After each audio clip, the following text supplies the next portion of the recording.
Oh, there we go. Just forgot to take my blood pressure meds. That's why I was delaying a little bit. So I only went on 2 seasons, but I got that fencing in I was talking about, a small bit of decoration, and was mostly working on the challenges. I got 5 of those done. The rest will be complicated, if not impossible, because the events aren't spawning, let's say, from season to season. And shooting a duck in flight, well, that's going to be something. But it doesn't really matter that much. It's just a challenge thing. It doesn't really make a difference in the game. So, let's do a round. Well, I never build in winter because I can't see the ground properly and the roadways. Maybe a bit of decorating or something, but... So, got this in. Excuse me. I got a little bit more of the fence in as well. But I'm hampered, let's say, by not being able to finish off the trees. And I can't do that until I see how big it's going to become. So, just about did it. So halfway on that was the way to go. I'll put some junk out here later. That thing there, that's actually after about winter, they're not growing. Little tree, blah blah blah. Same here. Nothing here yet. I have to decide what to do. And basically the same here. This tree was a little off, so I had to move the tree and the lights as well. Get it more central on that. Little thing I missed. Yeah, you'll see it from time to time. Hi Terry. Hi Young, and how have you been? Have you guys been? But it looks a lot better in summer. Summer will be the season for this settlement. And got a little bit more of this. Here. Yeah, this one down here. We got a few more settlers, some of the... What do you call them? The apprentices. Reached 18. Only 2 of them so far. I was thinking about putting him in one of these houses over here. They're fully maxed out. Yeah, okay. We'll start doing that. They're exactly the same age as well. Now, where are they? We'll try and get through these seasons quicker now. To grow these guys up a little bit. So, at the end of the season, let's say on the other 3 seasons, exactly when we can, we'll skip forward and then continue the building into the other season. Just when I start to build, I like to keep at it. Okay. Let's use this house. Here.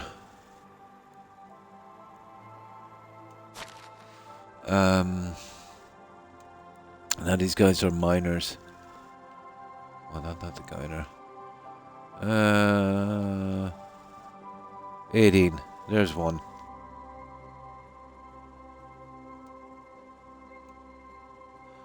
And now another one here. And that's another miner of 18. Somewhere.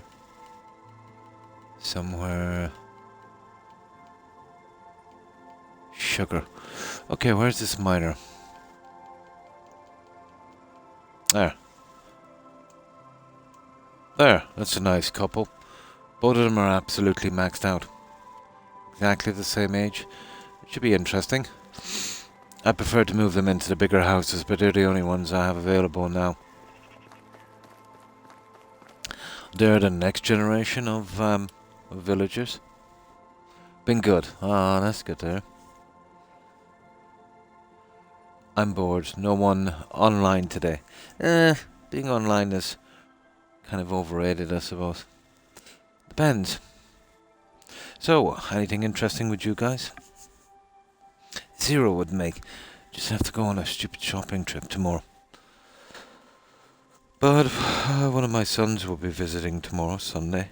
They usually do. I was talking to him earlier today. He said he should be around, so... Yeah, that'd be nice. Up today. Oh yeah. Nice. Here we usually don't touch the decorations till, oh, let me see, when is it now? Around maybe two-ish, maybe 3 weeks before Christmas, and then, for a few days after the New Year. But some people do, yeah, put them up quite early. Depends. I just want to get it out of the way. It does give that Christmas feel, doesn't it? Right, I think we're good. Now, all we've got to do is sort out, where is it? Trim the fat of the food, so to speak.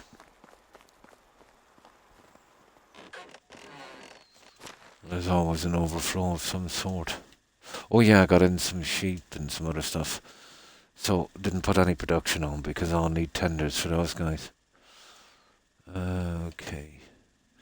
I need to leave 100, so... Let me see. Okay, what do I need for this? Less 52.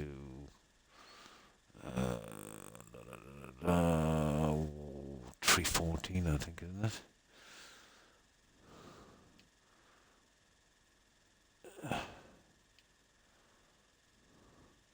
I could order finding it harder to do math.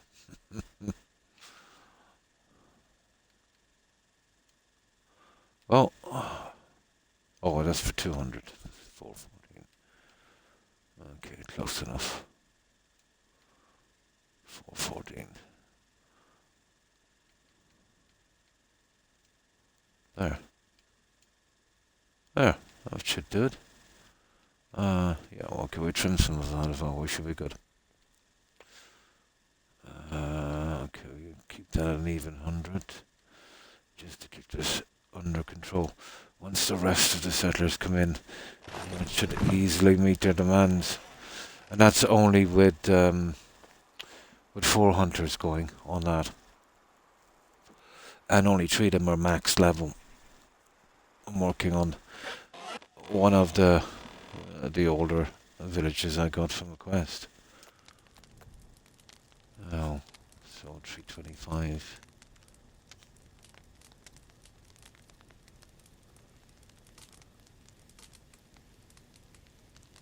That's it. We're done, that should do. You're watching much on that that comet or asteroid or whatever it is that they've all been raving about on the internet. It's an unusual one. It's from outside our solar system. Apparently only the third one we've ever observed. But I think we've seen 3 now in what? About 2 decades. This one appears to be very unusual. There's been a lot of hype about, of course, aliens. But, yeah, I'll believe that when I see it. Even though it's, let's say, not exactly moving according to our physics. It's come from another system. There might be, different different elements there, let's say, affecting it. As I said, we don't really know much about the universe. But deepfake AIs have been really brutal. I can't watch anything on YouTube anymore, young. More than half of it is deepfake AIs. And they're easy enough to recognize now, let's say, but once they get a little bit better, it's going to be hard to distinguish them. Usually the people, let's say, they'll put famous scientists on, but they're not actually saying what they're saying, they're deepfaking it. Their mannerisms, let's say if they move their hands while they're talking, they do that too much. And there's certain words as well that it mispronounces. Like, let's say NASA, the space organization, let's say in the US, is an acronym, alright? So, it's pronounced NASA. And the deepfake AI, let's say when the guy is talking, it was Brian Cox actually. Of his physicist, astrologist. He was pronouncing it NASA. NASA. You know, not the NAS, a 3 and a 1, but 2 and 2. There's a few things. But, you know, without those mistakes and too many hand movements and a little bit too calm, it would really pass.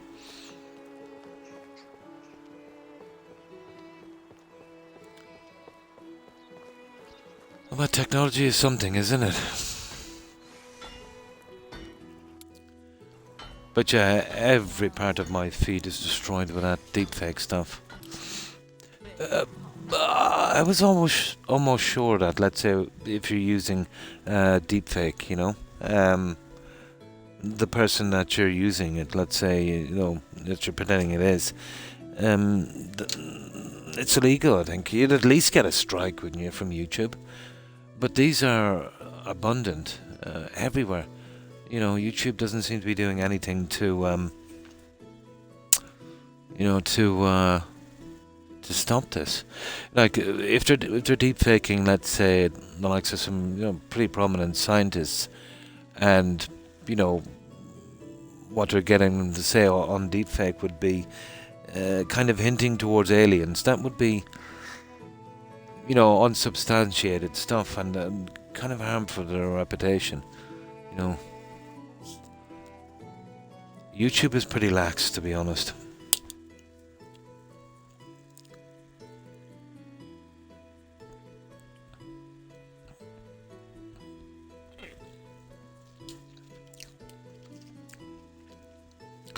But yeah, Tri Atlas, I think it's called. Although deepfake can't seem to pronounce that properly. Well, I don't know, give it another few months, maybe a year, they'll fix that. And pretty hard to tell what's real from what's fake. Now, I think we're good to go. We just get our little rounds over as quickly as possible.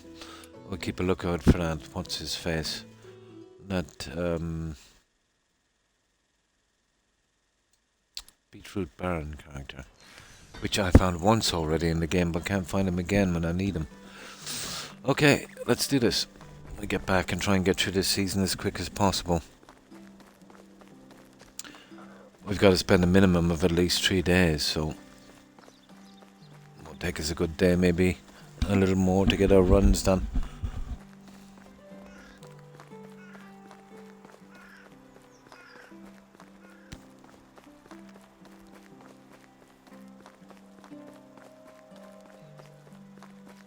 But that AI stuff has come along so much in the past 18 months, it's unbelievable.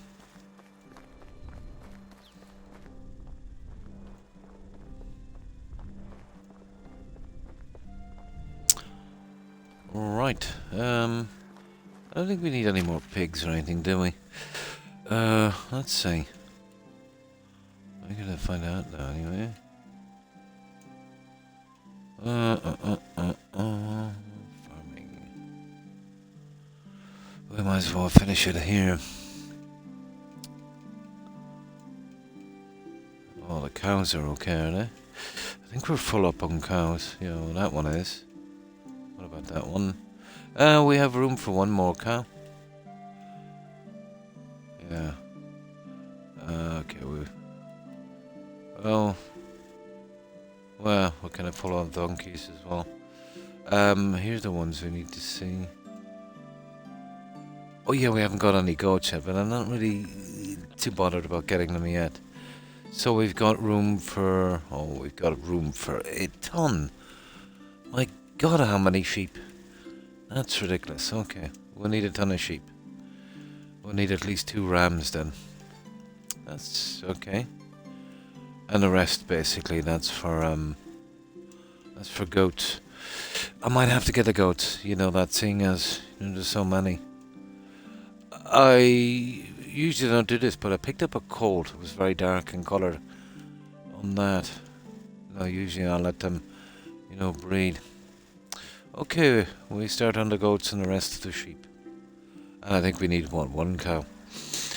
Well, that's pigs. Well, hang on, we're full on pigs, aren't we? Yeah, we're good for pigs. We're good. How is life treating? Want to see my wares? Alright. Get rid of some of this junk.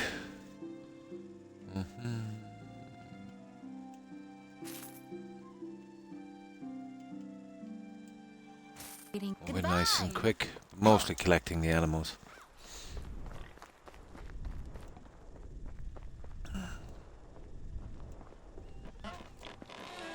How have you been? Well, the only thing we'll collect here is the yellow dye, I think, because I have a good bit of way. Well, definitely in the spring we're going to have to start those other 10 houses. We'll have to make room for that guy. That would use up a lot of our unused area.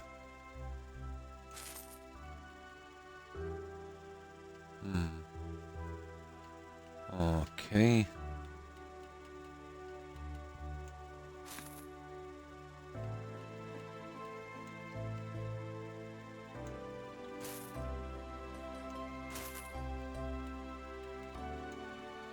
It was nice. Right.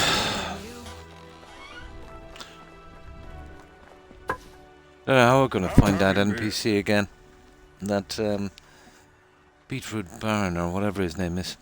Yeah, let me check my audio properly on this monitor here. Yep, it's okay. Just wanted to make sure. I can never tell with Twitch or Microsoft, to be honest. No. Well, there's not much we need. Yeah, I think I've already got them working on fertilizer. Well, I'll do the fine tuning on it later. Oh, we just take those to be buying something. I haven't seen any spruce around for a while. For the last few seasons, actually. Ah, that's good. Okay, that's these three guys gone. Now, usually I would take the wagon, you know, to each different town. So now what I'll have to do is we're actually here. I'll have to take this road here to that, and then, you know, along here, searching for that NPC. So, right, let's get,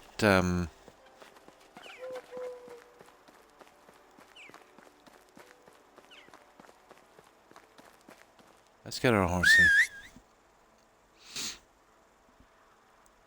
And when some of the new guys come in, I'll put the older guys on the farming and the stables, then the new ones to the mines. But I'm going to have to ramp up how quickly I'm getting from season to season. Giddy up. But I haven't been too bad for the last few seasons, so maybe 6-7 days in each season. But in the beginning, for the first few years, yeah, like 15-20 days in one season while I was doing some stuff. You're really supposed to play this game like that, you know? A 3-day season thing.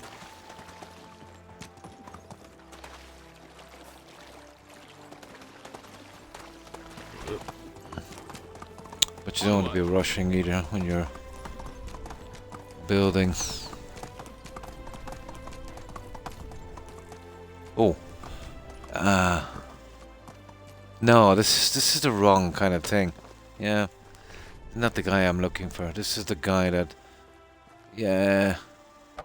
He just wants me to... I can find this guy, no problem. Apparently. Yeah, he just wants me to get him a wheel.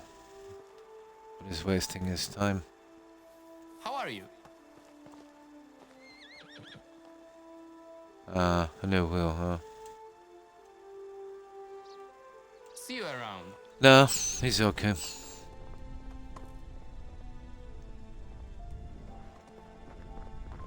Well, it proves that is a spawning point at least. But the wrong NPC. Let's see, are we on the right one? Oh, hang on. Yeah, on the second one. Interesting. Well, we'll have a bit of time in this season. We'll go along the roads. Wintertime is an ideal time to, spot any new NPCs. Everything is white, so the backdrop is kind of perfect. We'll grab this junk.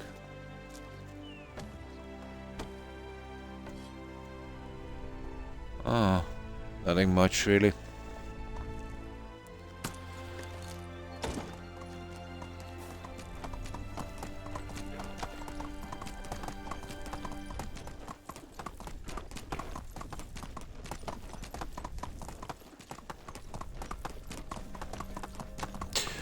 Right, let's do this. Well, winter is the best time anyway. We can't really do much building or anything else. Ah, Or farming. you have returned. Another client. Welcome.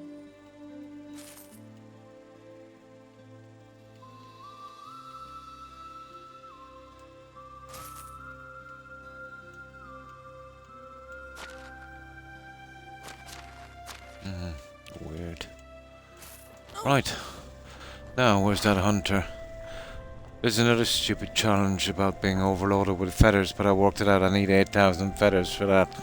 It's a lot of feathers. I had them easy on the other map because I was doing a ton of quests where I had to kill so many birds. But you don't get these quests on this, so I've been kind of buying them up. I think I probably need about another 1,000. Another client. Welcome.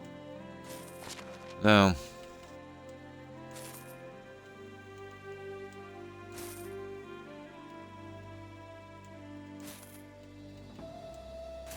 right, that's those two. Right, well, I have to walk from here and then we'll call in our house again. There's another spot where an NPC spawns, and it's roughly around there. I'll be hitting this road and just going there. But it's usually a vendor, when it does spawn.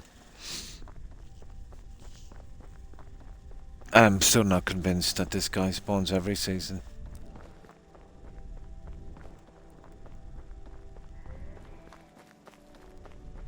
Yeah, I don't think they're here. Where was it I spawned in? Yeah, behind us, around there. Yeah, there actually, that's where they spawn. Right there. Not this season, apparently.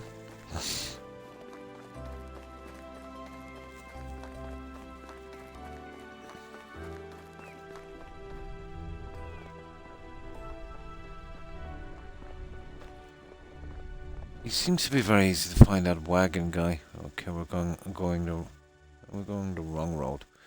I'm mega curious about going down here on this trail. Okay, let's get the horse. There's no way.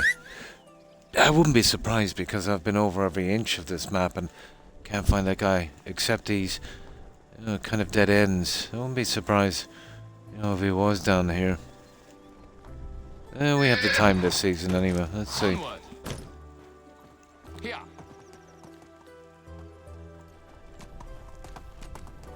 Well, to be honest, I doubt it.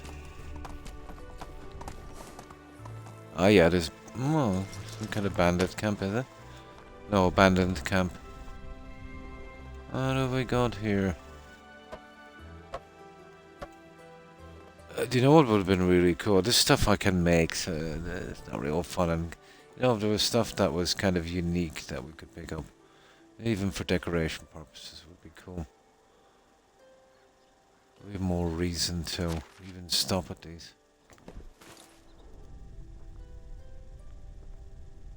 How do we get it? There we go. That would have been a nice find early on in the game. Rabbits. Nah, we don't want to do any hunting. We're good. We've got tons of rubbish. Oh, hang on. Oh, now the moose, that's a different story. Could do with a couple of trophies for his new houses coming up. Oh, there seems to be some kind of abandoned cart as well. Well, there you go. Yeah, let's see. Yeah, I'll make an exception for a moose. Rubbish.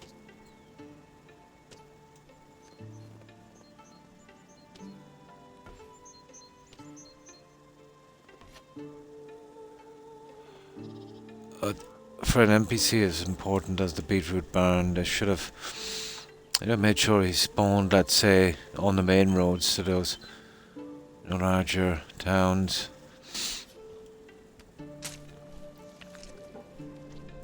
There's another one, is there? There is.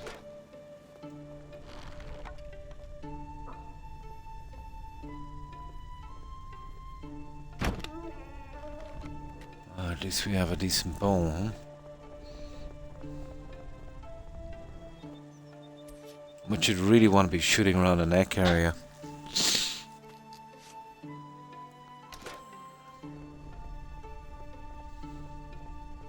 Now, let's see.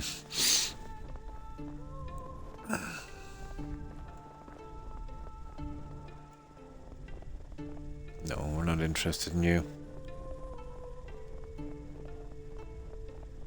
Nah. Apparently guessed. Okay, let's get our horse. We did this properly. Just have to say, actually. But no, any spawning down here would be the likes of wagons and such. We're not really bothered with a biggie. You silly little pig. Giddy up.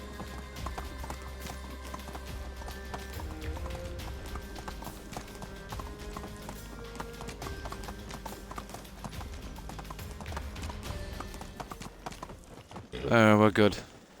Just nosy, had to see did anything interesting spawn down there, but right, where are we going now? Yeah, we're going right down here. Here. Move on.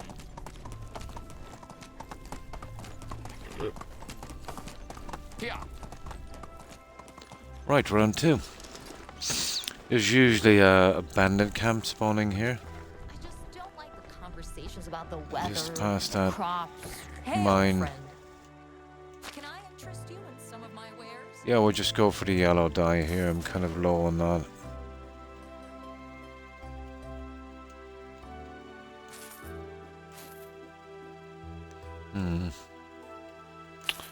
Let's get rid of the junk.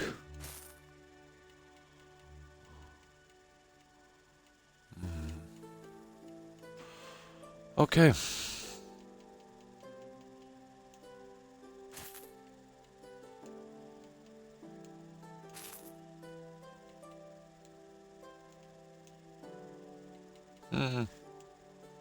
You'll do.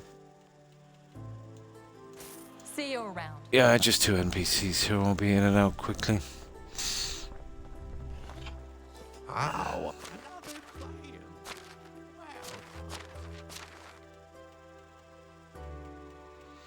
Oh, I didn't check for firewood. We'll get back anyway. We'll make him some firewood. I'm really sure there's enough.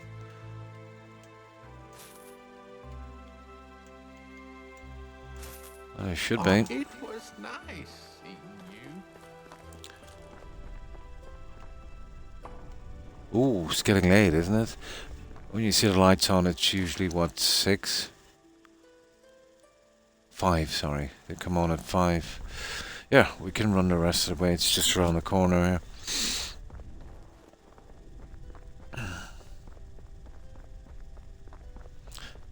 But maybe a cart, maybe a bandit camp. I've never seen a lone vendor spawn in here. That doesn't mean it doesn't happen.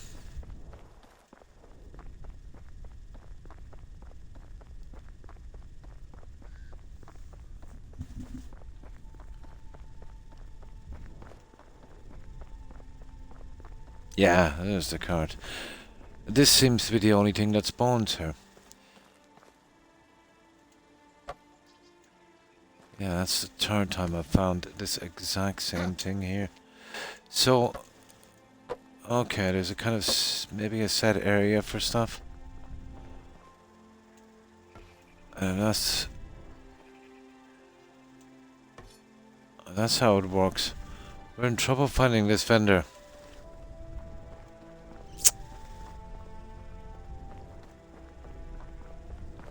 Because if he's spawning in a spot out of the way, he's going to be hard to find, and you know, in random seasons. Yeah, well, it's either that or a bandit camp here. Okay, this lady has sheep, so we can start buying some sheep here as well. Sheep, sheep, sheep, sheep. Yep. Hello there. Price is so low you don't need to haggle. Now let's get rid of the junk we picked up. Okay. Oh, we only need one torch. I'll keep those for a while. Why not?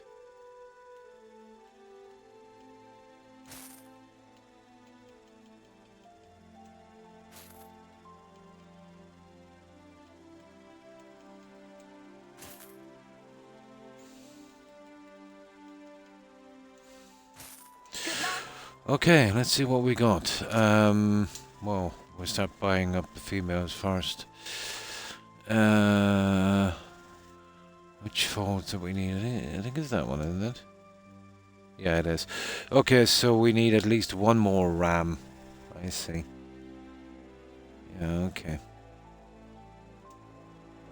Where's that ram? There, 2 rams. Good enough.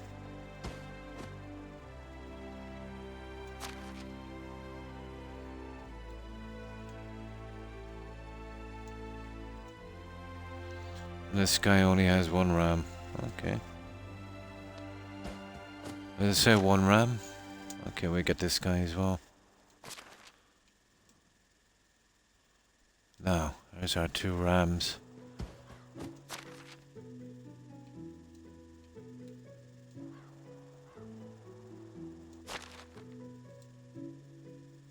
Okay, there's 3 left on that.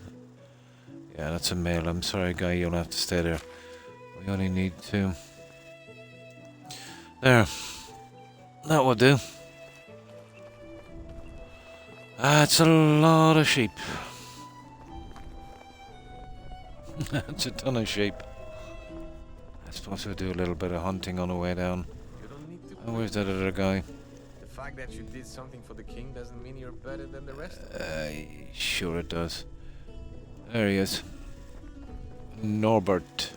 Welcome. I've been a vendor since before you could walk. Okay, I'll change screen for that guy as well.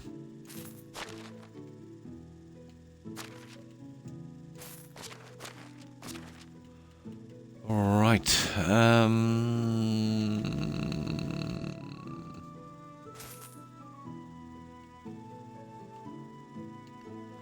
Oh, the light hat. We'll get rid of that shortly. I forgot about that guy. Now we're good to go. Goodbye. Almost at the first hour mark. It's taking me longer, obviously, because we're walking the road looking for that NPC. Now, I doubt we'll find them down on this road. Although there's been reports of them being somewhere along here, but I've never seen a vendor spawn here ever. We'll see. Maybe it's different with every game. It's kind of locked into a certain area. A kind of random thing.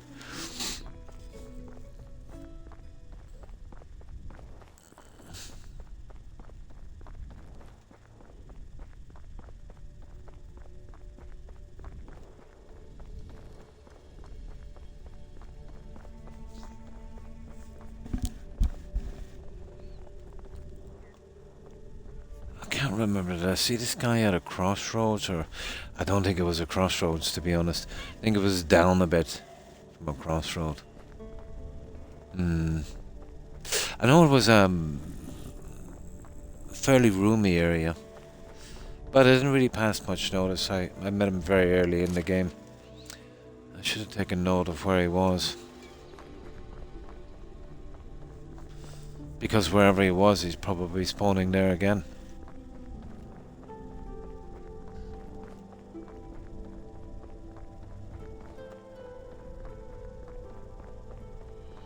We'll have a bit of time. You get back, get things organised at the settlement. We're kind of stuck in the game for 3 days. Well, this is the first day. So we'll have a bit of time. We'll just scoot round these longer roads. Have a quick look. We need to burn up that time anyway.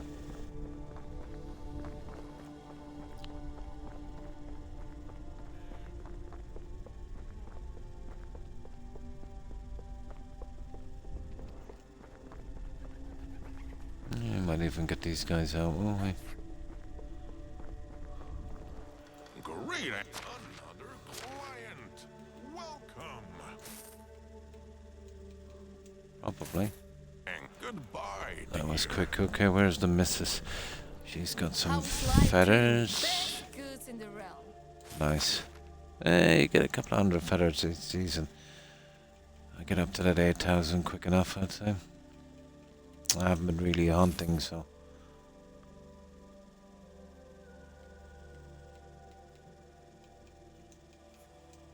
It's not been much of a thing.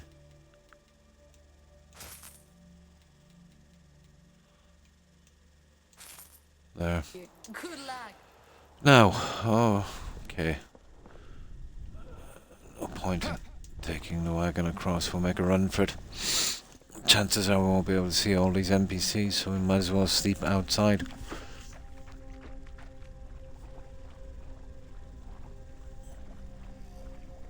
Here's another stupid thing they want me to do, but I think it's a waste of time, but I might get lucky.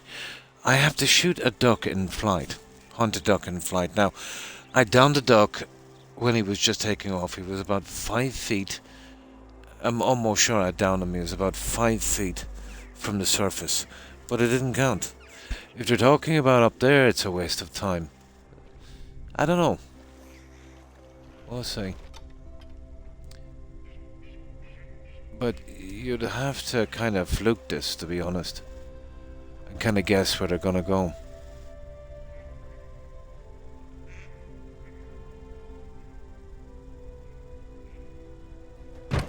Ah, I see. There's no way I could get that shot. Just too much. Oh, okay, maybe we use the other bow.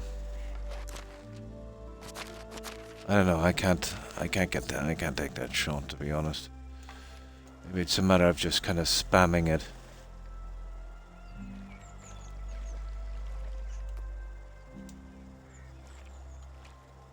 No.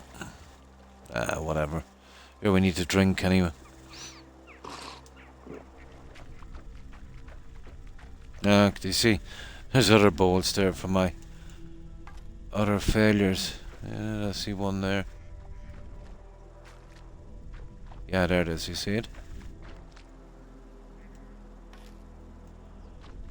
That's definitely going to be something. Yeah, a bit late, so we'll make a fire down here and wait till morning. But I think I have a better shot with an ordinary bow or even a long bow. It's a bit chunky, the crossbow.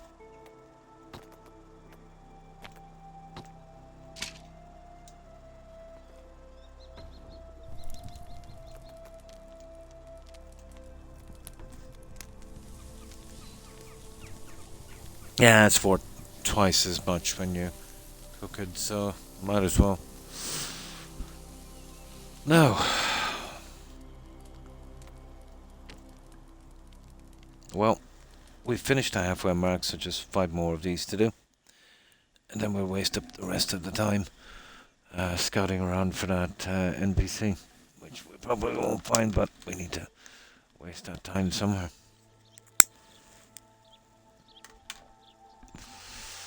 Then we'll get back to the settlement. We'll probably have to do a bit of clearing today. Make a bit of room for those, what are they, those, maybe 10 houses we need. Oh, you can never have enough houses.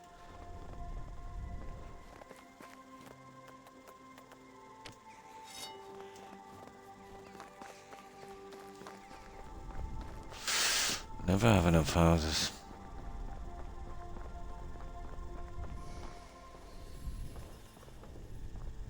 Once? Ah, best prices. Okay, there's not much I need from this guy.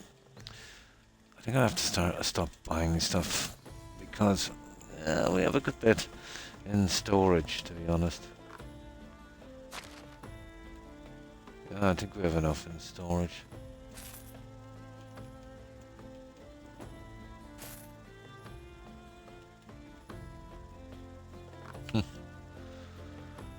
Okay. Be safe. Be safe. Yeah, well, they're not really at their post yet, are they? That's the guy from the barn. There's 4 of these vendors. They're usually all in the same house. Me how it is to live here. There's the second one. That's the innkeeper, is it? How can I help? It is. Yeah, I'll even stop. Yeah, I'll stop buying this junk. To be honest, there's no need.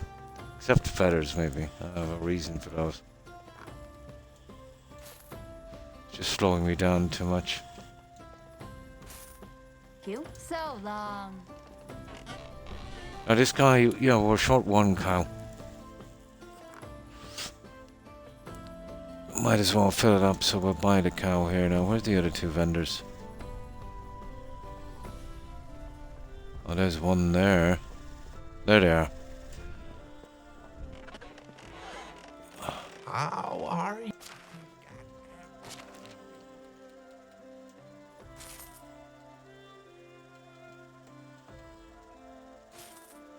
you? Good luck. Yeah, buy that cow in 1 second. Oh, it's an interesting little it's an interesting little plot, to be honest.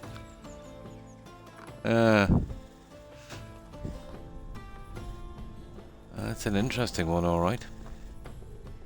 Oh, chickens. Well, we're not ready.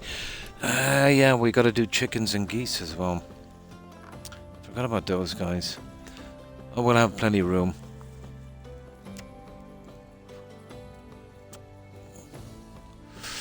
Chickens and geese. Okay, where did I see that vendor?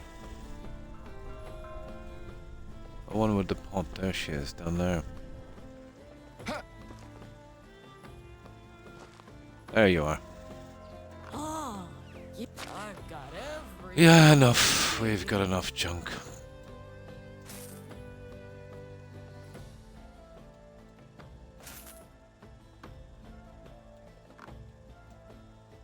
Yeah, we'll go back, buy our cow. And I think that's it. That's all the animals we need. Oh, goats. Where's the goats? I think the goats are in Denica.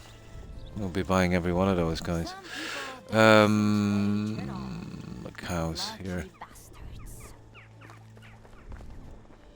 Alright, we need 1 cow. How now? Brown cow. Age 2.75. Age 2.5. Yeah, okay. Oh, it won't fit there. And there it is. Done. That's the end of the cows anyway. I've doubled up on the animals because the settlement is so big. Right. Now let me see. Okay, we've got 1, 2, 3, 4 left. That will be our next target. Now, I'm nearly sure I've seen an NPC somewhere along here early in the game. Oh, we just go to Denica this way anyway. We use the horse. Then that other one, Lencia, or whatever it's called. And then we take the long road down there in our horse. Bound to find this guy somewhere. He's gotta be somewhere.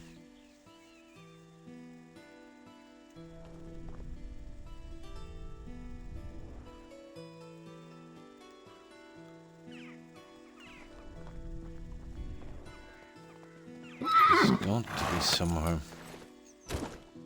Onward.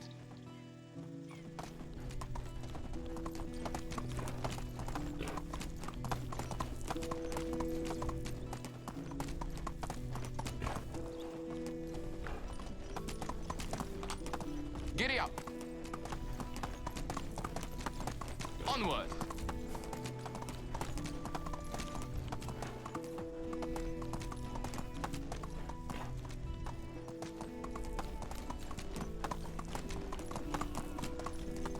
Move on. Just some deer. I think it's that road there. Yeah, it doesn't really matter, does it? Yeah, we'll go that one. Via.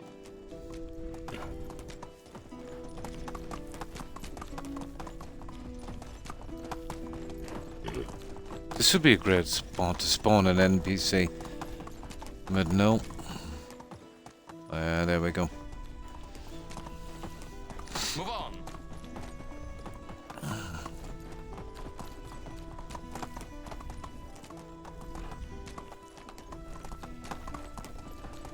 Let's go.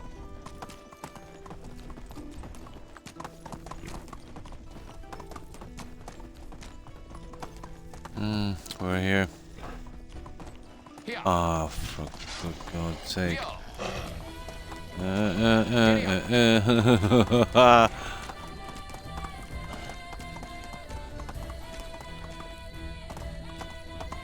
I think we outran them. Let's go. Yeah, just about. Let's see how we're in the right direction. Yeah, pretty much.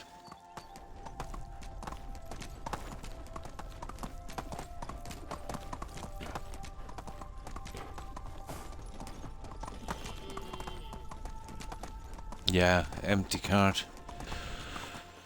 Oh well, we'll check it out. Our abandoned cart. This guy was a potter, apparently.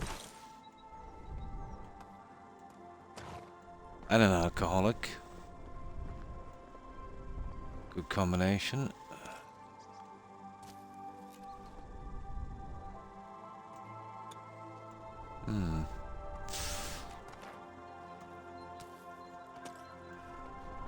Right, let's go.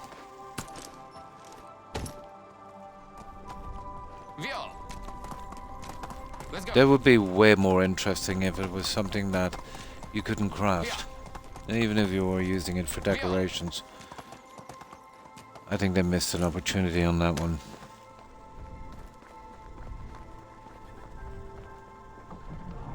Didn't have to be too valuable, just something that's like a little bit more unique.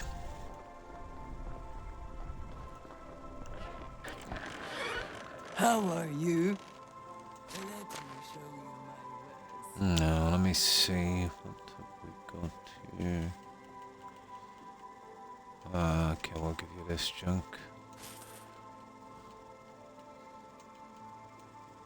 I think it's a missed opportunity. Hope to see you soon. Can I help?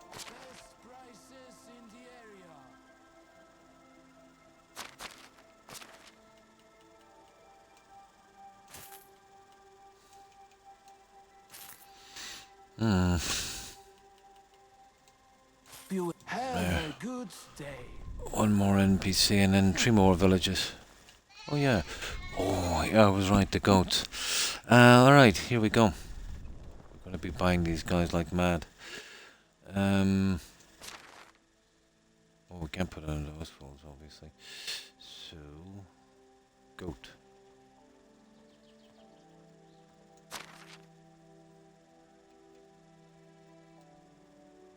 Goat. Mostly females.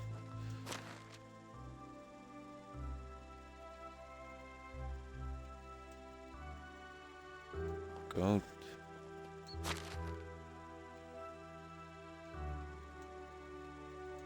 Goat.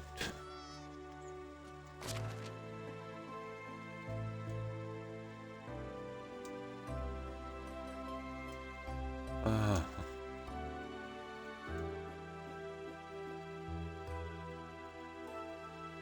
Goat. Dynasty has the potential to become the fashion capital. Goat. I think that's all of them, isn't it? Yeah, only one male. Oh, there's another one. Ah, we gotcha.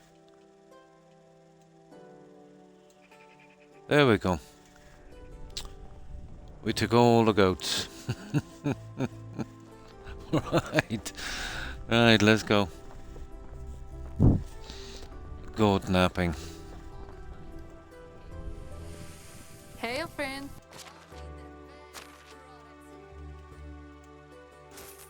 Yeah, kidnapping. I think that's better.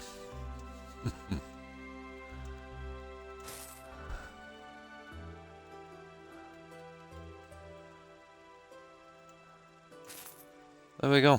So long. Now we'll take the roadway to that new one, or that other one I should say, here. So we're here, we gotta get up here to Lencia. And then we'll take that road there. Although to be honest, somebody said they've seen a guy around here, but yeah, I suppose that's what we'll do. I'll go straight up to this one, and we're wasting our time.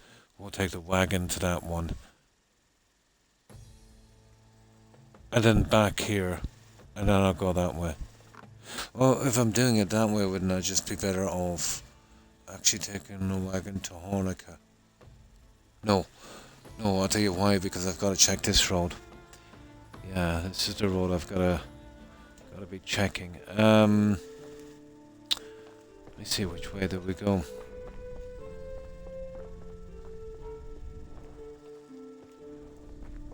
Yeah, nearly sure I've seen an NPC on that road.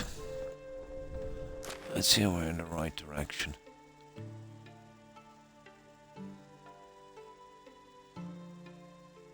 Yeah.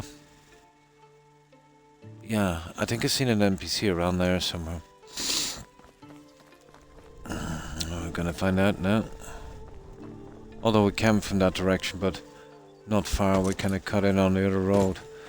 Let's see. Move on. I don't really have a choice, I think. Yeah, that's the wrong one.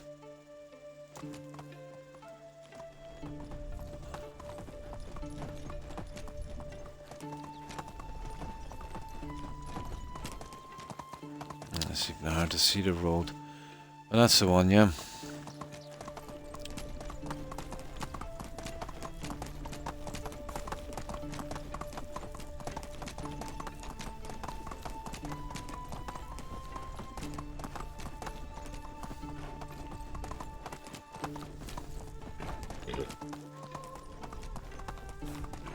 For the life of me, I can't remember where I've seen this guy before.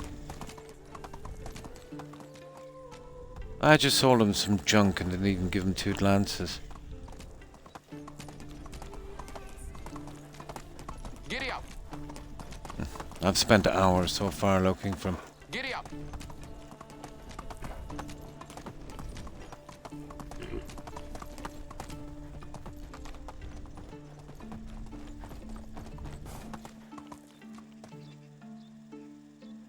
This way, apparently. Nope.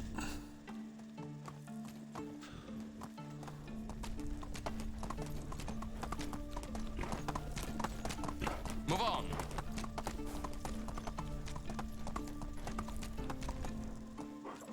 Onward. I've been down these roads a good few times, but you don't know which season they're going to spawn in. Or where. I don't know. The other random guys will be okay doing that, but somebody that you're going to be looking for like this, I don't think it was a good idea. Okay. Okay, this is a bit iffy, but we'll give it a shot.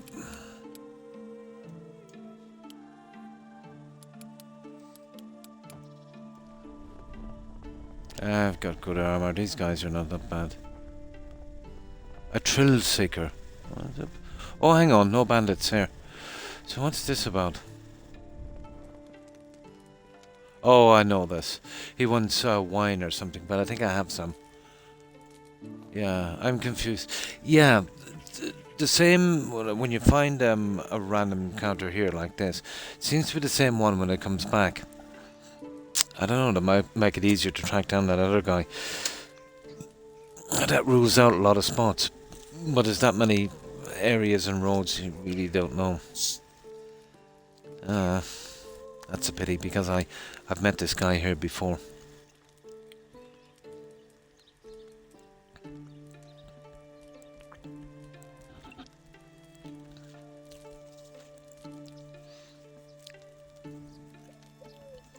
I know whether it's like that in every game or if it chooses where everything spawns in. Let's say when you first load up the game, you know, when you first start your playthrough, I'm not sure. Yeah, he's role-playing.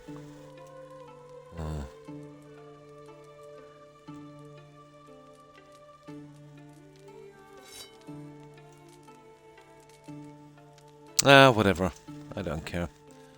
I'm not giving him wine anyway. I think there was another dialogue option there, but it's kind of useless. We'll just take this junk.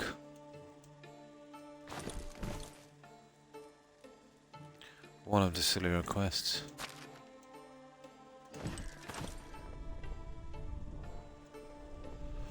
There seem to be a lot here.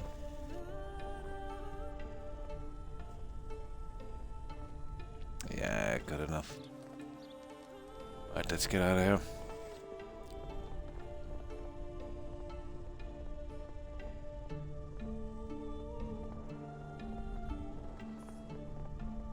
You see what I mean about trying to find a road in the snow? Oh, your guess is as good as mine. Apparently we're close enough to it. There it is. Yeah, we're not far away. We'll walk the rest of the way. Or run.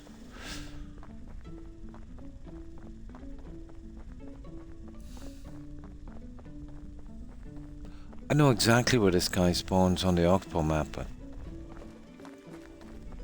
it's an area you're always going to be passing at some stage. And he must be out of the way on this one.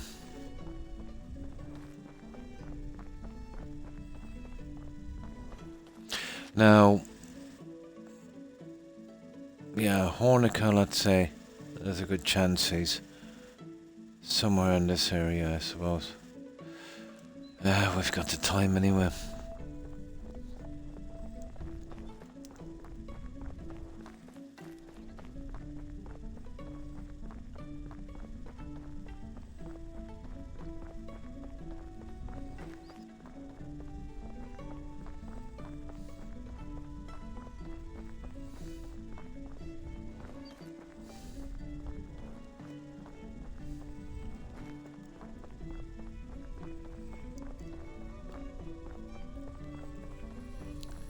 Let's see. Those guys are in their places anyway. That special NPC must be in Hornica as well. How have you been? Only goods of the highest quality.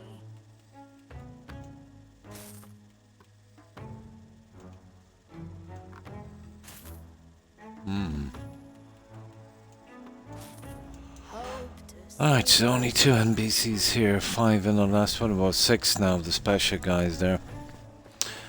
And then we'll... Yeah, that's the problem. Well, we did this one. We'll have a shot around here and then we'll try and make our way back to Lencia. Or whatever it's called.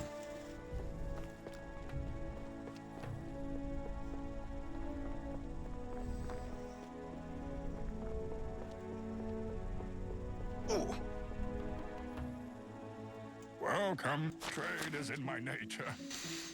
The food I'm getting, I had to go throw that to the one side and we'll see about decoration with it later. Stuff I can make, but I don't want the hassle of it.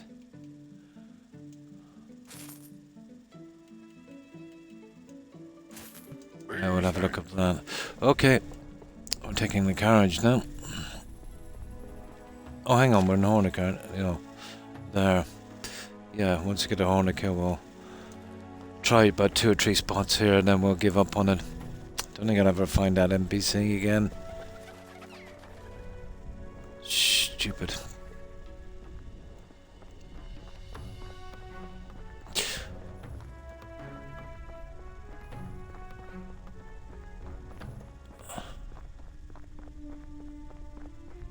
How can I help you? Right, Hornica. Well, we still have Lencia, don't we? Yeah, we sidestepped that one. We did. We said we were kind of going back here again and we tried that road. I think that road is... that's useless. I've not once seen any kind of NPC on that. But that doesn't mean that they don't spawn. But highly unlikely.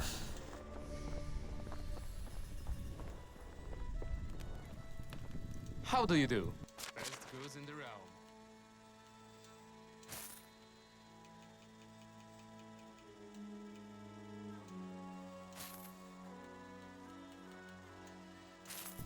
Okay. Yeah, there's our special vendor. Let's see. Can I help? Price is so low. I never have anything I really need, but I definitely need that one. The rest I might be able to use for decoration, probably. I'm pretty good with that.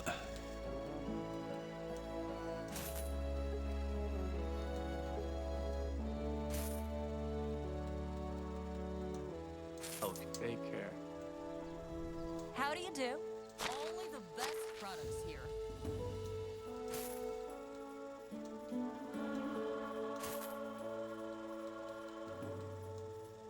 Yeah, we'll get through here. 4 more vendors and then we're done.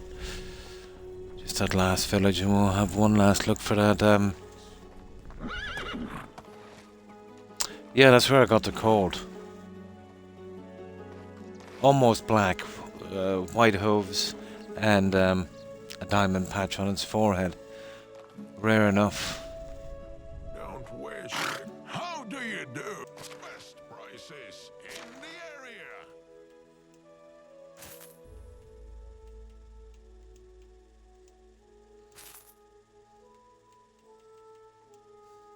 Oh, be safe. Okay, 2 more guys.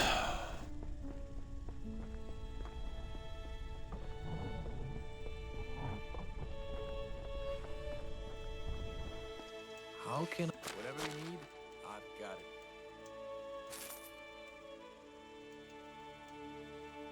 it. Take care. That was fortunate, wasn't it? Hello. Exactly the right amount. Not really. It's definitely a North County accent.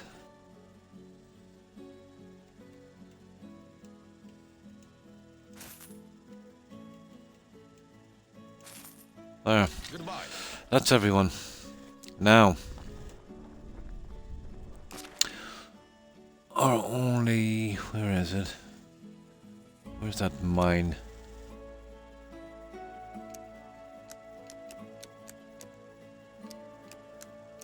Oh, come on. Where's the mine?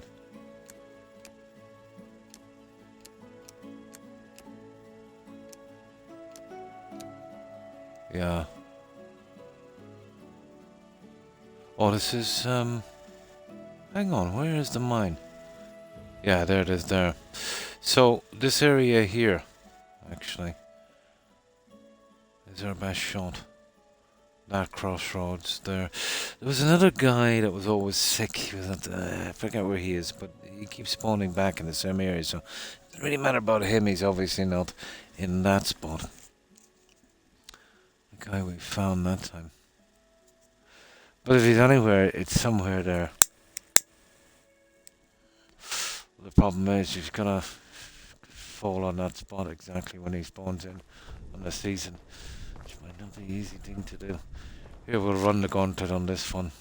It's just as quick. Oh, it is a quick one. And when it gets too dark, we'll just head and do the last village straight back and try and kill some time and the settlement, maybe try some other roads. And then the second we get the chance, we'll move to spring.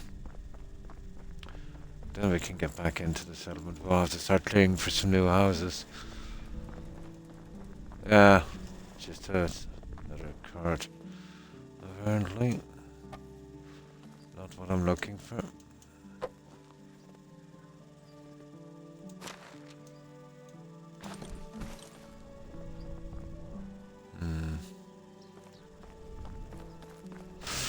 Definitely not what I'm looking for.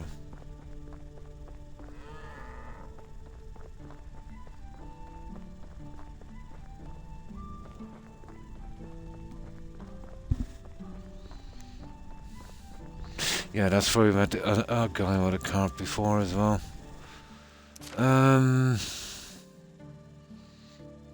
Okay.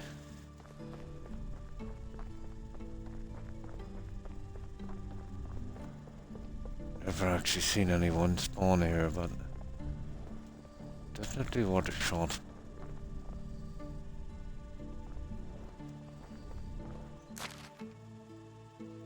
You'd imagine someone on Steam or someone on YouTube would have taken a screenshot of, you know, where this guy is. But no.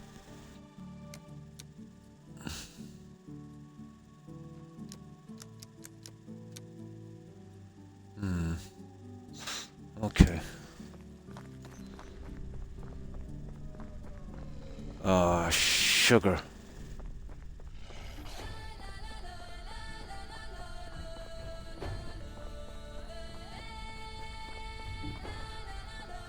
This is a right raw zone, isn't it? Well, I don't mind hunting the sugar. Hunting these guys will need the trophies. Especially with these new houses coming in. You down.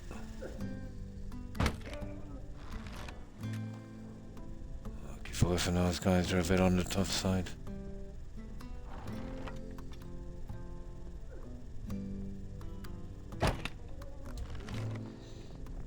There.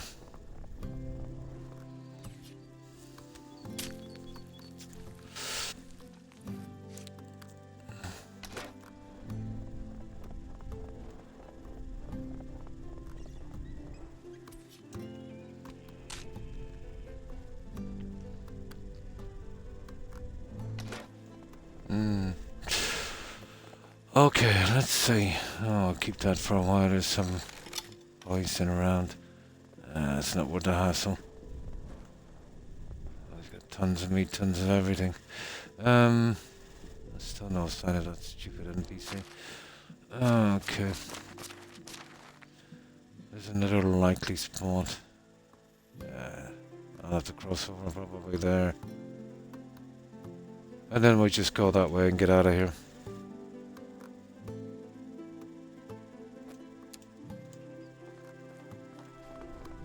I'm nearly sure it wasn't anywhere around the crossroads I met that guy originally.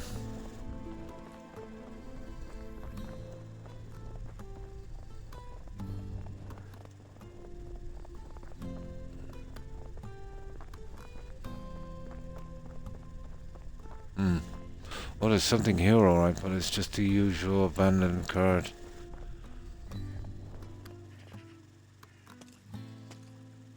Another alcoholic.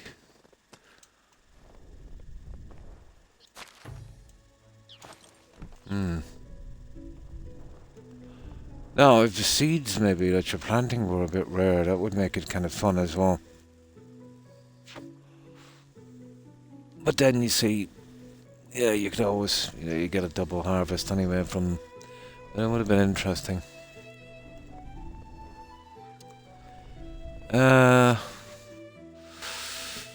Right, let's get out of here.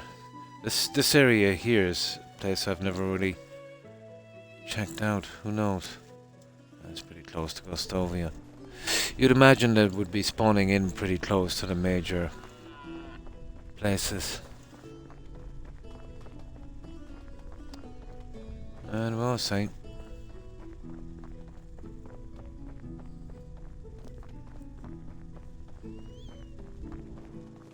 The problem is I don't even know if he spawned in this season.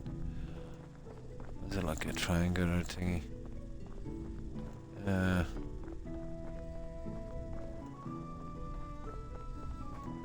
Wow, no sign of him here.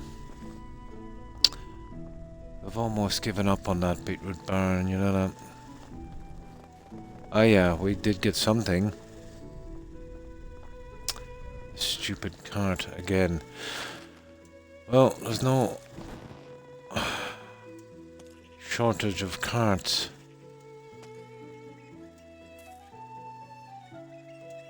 And this guy was a herbalist, apparently. Okay, let's get to that last. Where is it there? Straight on. Yeah, that's the last one. I'll eventually find him. Ah, sugar. Okay, let's do this.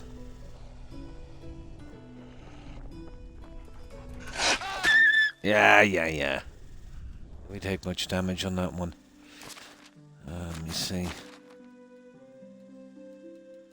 Croc, you idiot. You've sold all the meat. No, you haven't. Pick up some water.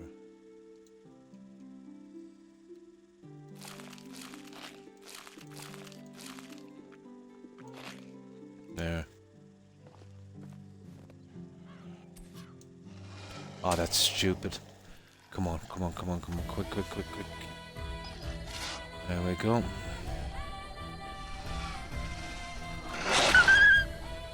Lovely timing. I see you slaughtered a rabbit as well.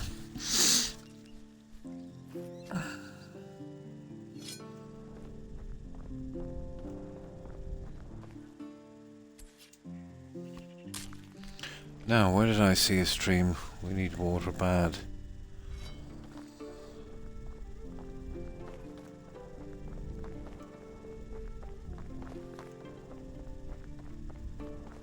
We can do without water for a little bit, I'd say. We're not that desperate.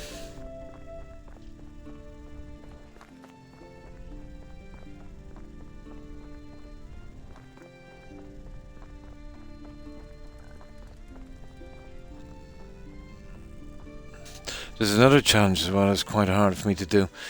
Kill a fox with poison. The problem is the bows I have with my skills. The arrow is killing them and not the poison. I might have to make an exception and maybe turn up his health a bit. Which would be a pity.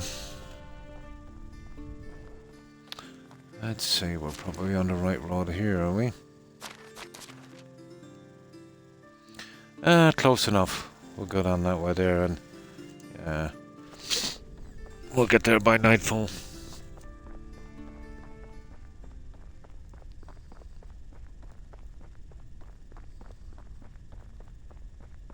Who knows, we might even get lucky.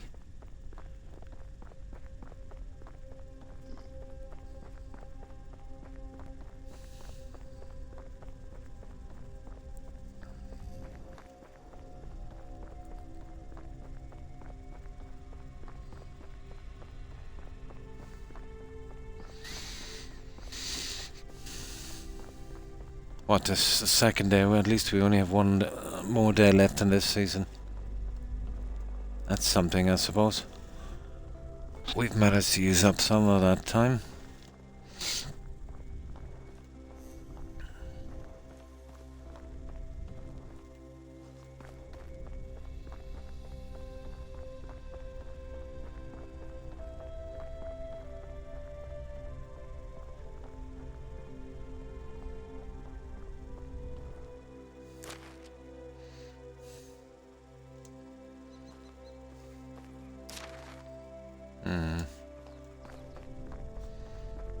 There's no real good guides on this game. You know, locations and stuff like that. There's definitely room out there for someone who wanted to do that. Especially this stupid barn. There's lots on the Oxbow map. But almost zero, strangely enough, on the Valley map. And I say strangely enough because the Valley map was the first map. You'd imagine most of the stuff would be about that. Oh, for God's sake. I've really got a wolf problem here, you know that.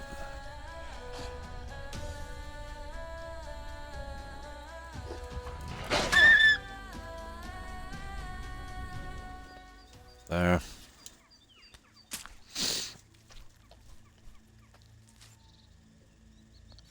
But I know he's here. I found him early in the game. And forgot to... Ah, sugar. Where is he? Okay, come and get it. There you go. Hello, Rex. Yeah, there's doggos. There's doggos in the game, there is. There's doggos. I don't think you can hear that, though, can you?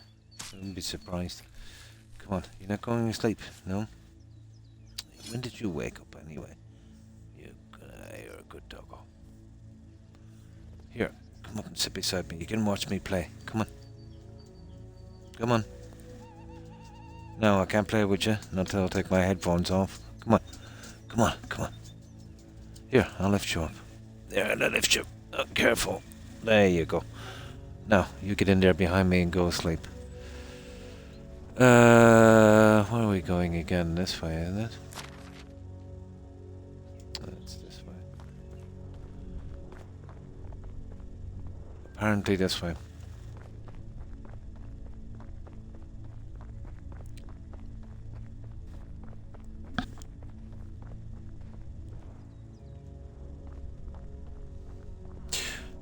Oh, sugar.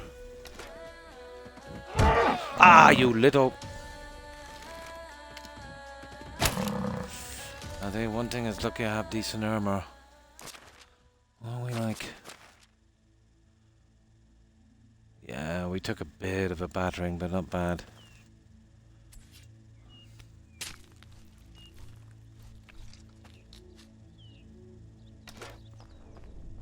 Yeah, I'll keep the ball out.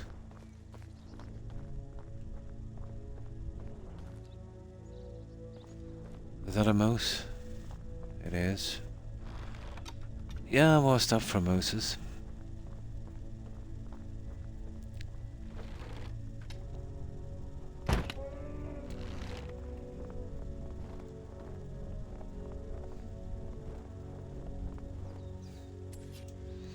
Nice clean shot.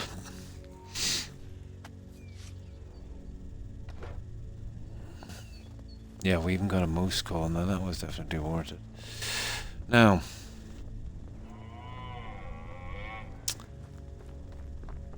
we need to make camp outside this town, and then that's the last one. We'll get back to our little settlement. Yeah. Guy's begging to be killed.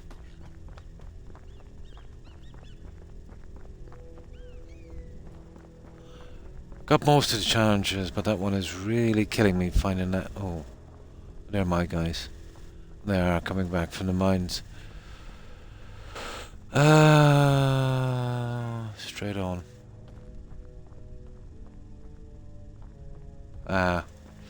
Dime a dozen out of these cards. A dime a dozen.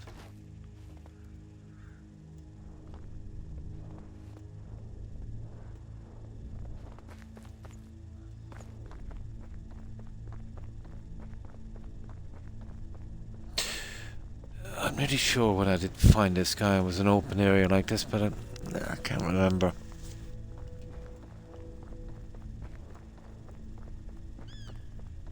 Should have marked down the location.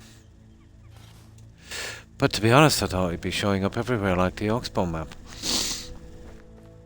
Okay. here, so this is the last one. Let's cook up our junk, wait till morning and get back and see what's cooking at the settlement. Now, ooh, 222. I have to try and sell most of it, or all of it here. Make sure we've got enough. Well, we're not far anyway from the settlement. We got a few bits and pieces done. I've mostly concentrated on the new guys coming in. The problem with this game is you can get settlers too quick. It really kills it. So what I did is I started off with 2.5 dozen. And now I'm relying on their offspring. You know, just get kind of generation gap between the workers. As once we speed up the seasons. I think on the old settlement I had, remember the Oxbow map? They were all like almost 50, nearly every settler. So that would be very, very hard to replace. And get them, you know, at decent skill levels. So if you're going for about 120, 150, you'd want, if you could, maybe a 10, 12-year generation gap between every, you know, maybe 2.5 dozen. Not that I'm going to be that long in this game, but that would be the way to go.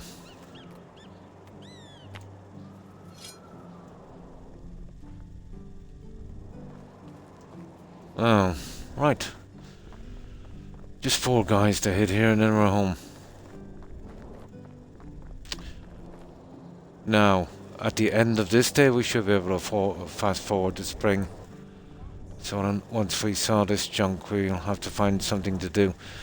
Might as well hit the other roads, see if we can get lucky.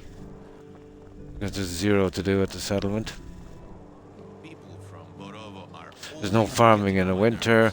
I don't bother with the potions in the winter with the settlers, and they're all in the mines. How is life? There's goods in the realm.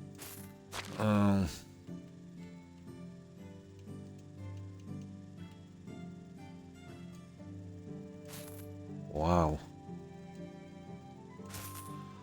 Okay.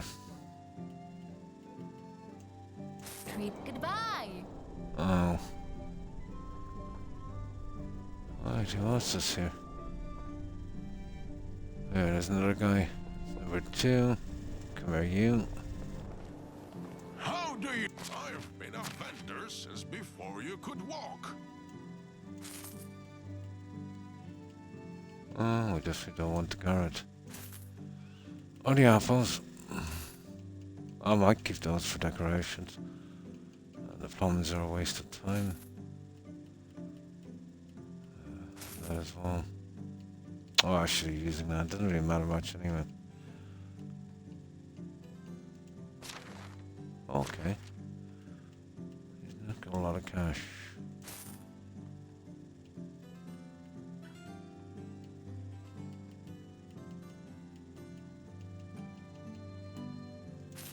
There. Farewell. Now let's see if we can find the other 2 NPCs. Oh, we got here a bit early. Are they still sleeping it off? No.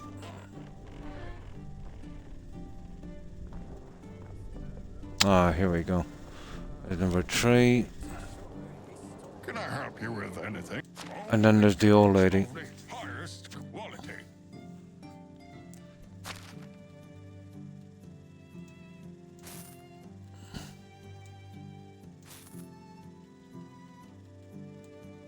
Goodbye, dear.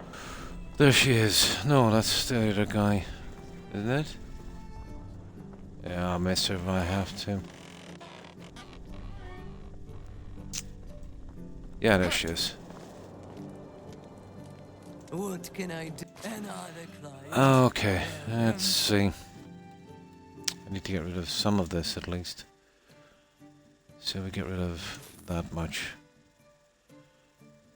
Alright, let me go in and we get rid of that.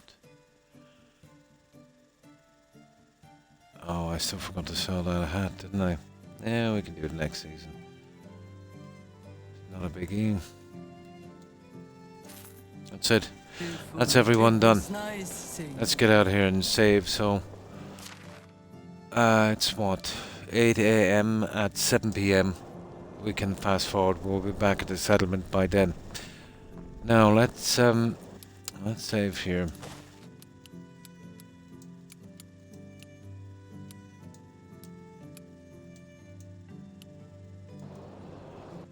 So, let me see. Oh, we're wasting our time on that road, guys.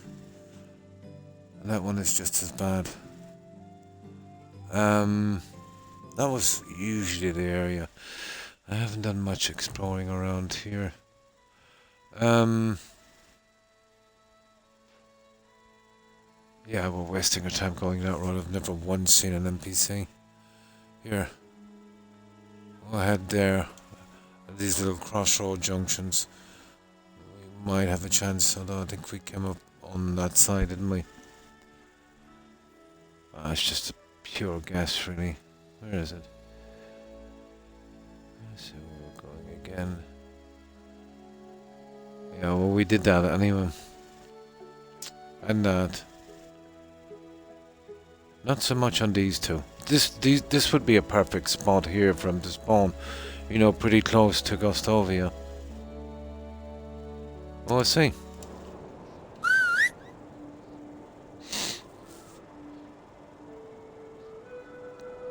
Oh, an NPC is important to that. I'd make sure he'd be spawning in, you know, near the main village. Maybe that's where I've seen him. I have no clue. Probably.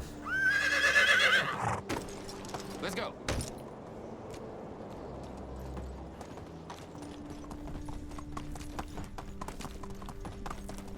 Oh, winter is always boring. Can't do much.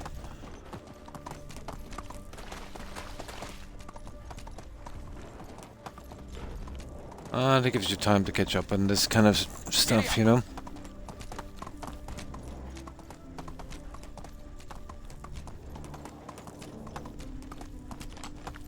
Onward.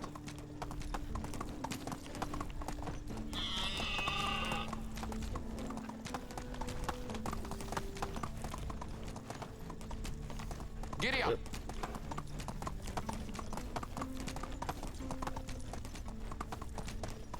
Move on.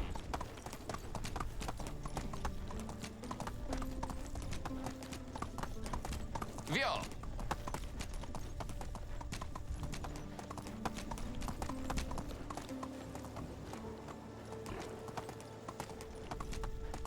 Let's see how we're going the right way. Not really. Yeah, let's take a shortcut.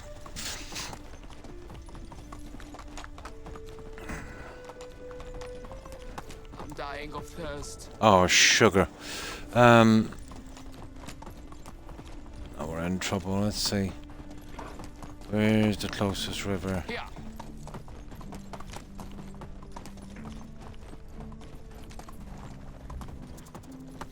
Is this a swamp? This is a bandit camp, but we really don't have the time. Here, let me see. Oh, that's the only water that's around. So the bandit camp is here. Right about there. Oh, hang on. Hang on. We turn to the side, we'll mark this bandit camp. We'll come back and have a look at him in a moment. I'm thirsty. Apparently there's a stream here. There is. Let's go. Perfect. Vio. Oh, we just gotta get away from these guys for a moment.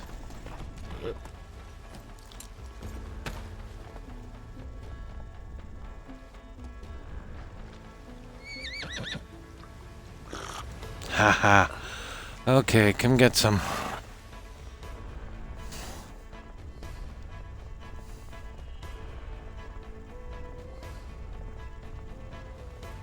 crush your face, I will. Make you dead and done. Eat that! Yeah! Kill and steak everything!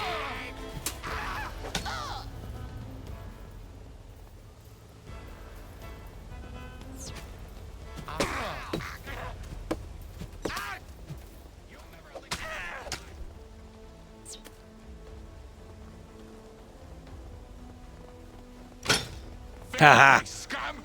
Meet the shield. You silly bandit. There, let me put away that shield. I rarely use it because it's too awkward to use. The only reason I have it equipped is I did a challenge with it. I usually go without it.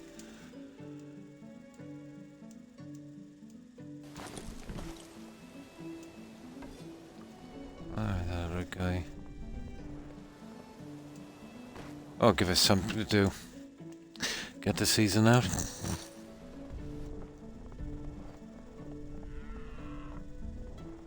Let's see what we've got here.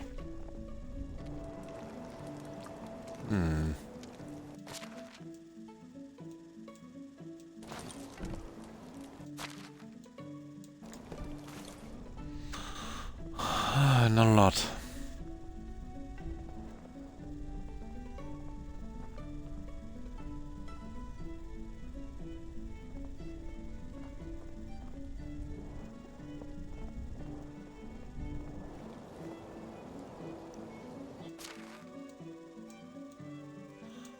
A lot of that junk I use for decoration, I'd say. Even the food.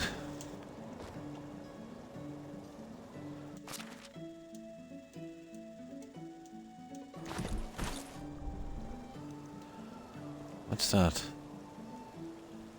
It's very hard to get into there, isn't it? There.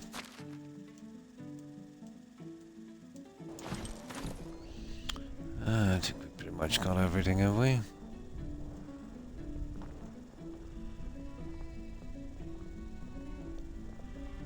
Yeah, pretty... Oh, hang on. Yeah, we'll take the lot. Why not? Yeah. Okay. We're better off traveling on foot now anyway, I'd say. Now, let me see. Yeah, I want to go to that crossroads. We want to go across and try to crossroads around Gostovia. And then we'll take the carriage back when we can fast forward and get back to our settlement. We still have a few minutes.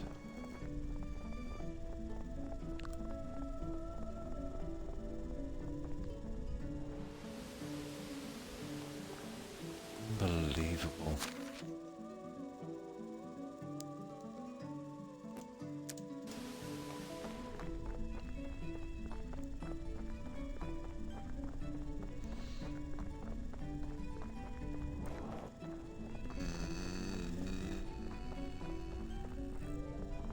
Oh, okay.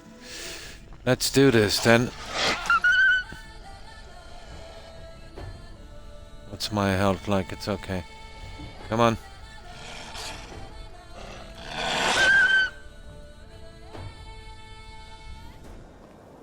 You can kill these guys without a scratch if you time that shot right with that axe. I don't know why anyone else would use a different weapon.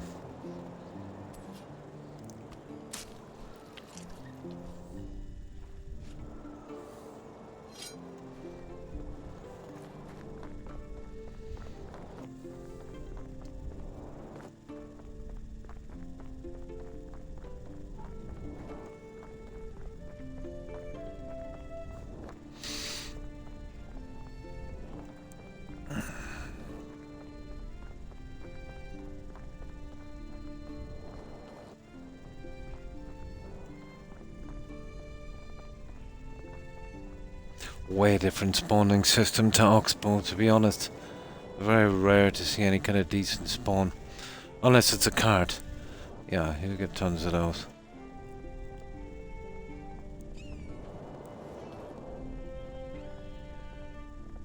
Yeah, definitely worth a shot. Okay, basically there and those two. Never really tried the far side of Gostovia. I've done very little exploration here. Except maybe in the beginning.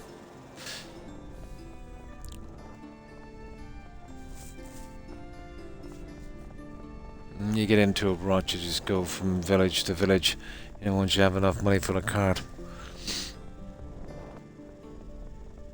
And so many other things that kind of take your attention.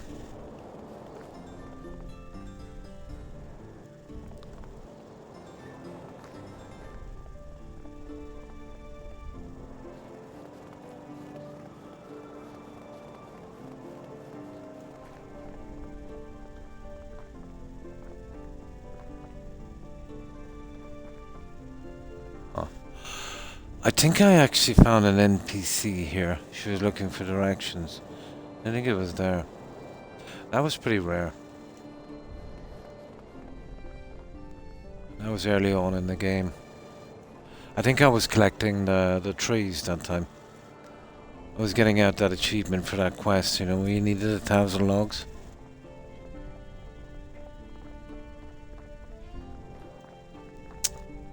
Okay, 0. Oh, it's down there, I see. Yeah.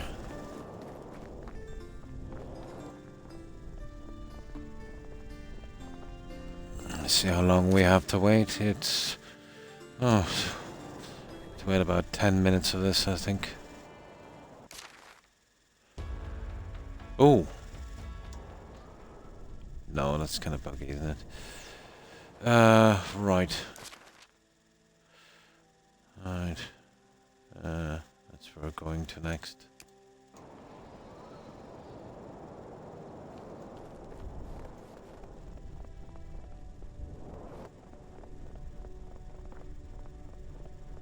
Right, let's get our horsey. This is too much. It's killing my thumb. The controller. Ouch.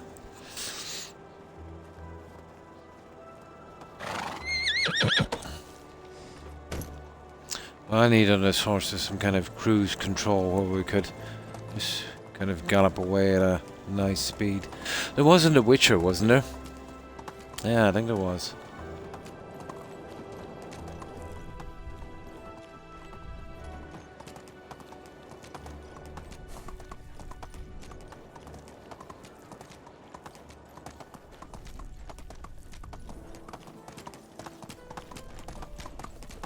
I've even found that mysterious chest thing about half a dozen times doing this, but still can't find that stupid NPC.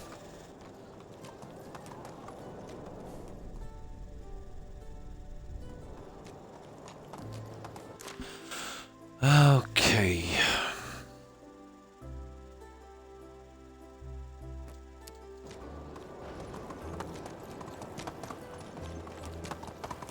Move on.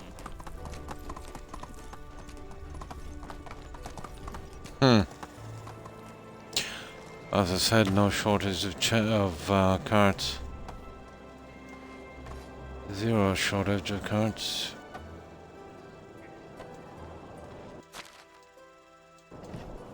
Carrots and cabbage. I wouldn't even be looking for this guy, except I have to burn up some time.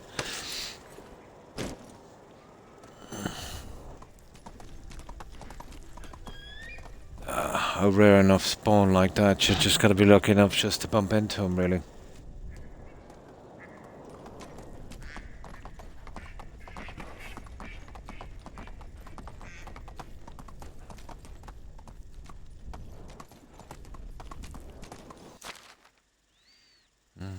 That's an interesting road, isn't it? Oh, what's that? Nah, stupid buggy thing. I don't think I've... well, we actually can't go that road. Yeah, well, we'll see how far we can go before we have to turn back. Definitely not down here.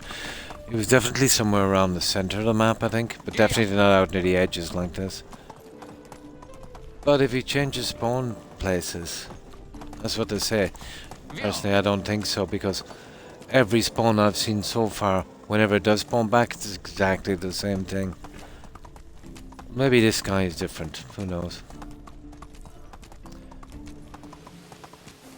But that would be adding, you know, some extra mechanics just for one NPC. I can't. Let's go. That would be very efficient. I can't see that happen. No, I say wherever he's spawning, it's probably in the same place. Oh, you see that? I was doing some hunting here one time. Yeah, sometimes you'll lose the arrows.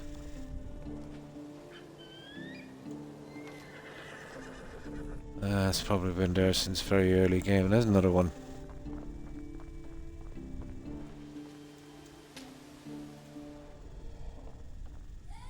Ah, sugar.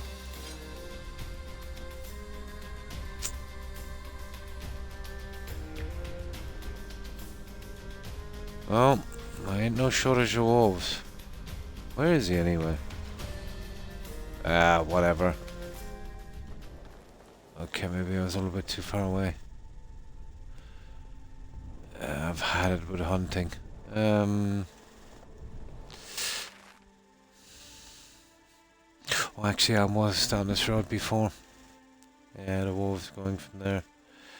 Nah, I think we're done.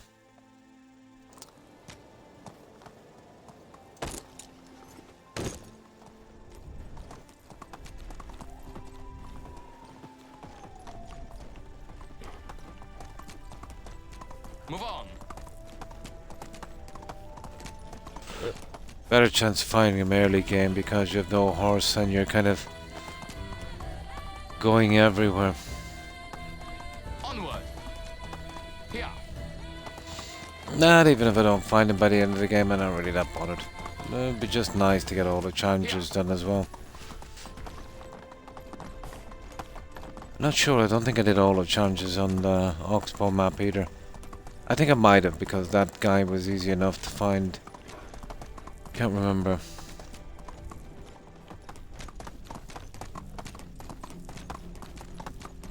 Viol. Yeah, I surely will find something to do. Back at the settlement. Okay, let's start making our way back, I suppose. We're not finding this guy this season.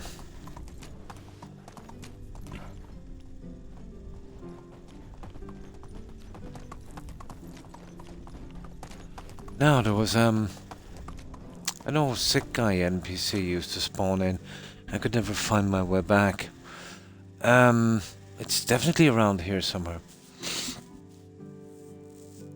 Where was he? I think it might have been around there somewhere. I think we already hit this, didn't we?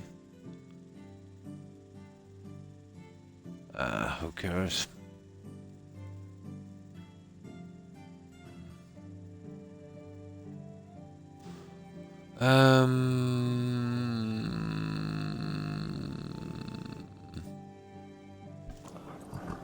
Let's see where we are. Yeah, we just keep going along this road. Miracles can happen sometimes. But any kind of NPC spawn is pretty rare. Except carts. Yeah. No problem with the carts.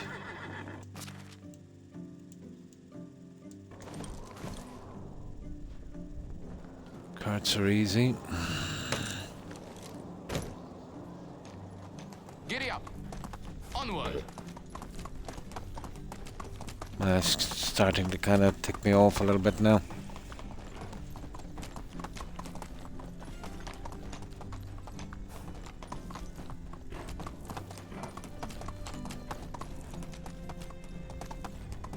Well, basically, if I was designing a spawn spot for that guy, it would be either there, let's say any one of those little crossroads there, and that's a pretty major spot.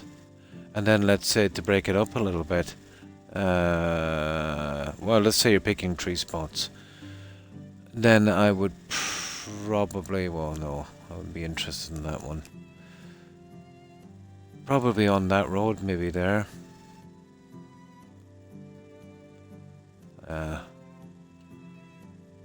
But definitely, you know, we'll be around there, but apparently not. Here. That's if he's still spawning in. He must be really. He spawned in before.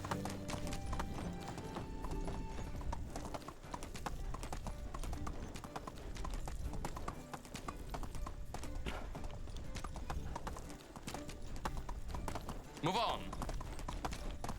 Move on.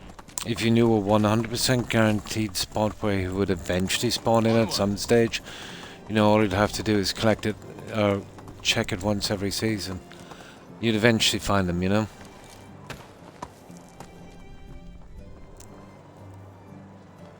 Oh, that's the guy who wanted the wheel. I'm sorry, guy. We better start carrying some wheels with us. In case we meet these guys in the future. But no. We are done.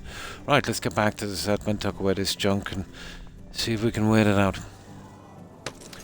I've got to stock up on tools and stuff for the villagers anyway. And we'll kill a few minutes.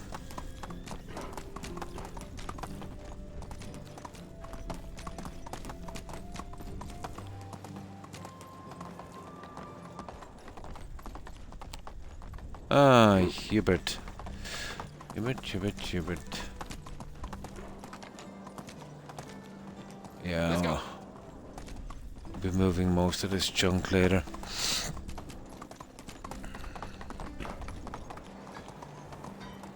Now, let's dump off what we need.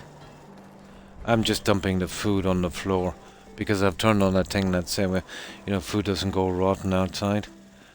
I might be needing this junk for decoration, and I don't want to go cooking it and making it. So I'll just, well, accept that. That's rubbish.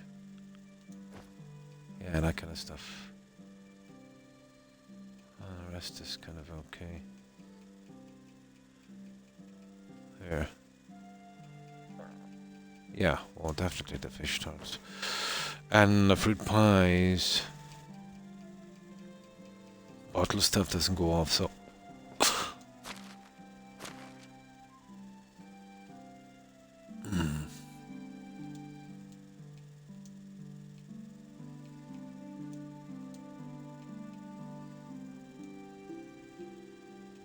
Okay.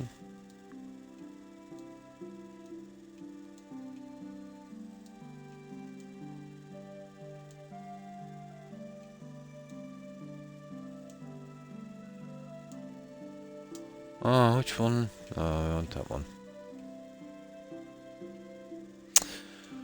Okay.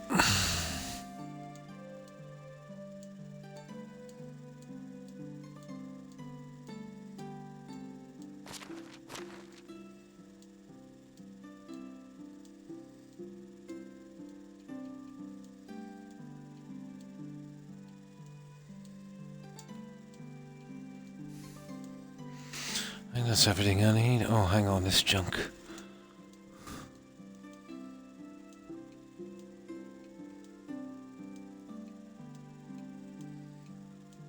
I don't know what that strange coin thing is. You keep getting that from your kid when you do that quest. Yeah, we'll need that for decoration, most likely. Ah, the rest it doesn't really matter that much. Okay. Now we'll see. 2.5 dozen I keep of every tool for these guys, so keeps me going for a few seasons, but it's been ages since I topped them up.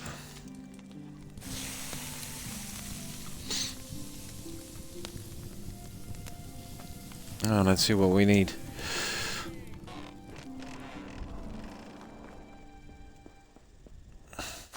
Oh, I think I've got some junk here I need to put in anyway. I only use the iron stuff for these guys. Yeah, there's a good few axes here I need to get rid of. There. Crossbow, I should have sold that. Now I need 2.5 dozen of these, so we put that in. Eventually I'll be getting farmers in for that. The rest is just stuff I've got to sow. So, well yeah, bucket. Well, there's enough of the bags and stuff. So, One hammer. Well, not too bad. Knives are a bit low. Pickaxes.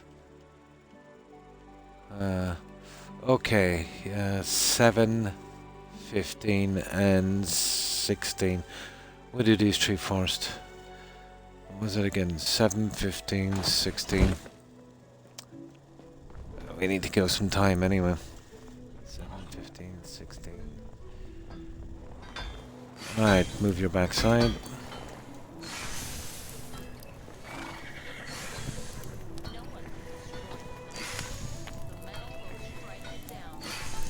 Seven.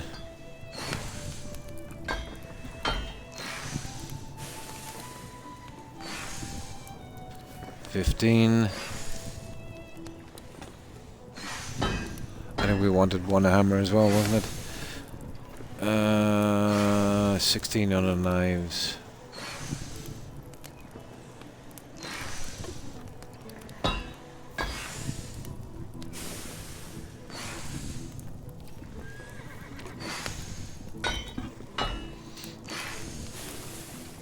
And we'll have a look at our trainees as well. Our apprentices. Now let's dump this in. Should be almost there. So we can spin on to that next season.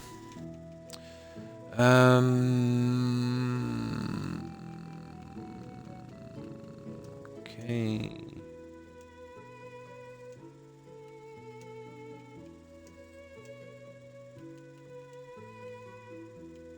Now let's see where we are.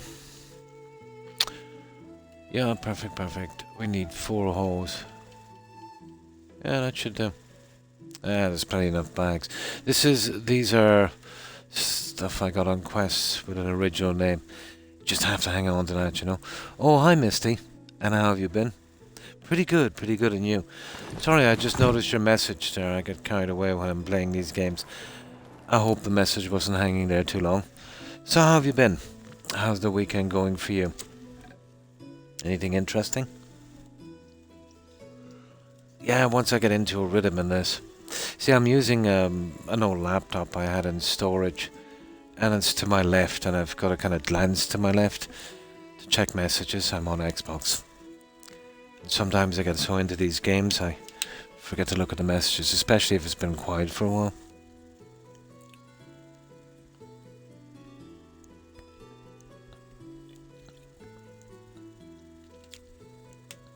You only just sent it, yeah. I wasn't sure how long I was there. Same old weekend, yeah. No trick-or-treaters. My God, I counted them here.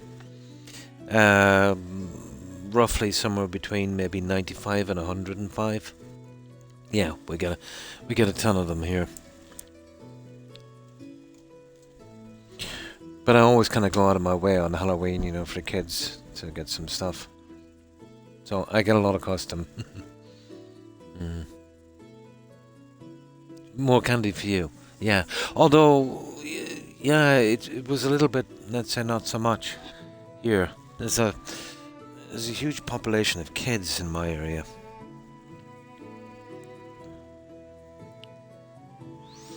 Trick-or-treating. But I remember, it was a long time ago. Well, my kids are, you know, grown up and they've got their own, well, one has his own family now, but I remember when they were little, you know, they wanted to go out, so eventually, you know, I let them out, obviously with supervision, but my kid went to one house, and I think somebody gave him 1 peanut, and then he went to another one, and they said, we don't do Halloween, which was strange, because every Halloween, you know, the 4 kids they have, you know, come to me and I give them tons of stuff. And somebody said to him as well, don't come back. Some strange people. Just don't get the spirit of Halloween. But it's really nice for the kids, Misty, isn't it? You know, to have that little thing, you know, they like to dress up and do that stuff, and yeah, absolutely for the kids. Good night, Terry, and thanks for hanging out. Appreciate it. Hope you have a good rest of your weekend. Take care and stay safe, Terry. Bye. Yeah, but Christmas is much like that now, isn't it? You know, it used to be, you know, maybe family coming, if you were lucky, maybe from overseas, you know, dinner together, you know, maybe a couple of nights out and that kind of family atmosphere. Now it's cell phones and kids and yeah, it's less about the Christian festival and more about stuff.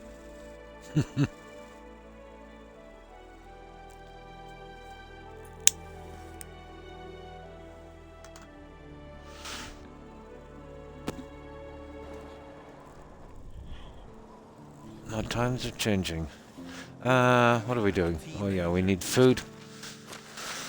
And what else do we need? You know, we're just waiting out the season, trying to get out of here, yeah.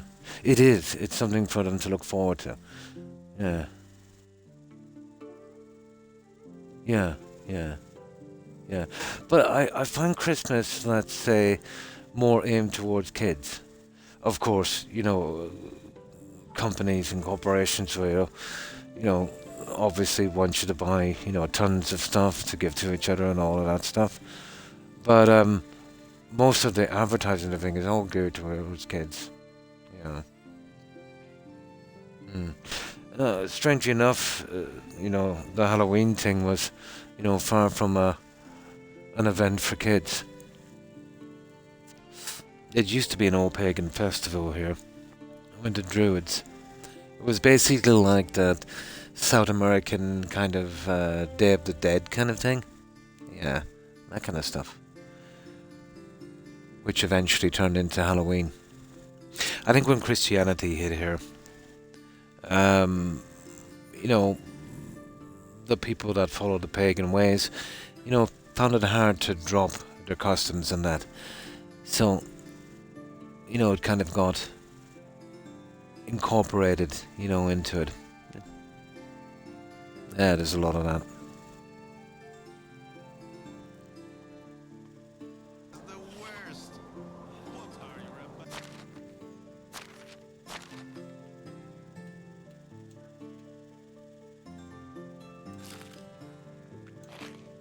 Oh no. Ah, that's good enough. Right, what are we short?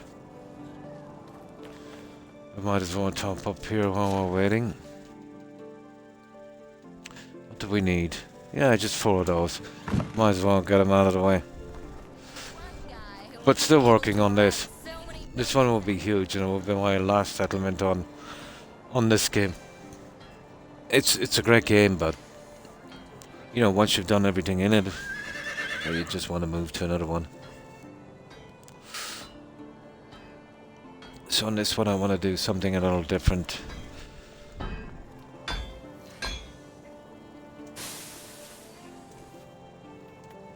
And you need to get to another season as well. Where is it? Everything looks horrible winter. But there's a new DLC out for this. There's some more plants. Not enough, but something. They blossom in summer. And they're pretty okay. I did, yeah. I've never streamed it on Twitch. I played it a good few times actually on the old Xbox 360 and stuff like that. But I was going to play it about 6-7 months ago. So I loaded up my physical disc, Misty, and it wouldn't play. So I checked it, it was perfect. You know, it was new in the box, I only used it once. I got it sent from, you know, some guy online, it was perfect. So then I checked Oblivion, and the same thing happened. And then I checked Fallout New Vegas, and the same thing happened again. But then I checked some physical discs I have, where I also have a digital version as well. So let's say I had Dragon Age Inquisition. I had it on physical disc. But the DLCs were ridiculously expensive. And then a good while ago I seen a massive sale was on. So I got the digital version of the game and all the DLCs for about $8, about €750. So that was, you know, just too good to miss, you know, because I got all the DLCs, and the DLCs cost about maybe 10 or 15 maybe each, about that. So it was a good deal. So that's why I had the digital version of that. And I think it happened with some other games.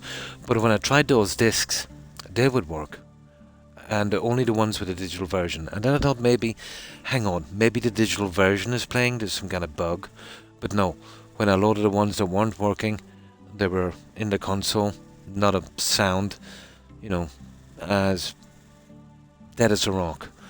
But when I loaded in the ones with digital version, you could hear them spinning and, you know, all the noise. So I thought it might have been a bug from Microsoft. So I contacted them on the help desk. They gaslighted me a lot, you know, reset your console, clear your account, change your account, all of this silliness. But I told them, you know, what was going on. So they held me on for a long time, you know, passing the buck, you know, down the road, or kicking the bucket down the road. But eventually they got fed up with me, so they sent me to one last guy. So he said to me, so, you know, he did the same kind of spiel. And I told him the problems.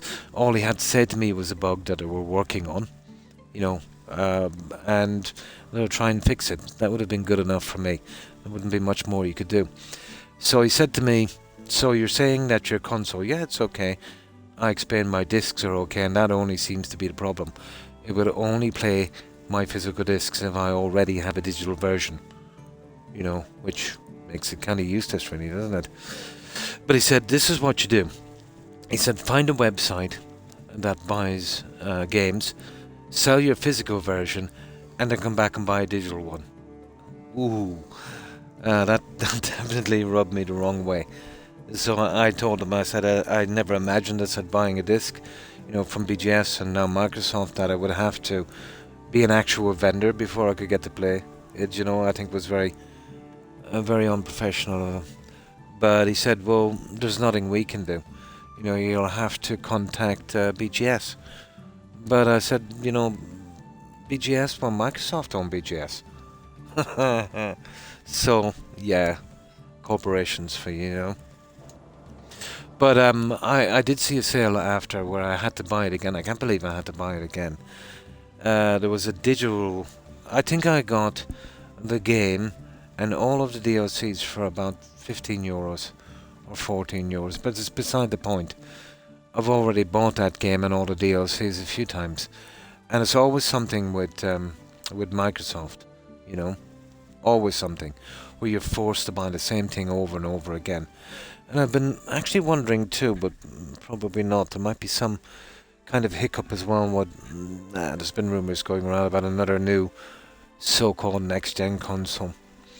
So I wonder will they do with that what they did from the 360 to, you know, the Xbox One, where a lot of the old games were not made backward compatible. And we had to literally buy them again. It'd be another chance for Todd to sell Skyrim, wouldn't it? I will make it 19 times he sold that game. That's got to be some kind of record.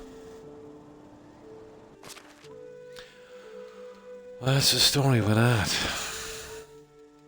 But I'm not surprised, to be honest.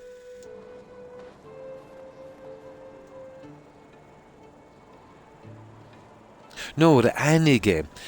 I miss my calling, Misty. I should have been a beta tester for games. You should see some of my playthroughs. If there's a bug in the game, no matter how remote it is, I'll find it. Yeah, I'll find it. But I remember when we had to get, you know, the shots, that, you know, the shots I'm talking about, you know, during that pandemic. But I read through the list of possible side effects, so that was okay.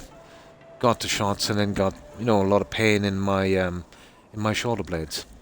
But it mentioned nowhere on the shots that was a side effect. But when I dug a bit deeper, apparently it was, but it was so remote getting it, they didn't even add it. I think it was something in 100,000 to one shot or something of it happening.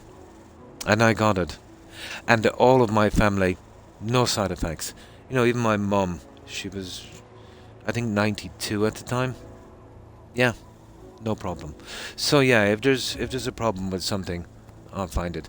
You know, I'll always beat the odds if it's not in my favor. That was an old bug, Missy. It was called the zero kilobyte bug. Nobody could explain exactly why it happened, but basically it got to the stage where your game wouldn't save, so you'd have to delete a save to save it again, and eventually you'd run out of saves. And I found a way to bypass that a little bit, but eventually the whole game corrupted. But as far as I know, that bug actually originated from Microsoft servers.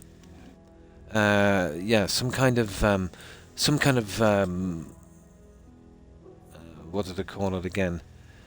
Yeah, some kind of server issue. But that was before Microsoft actually bought BGS. So now it's probably, even worse. It was the yeah, I think it was the version they had or something, where, let's say, if you delete your game and then you can get back your saves and all of that. Something went wrong in that on some of them. But apparently much worse. The problem was much worse on Xbox than it was in Sony, which I'm not surprised. Yeah. Yeah, it corrupted him. Yeah. But then that was about 2,000 hours long. But we actually got that bug at around 1,200 hours. But it's not a time thing. I was often playing that game, Fallout 4, and I think I got that bug within a couple of hours. Sometimes a couple of 100 hours. It depends. It's very, very unpredictable. But no real decent explanation, let's say, why it happens. But apparently the common belief is it's starting in the Microsoft servers. On the cloud. Yeah, on the cloud, I should say. Yeah.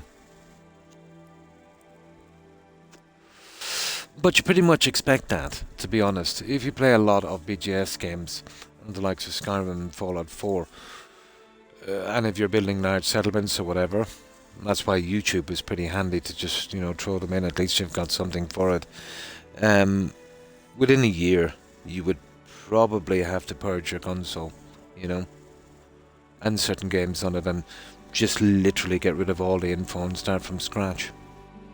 This is why I'm thinking that, Microsoft pushing for this cloud gaming, not very good. Apparently they had an outage in the US. Did you hear anything about that? We didn't get it. But I've seen it on YouTube. They had an outage in some parts of the US for, I think, about a day and a half. Headaches. Yeah. They're a strange company indeed. They did pioneer that, kind of experience, let's say, with the likes of Morrowind. Back when that was quite an achievement. But they've been lagging a lot. That's what happens. Companies, when they're starting off, they're making good games and that, and they're pretty decent, and they put a bit of pride into their games. But once any company goes public, their obligation is then to, investors and stuff like that. So the game is going to suffer, But BGS has been kind of suffering a debt if it hasn't got for what? Well, in my opinion, even straight after Morrowind, really. Oblivion is definitely my favourite Elder Scrolls game, but I haven't played Morrowind, obviously. But apparently, anyone that played Morrowind would say, the story was much better in Morrowind. Then you go to Skyrim, again a more playable game because of the graphics and the exploration, but the story was pretty lacking towards Oblivion. Then we go to the likes of Fallout 4. Again, the story was much worse than Skyrim, and we won't even mention Starfield.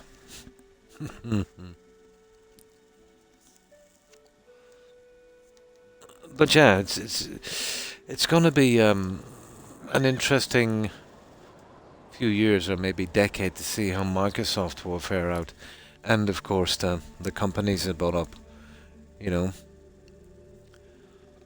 But what they're doing with, if it's true, and even if Microsoft actually announced that, it doesn't actually mean they'll stick to their word. They're famous for doing 360s and backtracking on what they say they're doing. But apparently they're coming out with a kind of, I suppose it'll be a kind of bottom mid-range kind of PC in a kind of Xbox skin. And apparently you'll be able to get all platforms on it. You can buy from Steam and all of that. That is a really good idea. Now, how they'll make their money from that? Unless there's some kind of agreement between platforms. You know, if somebody from the Xbox kind of ecosystem buys something from Steam, you know, Microsoft will get a little cut, and vice versa on the other ones. Maybe something like that. But I've been following it a lot, and, you know, the CEOs they had there were a little bit out of touch, you know, in a sense that, you know, the biggest probably competition to games now would not be, you know, other companies or other games. It would be people's time. A lot of the younger generations now are, you know, maybe playing less and less games and, you know, more like watching YouTube, TikTok, that kind of stuff. So with a device, let's say, where you could access everything, yeah, I could see if Microsoft did it properly how it might work. But can Microsoft do it without messing it up? Ooh, that's another one, isn't it? They're legendary for messing stuff up. Right, I think we're ready, guys, to go to another season. We'll get through this quick. I just dump off these hose, and that's the end of the winter here. Oh, hi, O'Keefe. It is, isn't it? Yeah, but there's not much to do because when you're building, you can't really see what you're doing.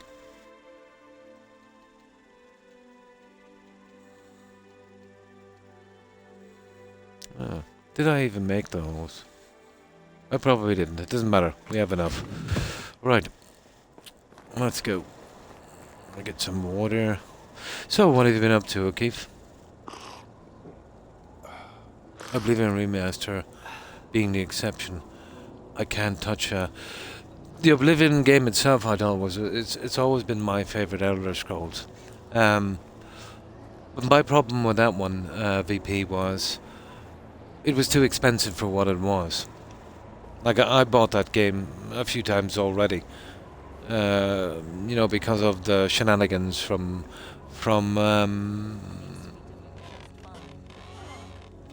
Todd and the crew. So here, I don't know how much it's going for, let's say, in the US, but here it's like 65 euros, like 70 bucks, you know, for Oblivion.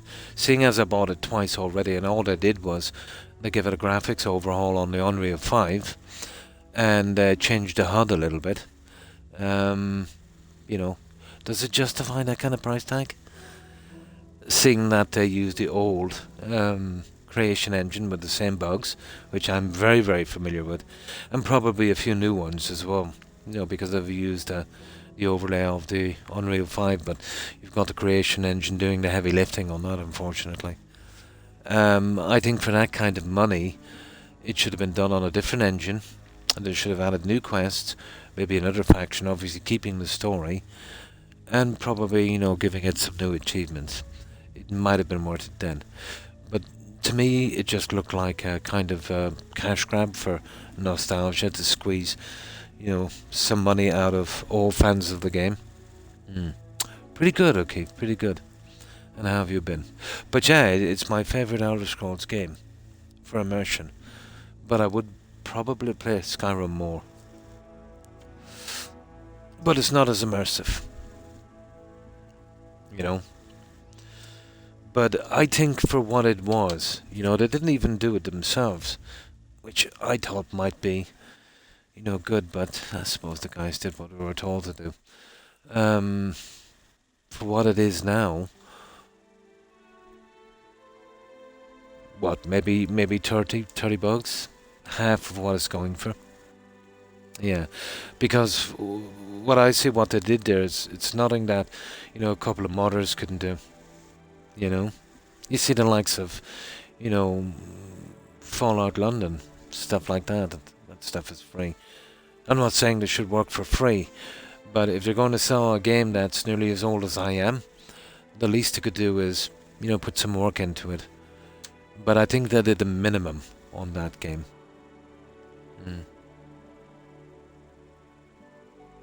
Yeah, €65, yeah. And they had the cheek of charging for the soundtrack. Come on. The soundtrack, the music, yeah.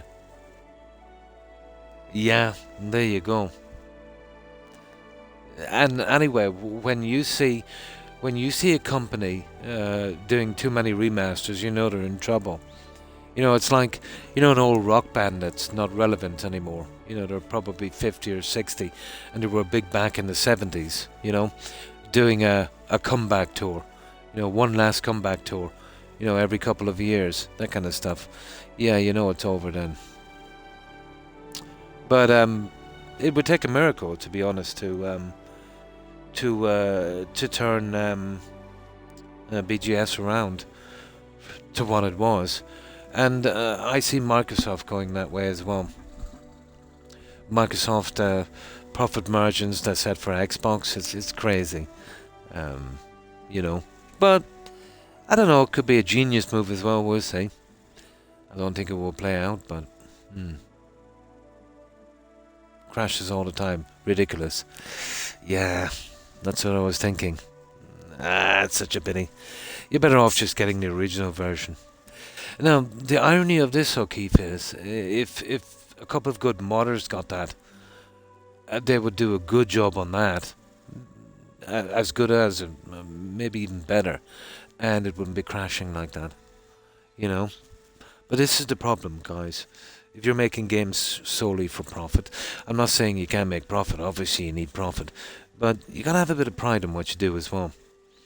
You know, if you have an attitude where it's okay, they'll buy it. You know, we haven't got the time now. Let's time is money. Let's move to another one, and we'll find another way of getting money from them, kind of thing. It's very, very disrespectful to their customers. And then, you know, their devs and their artists and that, you know, going on social media, you know, insulting their customer fan base and telling them they don't want to buy the game, and you know, because of their either their ideology, their political beliefs, or you know, even the color of their skin. These are the same guys that would be yelling racist.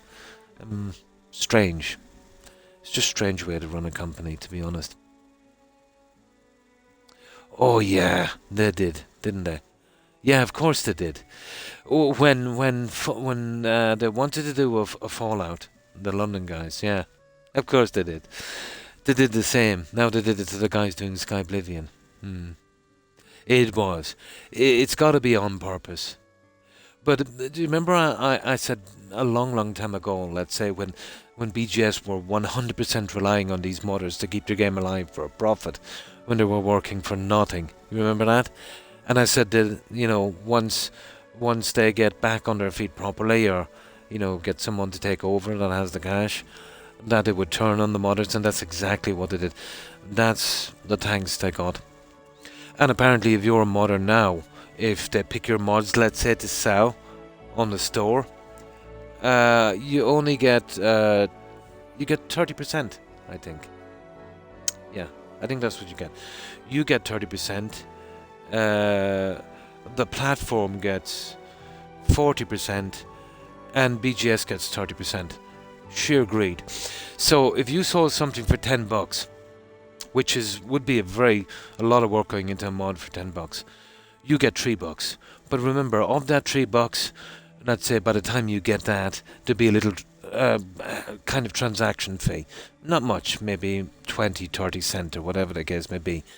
Then you're paying tax on that, and then you've got overheads now, so now you need an accountant and stuff like that. So I'd say if for every $10, you'd be very, very lucky if you were really successful, maybe to get maybe $1.50 per sale. Oh yeah, where, you know, you could play your games offline. You had your games forever, and as long as you took care of them, they were always there. Yeah. That was the way to do it. But no money in that.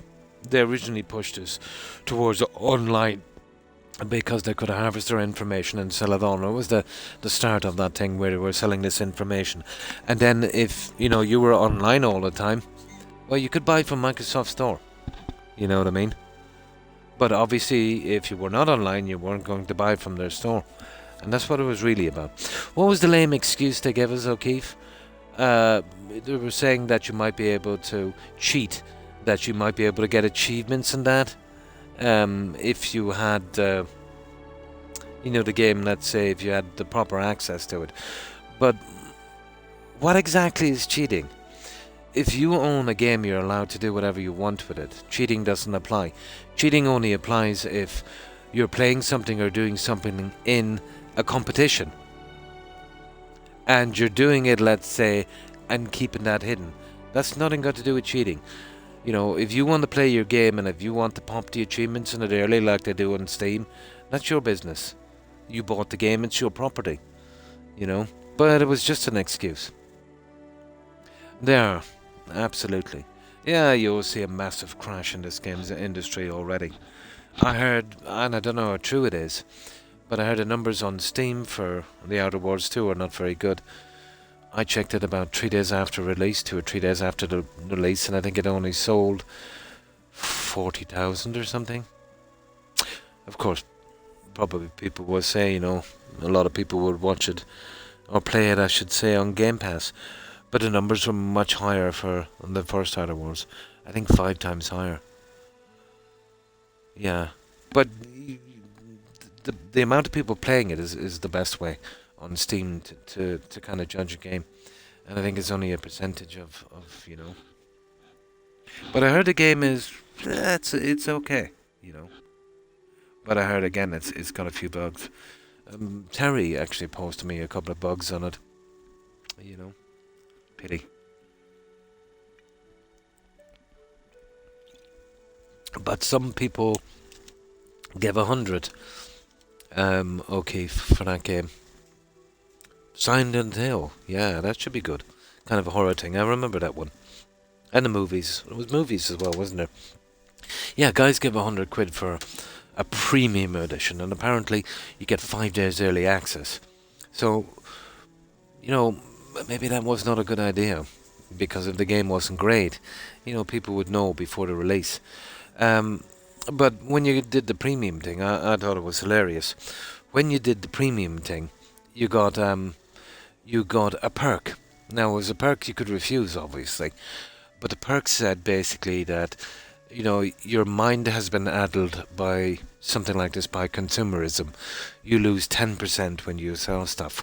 So basically, what they did was, if you gave them $100, let's say, and give them more money than they should have been getting, they slapped you in the face and called you a capitalist swine. I know the whole kind of thing is going with this anti-capitalism thing, but, punishing someone for giving you more money is, I don't know, a strange one. Yeah, check it out on YouTube. Yeah, I think it was kind of rubbing it in now, to be honest. If they thought it was going to be funny, it wasn't a time to do a joke like that. It was probably a time in the past, but now because of all of these guys coming online and, arguing with fans and, rage baiting and doing all that kind of stuff, I think people's tolerance for that now is they're not finding it funny anymore. Yeah, check it out.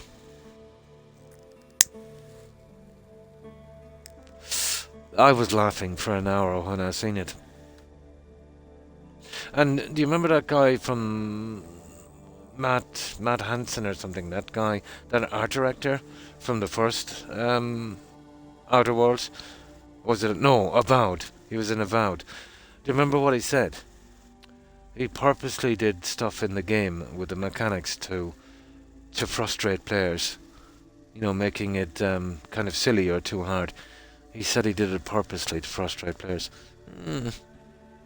I don't know. And then said he didn't want any crusty white gamers playing it. They're not wanted. Don't buy the game. I think a lot of people actually took him at his word there. Isn't that funny, isn't it? Imagine if you're working for a company, O'Keefe, and you know, let's say the people that he kind of called out, I'd say would be probably a good 40–50% of the player base. And he said that they were toxic and crusty white males. That's what he said. Yeah, crusty white males. So, white, male, and probably not kids, from about maybe 25 to maybe 40-ish. Yeah, they're the guys he called out. So he said, yeah, that he didn't want them playing the game. It's not for them kind of thing.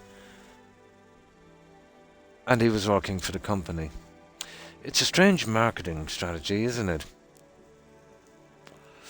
I've often wondered how that kind of fits into kind of the corporate thing, you know. I don't know, it has me amazed. Now, one could say that, you know, this is just one kind of employee that kind of went off the rails. But usually in a company, if you've got an employee that's basically costing you millions and millions in revenue, well, you're going to give him his P40. You know, you're going to fire that guy. But no firing and no statements from the company. So then you've got to think, well, maybe they're all like-minded, you know. Weird. And it's not about whether he's right or wrong. You know, it's about alienating a lot of his customers when you're working on margins, let's say. Especially now on Xbox. I surely didn't think he was going to get more sales because of that.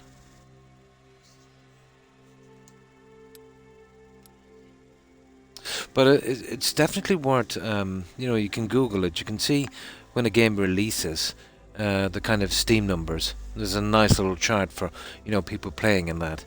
It doesn't reflect, obviously, console. It doesn't reflect, well, it probably would affect Game Pass on PC. But it gives you a good idea of how good a game is going to go. You know, if you watch, let's say, how it performed over the first 5 days.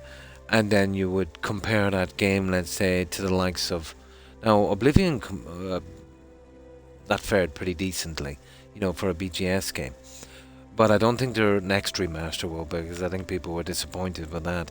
Much like the first Outer Worlds kind of, you know, performed decently enough, considering. But I think the numbers for this one, I remember looking at it, I think we're just about 20% of the first one. So I think maybe people were kind of disappointed with the first, and then that's it. You know, when they come out with another one, there would have been a lot of hype, obviously. But the company of Obsidian, let's say, are far from what they used to be. You know, the guys that brought that company up from scratch, and, you know, games like Fallout New Vegas, they're long gone. And now it's just company in name. You've got different developers, different story writers, and different aims, you know.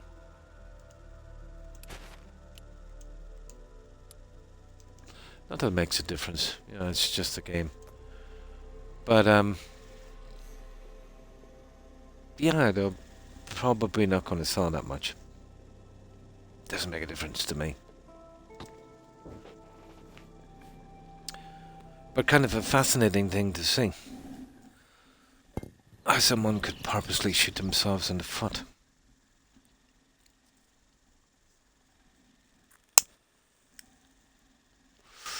Your villagers tell them still blah blah blah blah blah. Okay.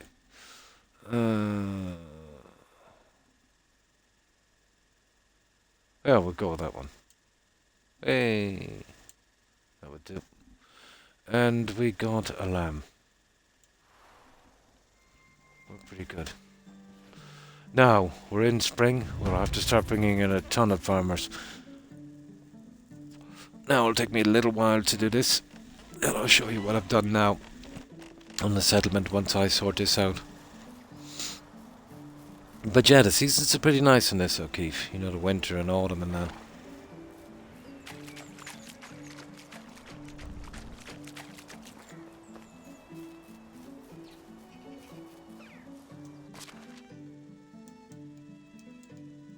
Yeah, you've got to do that manually.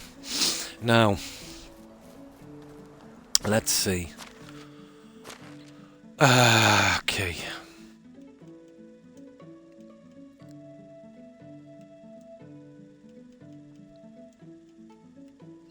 Let's see.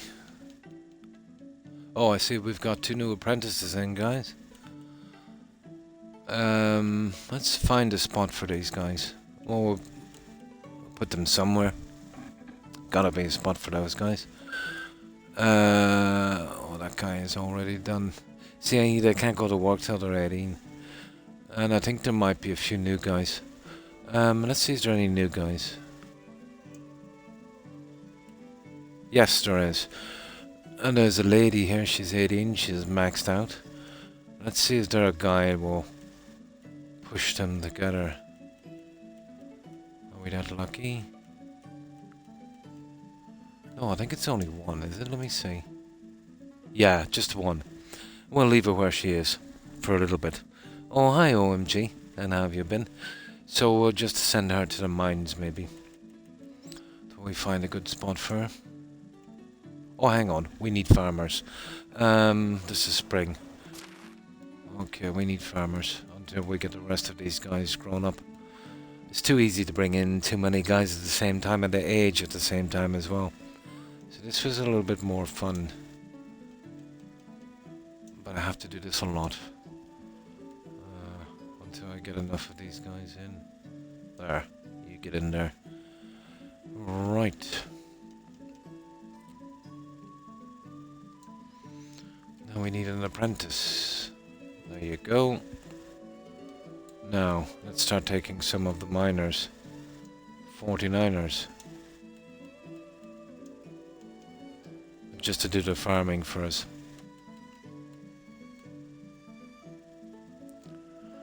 Right, that's one. And we'll see if we can do something. Oh, we got a guy in there already.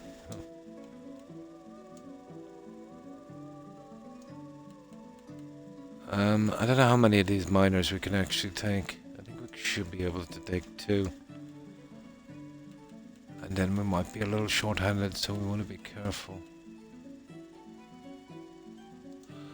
Now let's see. Yeah, this is a bit of a pain. Okay, the excavation shed. We're still okay. That guy needs 1, so we put in the guys. Here, let's see.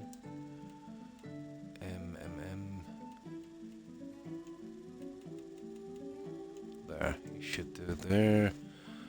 And what have we got? There's another guy missing here, so we'll take this guy.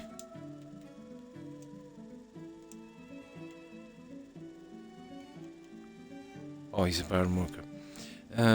There he is. Miner. Okay, so we could take 2 more from here and probably get away with it. So we need, this lady and Odin. Okay. I'll just get these guys in here for a moment. Just until I get the rest of these guys. Get them grown up a little bit. That lady, yeah. And Odin, where is he? There. That should be it. That should be enough. Now let's see. Yeah, that's just a skeleton crew really on that. That should keep it going. Now. Yeah, they've already got guys in there. I really have no place for them.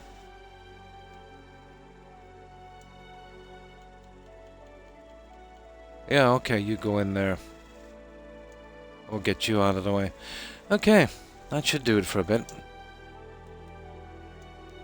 We'll keep a check on them later. Now, let's see what we have to sell. We obviously have to pay our taxes as well. Have we got enough junk? Maybe about another 400, I suppose, even though we probably have enough. Yeah, about another 400 will be more than enough.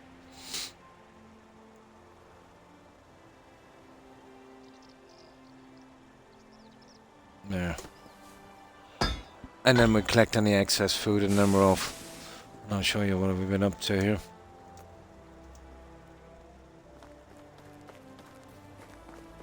So this is what I've got so far on this.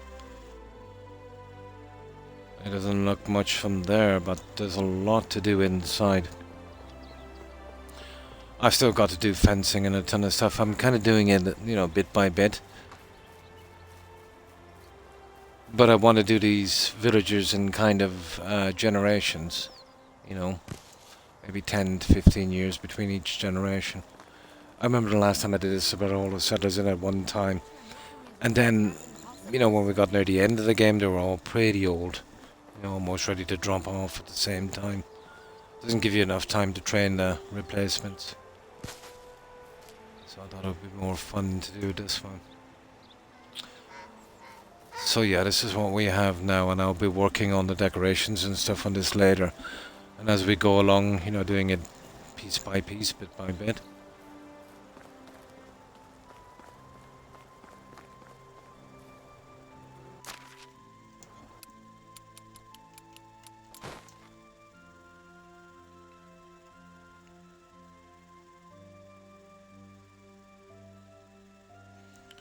And this will be a massive farm. I still have to figure out how far I need to go back on this. So that's why I've kind of held off on the trees. And there'll be a lot more changing in here as I'm going along piece by piece.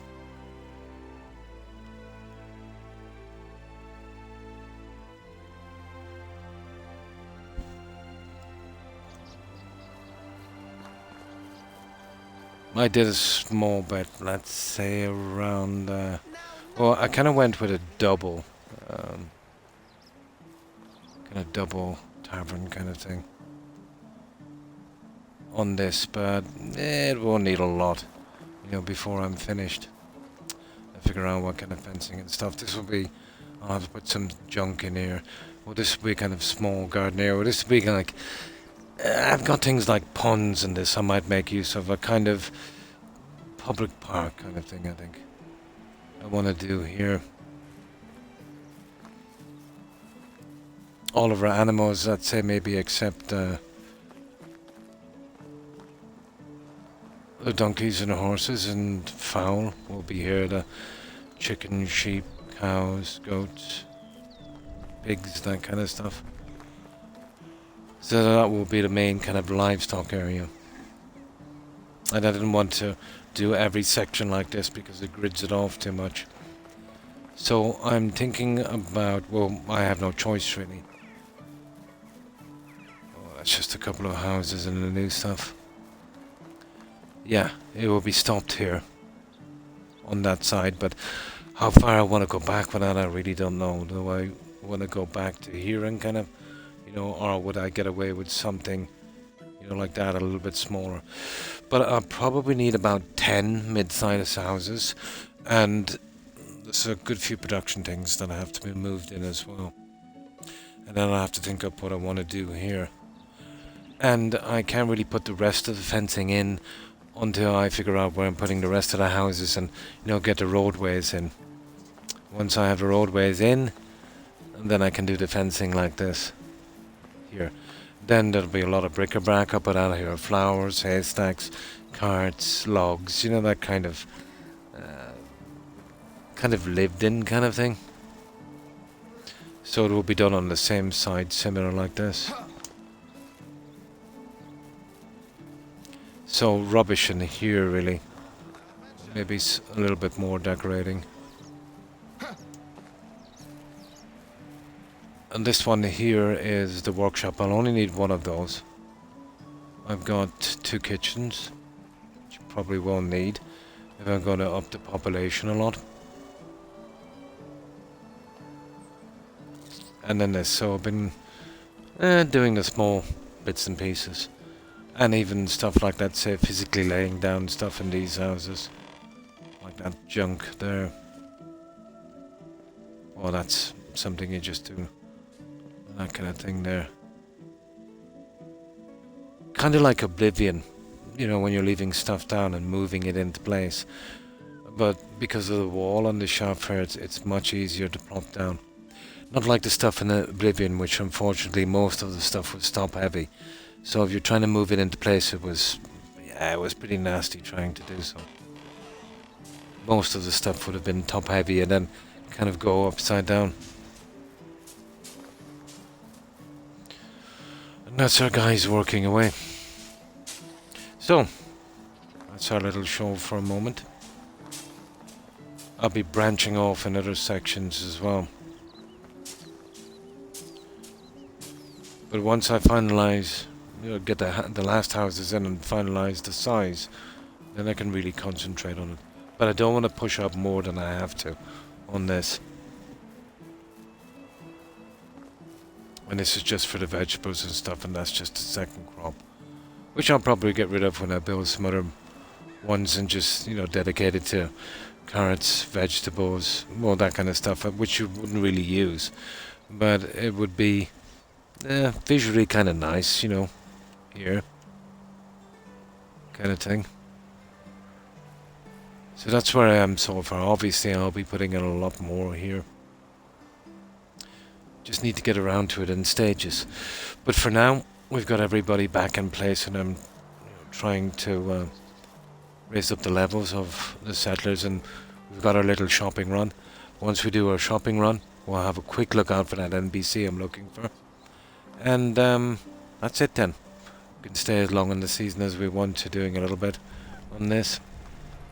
They'll probably need about 4 in-game days at least for this, because there's a lot of crops in there. And the farmers are definitely not up to full strength, even though they're level 10. So, okay. That's that part.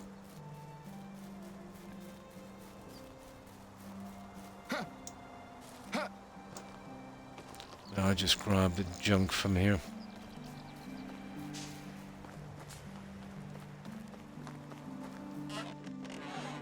So I would keep, well, the milk we never use, so that's for sale.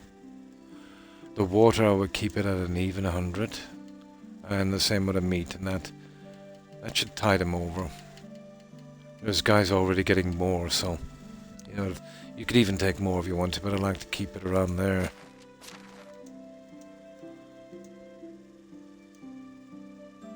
Oh, hang on, I took too much. Okay, I took 100. There. About 100 on this as well, so let me see, we get rid of you. We get rid of you. And the other 53. Not great, that stuff, is it? Yeah, it goes off 12.5% per season.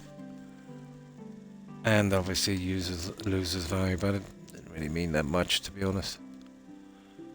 And what's that, 100? Nah, the meat is okay. Yeah, okay, we'll go with that. So that's gotten rid of the fluff. So now we'll just go back and save, and we'll do our rounds. I'm thinking about doing a little bit more here. And let's say, well, especially down where the animals are. I really haven't got a chance yet to really focus on that properly. But needed to bones it up, kind of quick. Some of the challenges I was doing as well. So, let's say maybe not so much here. But because of the fence here, obviously, you could get away with this here. Which gives it that little bit more. And I was itching to use this. The problem with this stuff is, if the ground is not completely level, it looks horrible. These kind of go up and down, and it really doesn't suit. But yeah, this was suitable enough, let's say. But you can see what I mean here. And this is only the slightest incline. You see it there? But it can really get out of control. Oh, I can kind of live with that. It's not too bad. You know, it's kind of worth it to get it halfway back on that. And you can't do any ground levels in this, not like Valheim. So you're stuck with pretty much what you get. We'll come back in a moment and we'll see. We'll definitely start the new houses, guys. We've got a good few couples coming in. Some of the younger generation. Right. Grab some water, get some food, and we've got all of these little places to visit. I'll run through them pretty quick. And I got lucky. I seen this colt, almost all black. Very rare. I'm wondering if I got a male and female black, but I don't think the mechanics are that good where, you know, I think that's the kind of default color you're going to get from horse, and this is just a kind of random kind of fluke. I think even if you had a male and female of that color, I don't think their offspring would be the same. I can't see them putting that kind of detail into that, to be honest.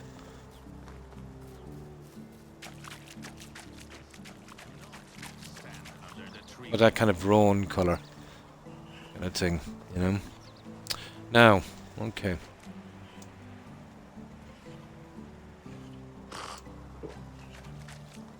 I definitely got lucky with the cold.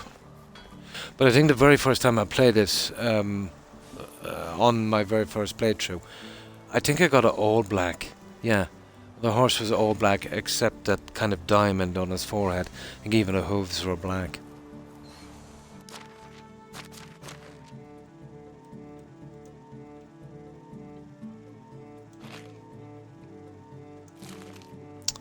We are ready to go. Right, okay. We'll see if we can get these rounds done as quickly as possible.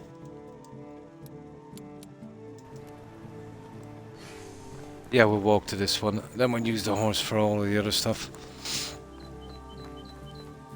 We'll ride as well. In case we find that guy, we won't find him here. The only reasonable spot we might be able to find him is probably either somewhere around there. I'm guessing, or somewhere around there. And that's the only place I see NPCs spawning. The problem is it's always the same NPC. Chance of me finding him on this playthrough is slim. I did find him early on in the game, but didn't need him because you couldn't do the challenge if the sign wasn't up. I'm kind of sorry now I didn't kind of note where I seen him. But to be honest, I thought he would be spawning up. I'd be running into him quite often. But no, that doesn't seem to be the case. Now, we have enough pigs anyway, so... For the goats and sheep, I think we might need a bit more. So here we'll just take our money real quick. Products here. We'll take it actually as quick as we can. We just get rid of this junk. Let me see.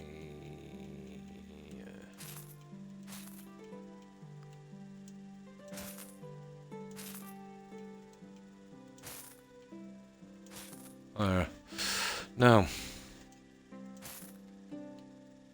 get to these guys as quick as we can.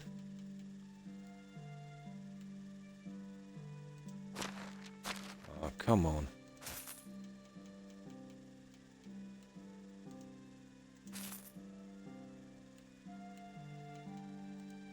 Once I clear this off, we should be not too bad. Good Right. luck. I just need to get rid of some. We won't even buy any junk because I have a massive stockpile of dye, which I'll probably run out of, but yeah, I don't want to keep too much. How are... Let me show you my So we just wares. concentrate on getting rid of this junk. Yeah, maybe I should start to get rid of that.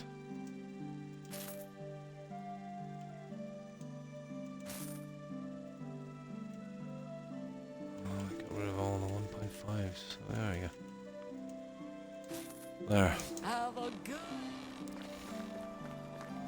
Now the spruce sapling is the only thing I'm really interested in with this guy. Good to see a new. Have a That good that day.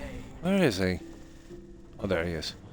How Now, are let's you? just see if he has got a spruce sapling. He has. A seedling. Right, let's get rid of this junk.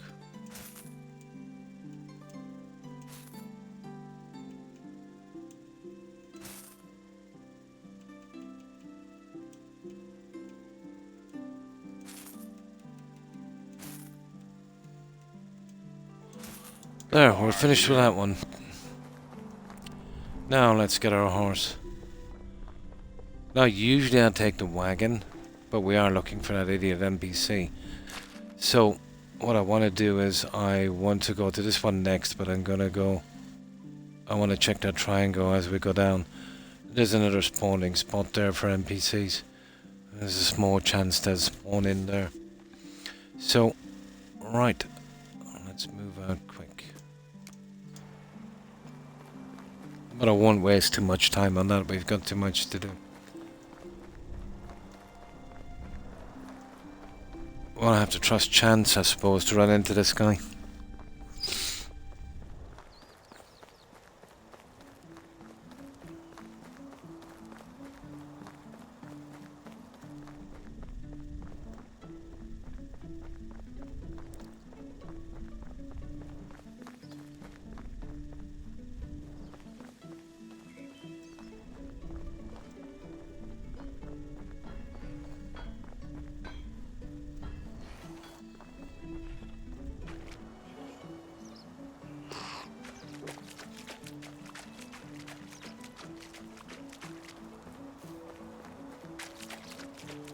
Right, we are ready to go.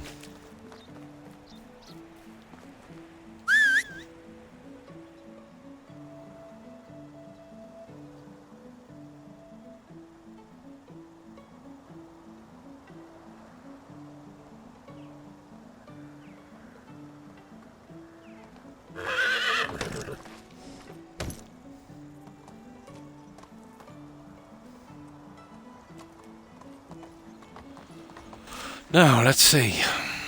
Yeah, just a triangle. Onward. Onward. Via. No. Via. Alright.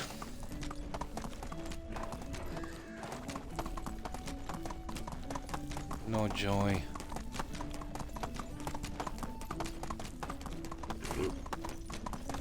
Oh, hi Ricardo. And how have you been? Well, I hope. Yeah, just doing a little rounds on this. Just got to, where are we in? Spring. Just need to get rid of this and then I can get back and we can do something on that settlement. Been kind of picking away at it slowly. Can I help you? So, how's the weekend been for you? Oh.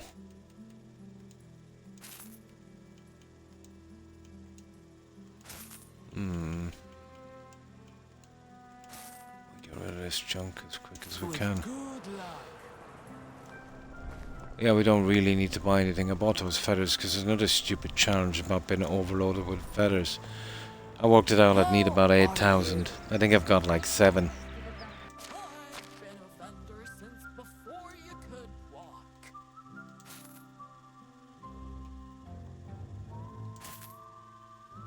What have we got here?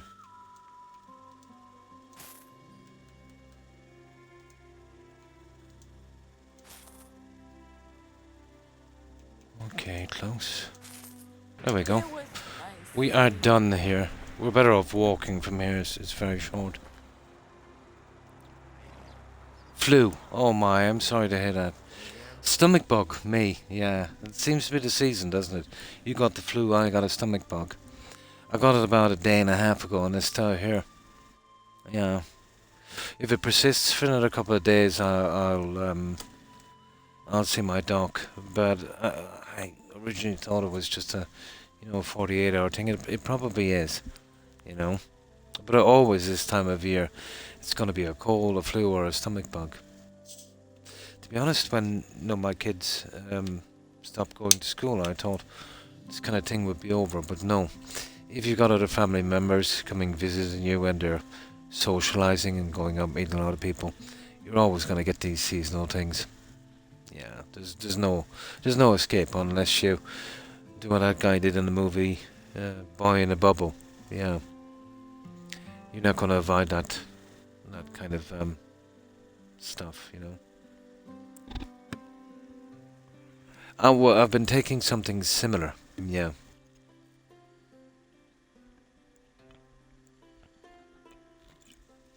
But I've been keeping an eye on it.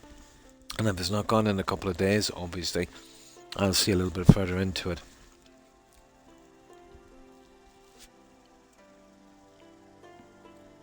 But it's always like this for me. Always this time of year, there's always something.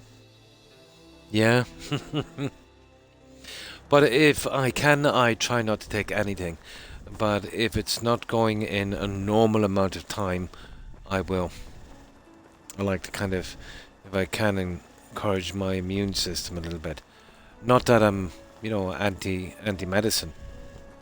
On the contrary, really, no. But I think it's important that you only turn to medication if you have to. Like the overuse, let's say, of antibiotics and that. It's pretty much like heroin. The more you use it, the more you need and the less effect it has. You can't be doing that. I try not to, yeah. I don't even take painkillers. And I don't take... I think... Well, I've got no choice now. I'm on a range of stuff for my medical conditions, but none of them are habit-forming opiates. I've got one, it's a blood thinner, so it would have a certain amount of aspirin. I'm saying that. So one is a blood thinner, because of the massive chance, let's say, of high blood pressure, of blood clotting. So I'm on a blood thinner. I'm on high blood pressure medication. I'm obviously on cholesterol tablets, because when you have the blood pressure thing, you usually get that, especially the high one. And I'm on a beta blocker brand of antacid called, what's it called again? It's Nexium, because of my ulcer that I can't seem to get rid of. Yeah. Well, you'll lose interest after a while. But it's how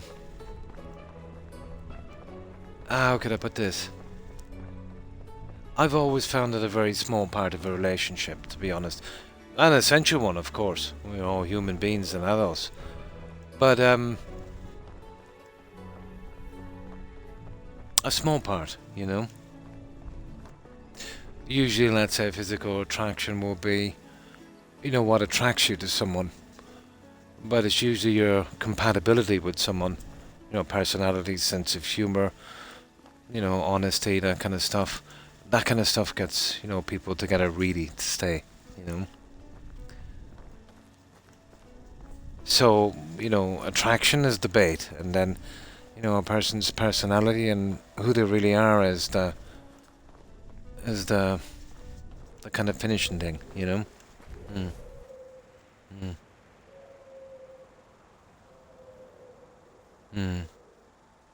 It doesn't really mean that much to me in a relationship, to be honest. I won't be a hypocrite. I'm a man after all. But it wouldn't be the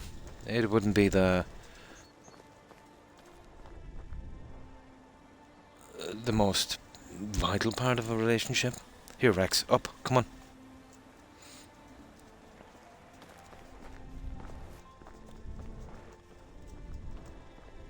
Rex, come on now. Now is not the time. Up, come on, I'll lift you up.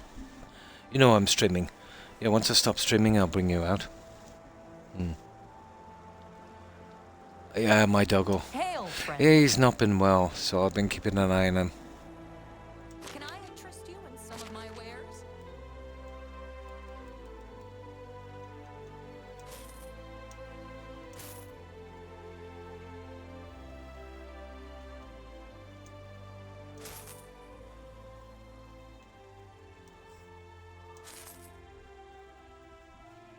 But usually, a relationship built on physical attraction is a relationship built on sand.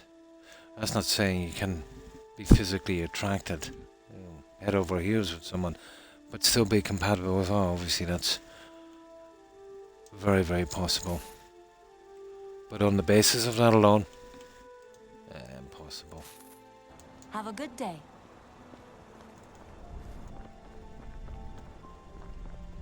But everyone's different. We're strange creatures indeed. Best prices in the area.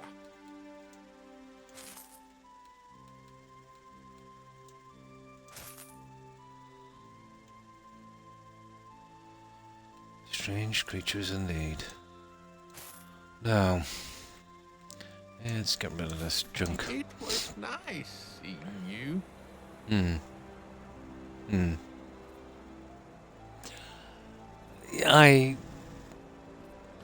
I don't consider myself a prude, Ricardo, but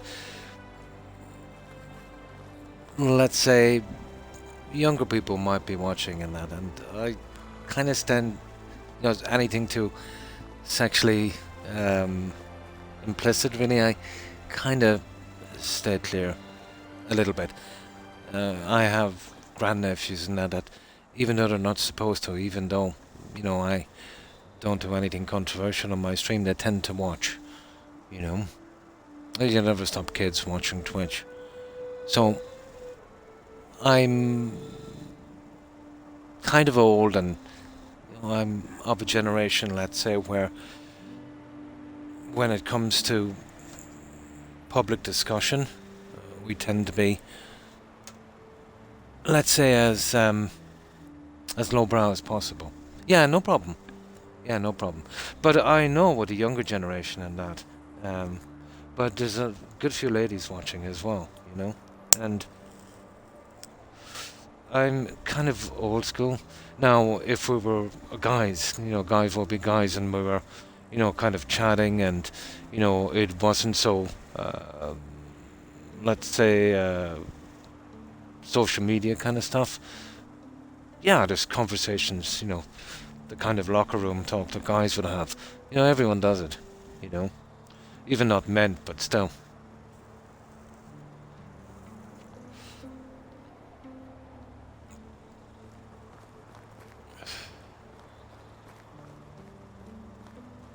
But I remember looking at gamer tags one time, and I noticed on one stream I have a grandnephew or great grandnephew, and he's about 9 or something. He would have been watching for a while. Now, the channel is okay, for kids, because if they're waiting for me to do something, it's definitely okay for kids. Like, I could do Sesame Street. I'm that boring. But because of the nature of Twitch, let's say, and people coming on chatting, you don't know what's going to be said. So that's why I would have, let's say, 18s only on this, even though it is, pretty lame. Let's say there's nothing anyway controversial about the stream. Although we do get into discussions, let's say, with definitely other themes. I think as adults, we kind of need to do that. Discussion is good.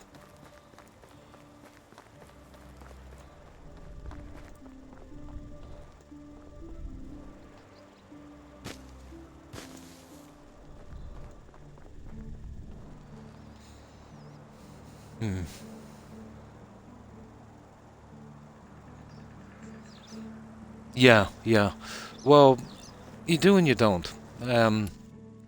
Tell me what kid is going to, abide by rules, or whatever the case may be.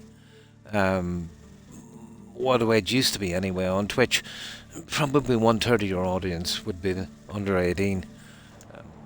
I've often heard and seen streamers encouraging people never to mention their age, because if they say they're under 18, then they're automatically banned. They would make that clear.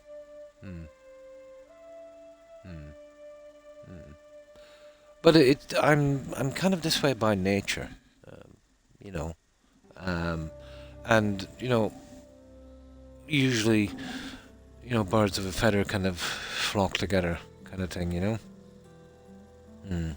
But no, language as an expression, even swearing, it's okay. I don't see any, it's just a more, let's say, modern thing from my generation. But as I said, I don't feel comfortable with too much bad language, especially when there's ladies watching the stream.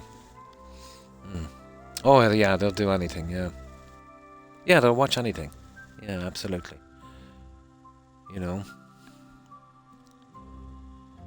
But you've often got the odd troll, Ricardo, have you? Yeah, we've obviously got them. Really horrible people saying really nasty things. I mean, really repulsive, disgusting things. Even reporting these people to Twitch is a waste of time. And I remember one in particular, he was really bad. So we pretty much banned him. And when you're banned, you obviously get an appeal thing where you can send one message. And he said he wanted a shot back in the ring. An idiot, basically. But I checked out his channel, and he was trying to make affiliate, strangely enough. He called me a hypocrite, yeah, because I banned him for trolling. Well, I did call him an idiot as well, but that's what he was. I try not to let him get under my skin. But when I checked out his channel, he said he was going for affiliate. I think he had like 100 followers or something. And he did say in his bio, he wants as many people watching, but obviously, to behave. And I'm paraphrasing this. And he didn't want any trolling. Yet he felt it was okay as a complete stranger to come on my channel and troll. And then call me a hypocrite for banning him. That kind of stuff just takes all kinds, Yeah. Oh, absolutely. And there's a huge debate about that now, but, parents, well, yeah, they have a certain amount of responsibility. But I think corporations share that responsibility as well, to be honest. Most people would push it, well, it's the parents' fault. It's impossible to keep your eye on your kid 24/7. I mean, impossible. And then when you get corporations, even the platform we're on now, when they did that nudity for art thing on Twitch, like they know, I think the vast majority of viewers here are male and teenagers and underage. Yet they thought it was okay to do nudity for art. Let's just say there was a lot of art on Twitch. And there was such an immense backlash, I think, within a day or so. They turned around that rule again. So you know what I mean? There's so many Pandora's boxes, alright. No, with that, let's say it's only if you let someone. I don't care. Like, if there was no audience here, like, if somebody trolled me, like, I remember back in the beginning, when I only had a couple of people watching, like Twitch, in the very beginning, there was 3 guys came on. Well, I know they were kind of doing a tag team. So, your man said to me, he said, you have a strange accent. He said, are you homosexual? No, he was trying to trigger me. So I said, and I've nothing against homosexuals, don't get me wrong. And I said to him, no, I said, I think you tuned into the wrong channel. I said, I think you're looking for Grindr. I said, I'm flattered, I said, but I'm straight. And I hope I'm not offending you, I said, but I'm not interested in you. But if you, I said, I heard there's a platform called Grindr. Maybe you should go there. And then the other guys started laughing. I know they were kind of in a team. And, strangely enough, later, they kept coming on and they kind of behaved themselves. And, we knew each other for a while. There's ways of dealing with people. I'm Irish, so I don't get offended that much. And I can give as good or as even more, let's say, than I get. And I don't take offense. But, I'm just amazed at the the psychology. It's kind of a YouTube thing, I think, with kids. You know. On them, yeah. But it's kind of part and parcel of social media. If you're not able to deal with that, you shouldn't be here. Not that I'm big or anything. I'm like just a tiny fish in this kind of thing. But, you know, that doesn't save you either, you know.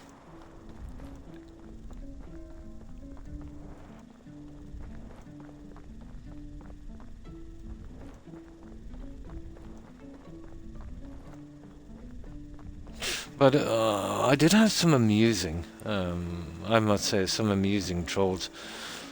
And there was one guy, and he would keep changing his tag and coming back, and I would keep getting him banned.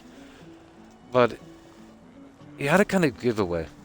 His first message would be from that old song, "Hello Darkness, My Old Friend."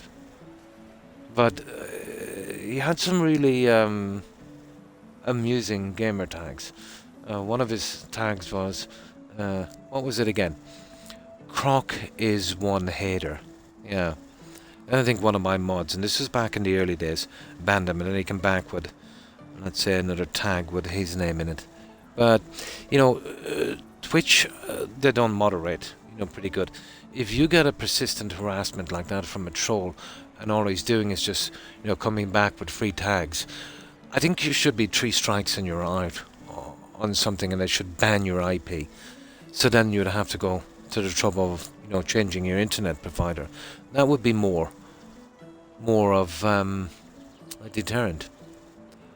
But just like YouTube, let's say, they're not banning any of the deep fakes because it's getting them views. I think it's Twitch as well. They're not banning any of these offenders because they want as many people as possible on the platform. Unemployed. I use that one as well. Yeah. Living in your basement, living in your mum's basement, kind of thing. Yeah. But this is what they're looking for, Ricardo. Unfortunately, now you get some that will scare away, and you just ban them. But they're actually waiting for this. Usually, the best thing to do with a troll is just instantly ban him, and don't say zero. It's like when you're in a toxic relationship with someone. And they love to argue and fight. And if you play that game, you're basically playing that game. They're manipulating you. But if someone comes on here looking for that kind of stuff, yeah. Well, it depends on what you want. But why would you entertain someone that's just there to disrespect you? It hurts them a lot more when they're banned, you know. But again, it all depends, you know.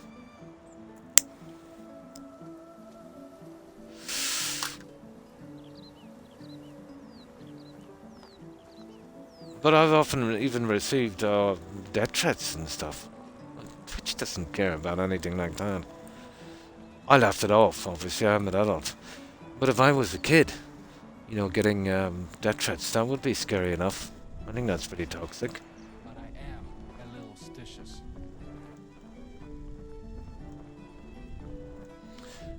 That's the problem with social media, Ricardo. You'll get people, let's say, well, I won't say acting out of character, but doing something online because of the anonymity of it. Doing something online that they wouldn't do to someone's face. And no matter what way you twist that, that's cowardly, you know. Oh, I won't do this to your face, you know, but I'll do it, you know, where, you know, I can hide, you know. Now, there's some kind of trolling that's kind of okay. It's kind of funny and it doesn't push too hard.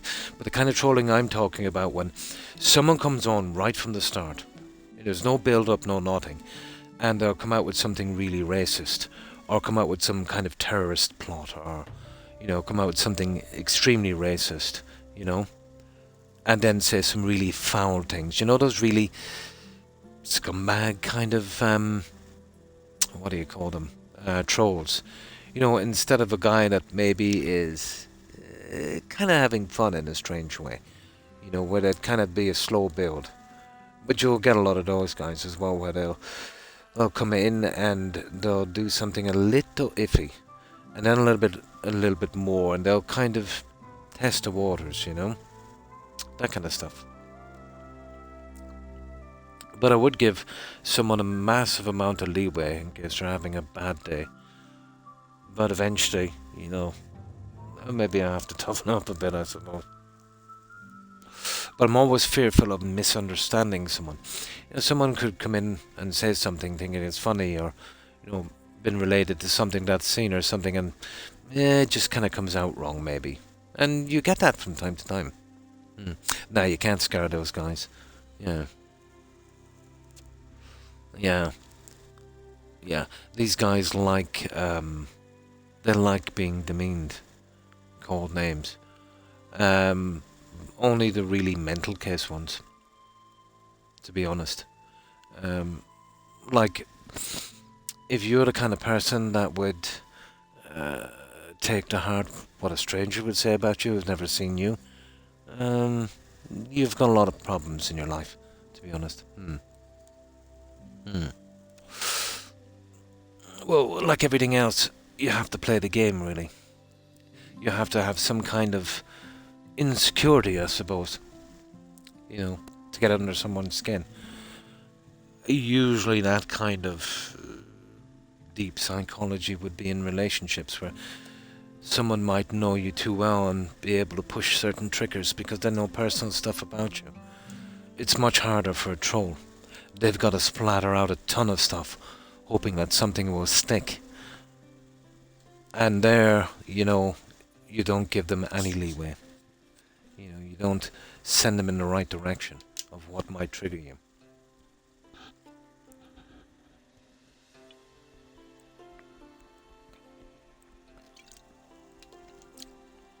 Now, let's see what we can do with this.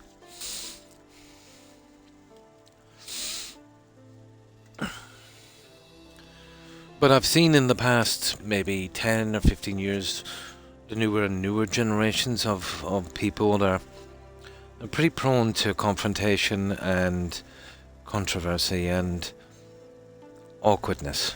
You know, it seems like the art of conversation has well and truly died, and this is their new language, I suppose, if that makes sense. But I suppose every generation will say that about the last.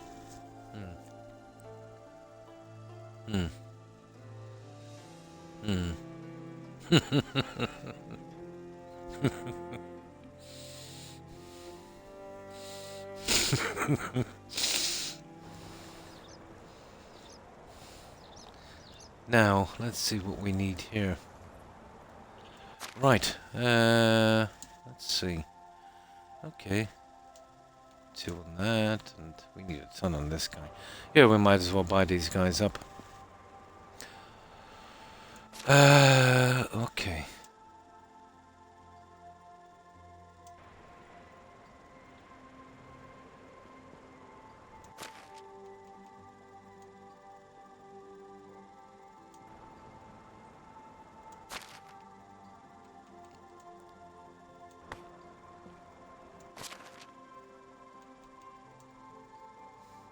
That's 4 short in that, but we've already got... Oh, we have 1 goldling. Okay, we need 1 ram. Where are you? Yeah. We have a goldling. Okay, we need a ram. There we go. I think we've already got 2 rams on the other one. We've got a goat. No, we've only got 1. Okay, we need another ram. Oh, hang on. I moved them to the wrong spot, didn't I? Let me see.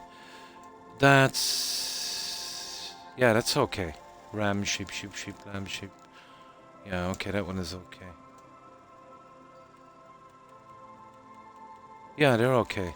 And these are the goats down here, is it? Yeah. Here, let's make sure.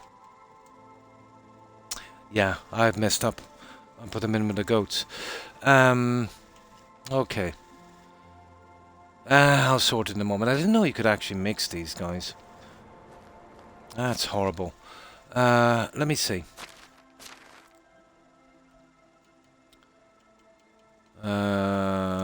Here.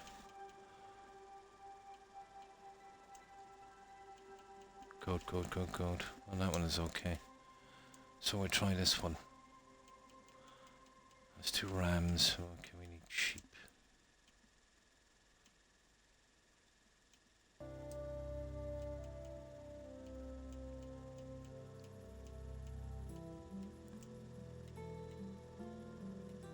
Yeah, the color scheme got me mixed up there for a moment. I usually don't make a mistake on this. Yeah, let's just fill out one of these anyway.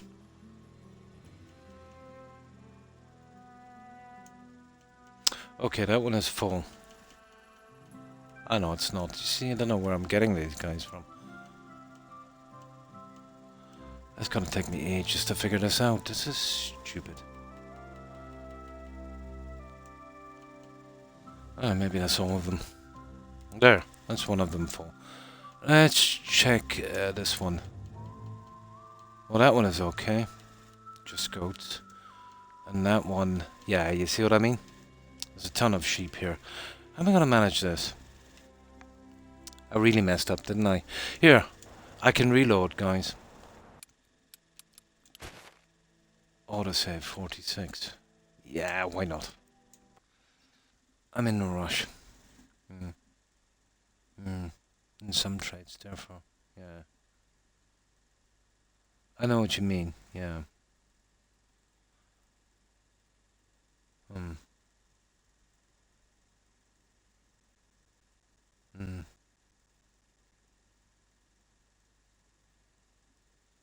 Two times is more fun, yeah?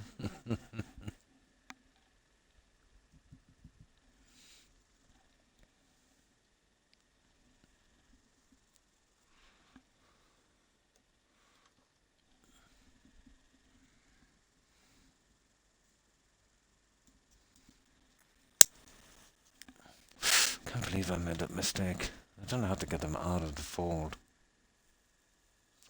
Out from smashing it, I suppose.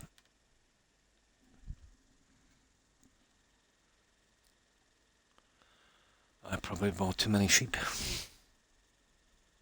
It doesn't matter. There's a chance of these other guys spawning in anyway.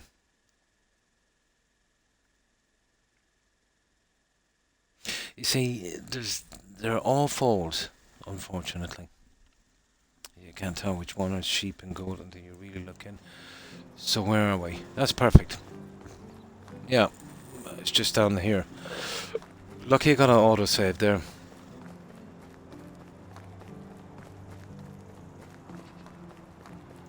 Yeah, we got a nice little autosave there.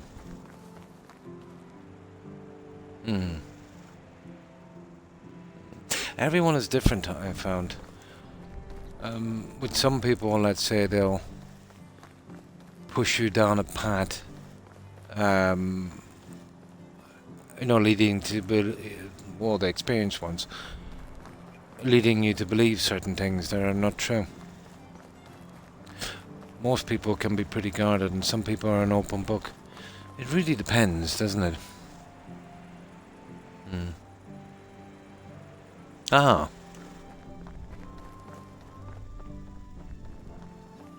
Oh, here we are. Let's do this properly now. Right, I need some sheep. Let's see what we've got in our folds.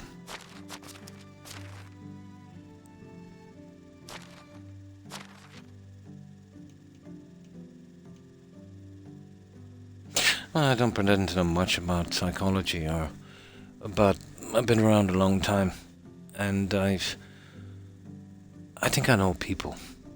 Well, as much as anyone can, I suppose.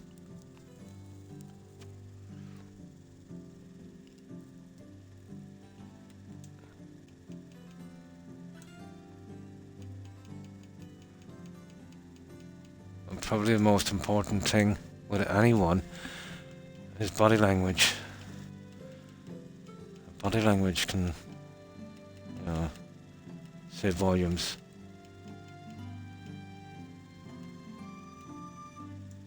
There, that's those ones. Yeah, I think I got too many. Right, let's do this again. Let's save this time.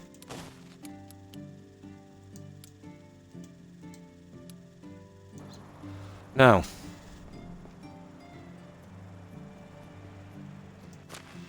Now. So it's these two, isn't it? So this one needs 2. All shape, it is. This one here needs 5. Again, all shape. So we put you in there.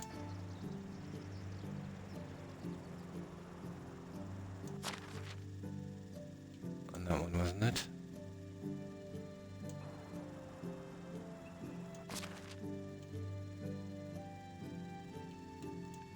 Now we've already got...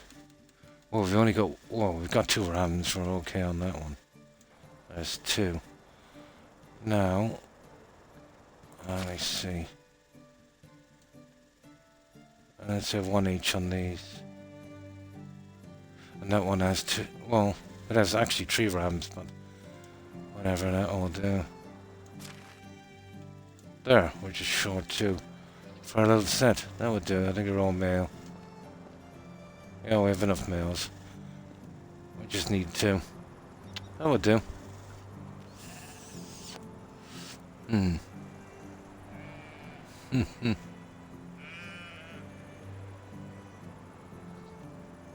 Yeah.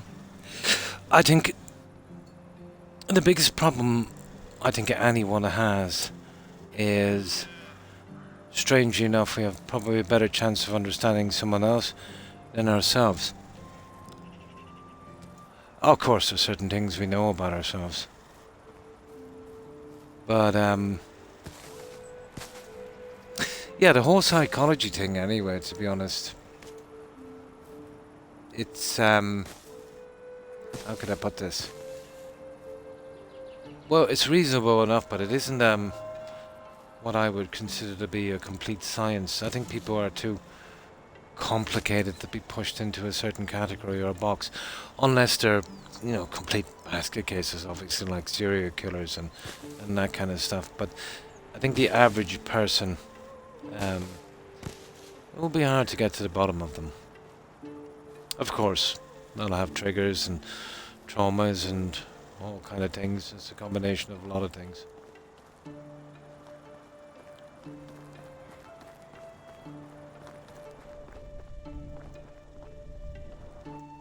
Like even one of the most famous psychiatrists, let's say, would have been probably Freud. He was a pretty messed up dude.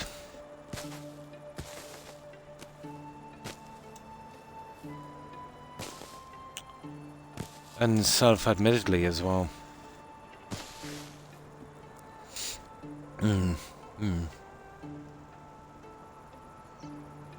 Do you know your doctors hate me when I tell them what to give me to heal myself. I had some problems with a matron in the hospital because of that.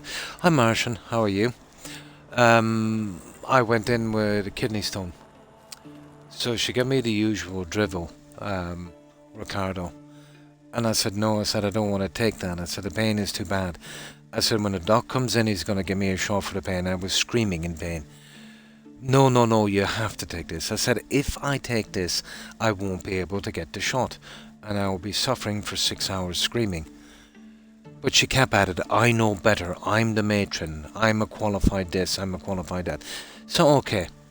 I took the medication. Doc come in about an hour later. He said, oh yeah, he said, we'll definitely have to give you a shot. He said, you're in too much pain. Then he looked at the chart. No, he said, I can't give you the shot. He said, because you've already had this. And I looked at the matron. She looked back at me. And you know what she said to the doc? Yeah, I was saying that. She said, all right. What a stupid hypocrite. She literally argued with me. She's a horrible person. And an idiot. You'd think someone working like that, she just didn't care. She just had some kind of power and she wanted to use it. You know? Yeah. But it was obvious with the kind of pain it was in. You know, when you've got a kidney stone, you definitely need a shot. You know? Giving them some kind of paracetamol is a waste of time. It's like putting a raindrop on a dumpster fire. Started judging me because I write what I said. I would accept it because I know it works so hard. Well, yeah, to a certain extent, let's say we would know our own body. But I think the kidney stone thing was a bit obvious. I think she was just incompetent. Hypocrite, yeah. Yeah. But the same matron, I remember, and there was an old guy in the same ward, and he couldn't get up. And he was calling her, he needed to go to the bathroom. And she was just ignoring him. She was sitting at her desk, and I think she was talking to some of her friends, criticizing people and backbiting. And she literally ignored him. So I got up, even though I was pretty ill, and I helped the poor old guy across and made sure he got back and into bed. So she didn't say anything. But when I was discharged, when I was going out, oh, she said, goodbye, she said, I'll miss my little helper. My God, if she was a guy, I would have punched her in the face. She was a horrible human being. Why someone would work as a medical professional with that kind of attitude towards people and in pain is beyond me. It would be like getting a fox to work in a chicken farm. It made no sense. I think in a lot of organizations, let's say the police force and places, let's say, that would hold people's lives in their hands, I think there definitely needs to be a kind of psychological assessment of someone before they hire them, Horrible person. Oh yeah, she wanted to flex. Yep. But in a situation like that, you're getting ejected from the building, because whose side are they going to take? Especially when you're arguing the fact with the opposite sex, Ricardo. You know what I mean? But yeah, it wasn't life-threatening and I could deal with the pain. But if it was life-threatening, yeah, I wasn't doing it, obviously. Horrible, isn't it? Yeah.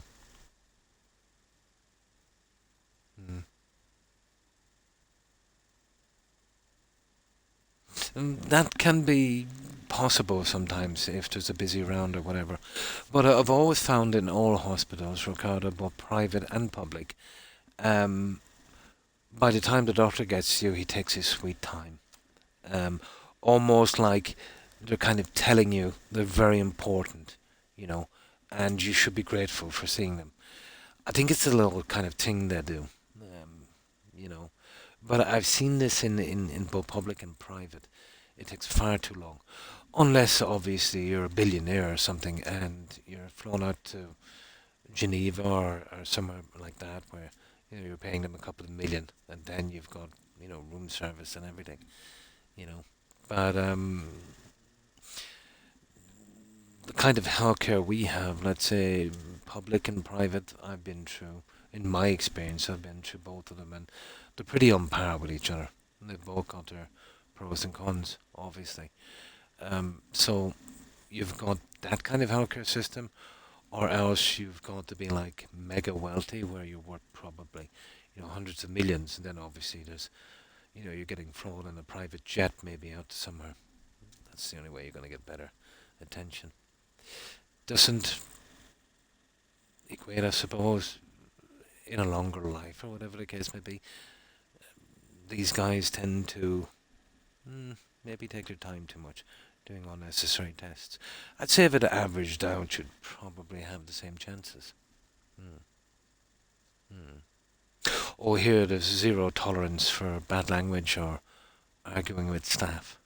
Not only will you be ejected from the building, but if you're ever in trouble again, you can't get back in. So they use that to their advantage.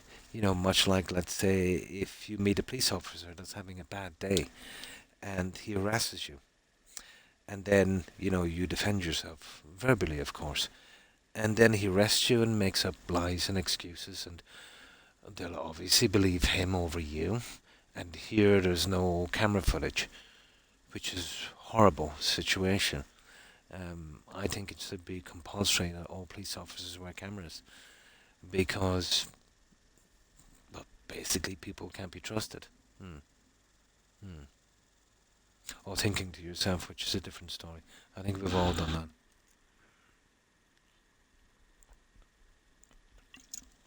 But I kind of despise hospitals, to be honest. Now, don't get me wrong. Doctors in there are lovely. Nurses, finest. Really nice. It's just the matrons. I've got a thing with matrons. A matron would be the head nurse. You know, the person who failed to be a doctor. That kind of stuff. That kind of thing, yeah. They're usually cranky old Karens. Usually, let's say, my age, up to about 62 or 3. They're a major problem. They walk around like they're running a free bread line and you're from a third world country begging them for bread, even though you've already paid for the services, whether it's a public healthcare system, which you've already paid your taxes, or it's a private healthcare system where you've both paid your taxes and you've given them a lump sum as well. Needs to be something. But I'm thinking these are the old school ones, Ricardo. I'm thinking when they die off and the next generation comes in, they'll be much better. These are ones, let's say, that, you know, we're doing this kind of work in the 70s and 80s, you know, with this kind of attitude. I'm sure it's a personal flaw in them and their generation. I'm sure the next generation will do a better job. They can't do a worse one anyway.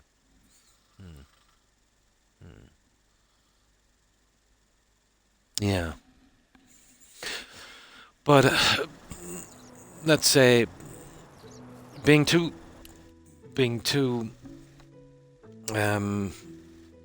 argumentative, let's say, with someone in charge of your healthcare would be pretty much there on par with insulting the person who cooks your food, I think.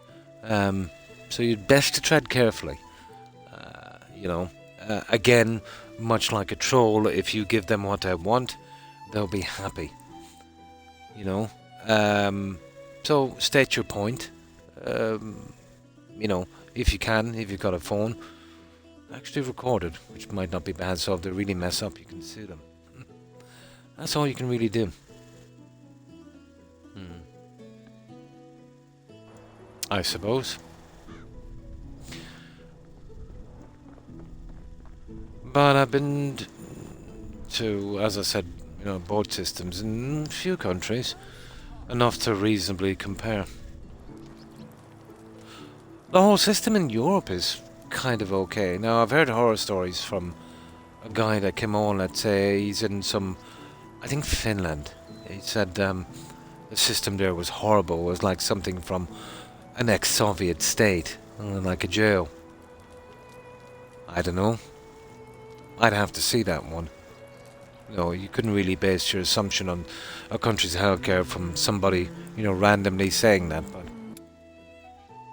who knows, Oh, I'm no stranger to pain.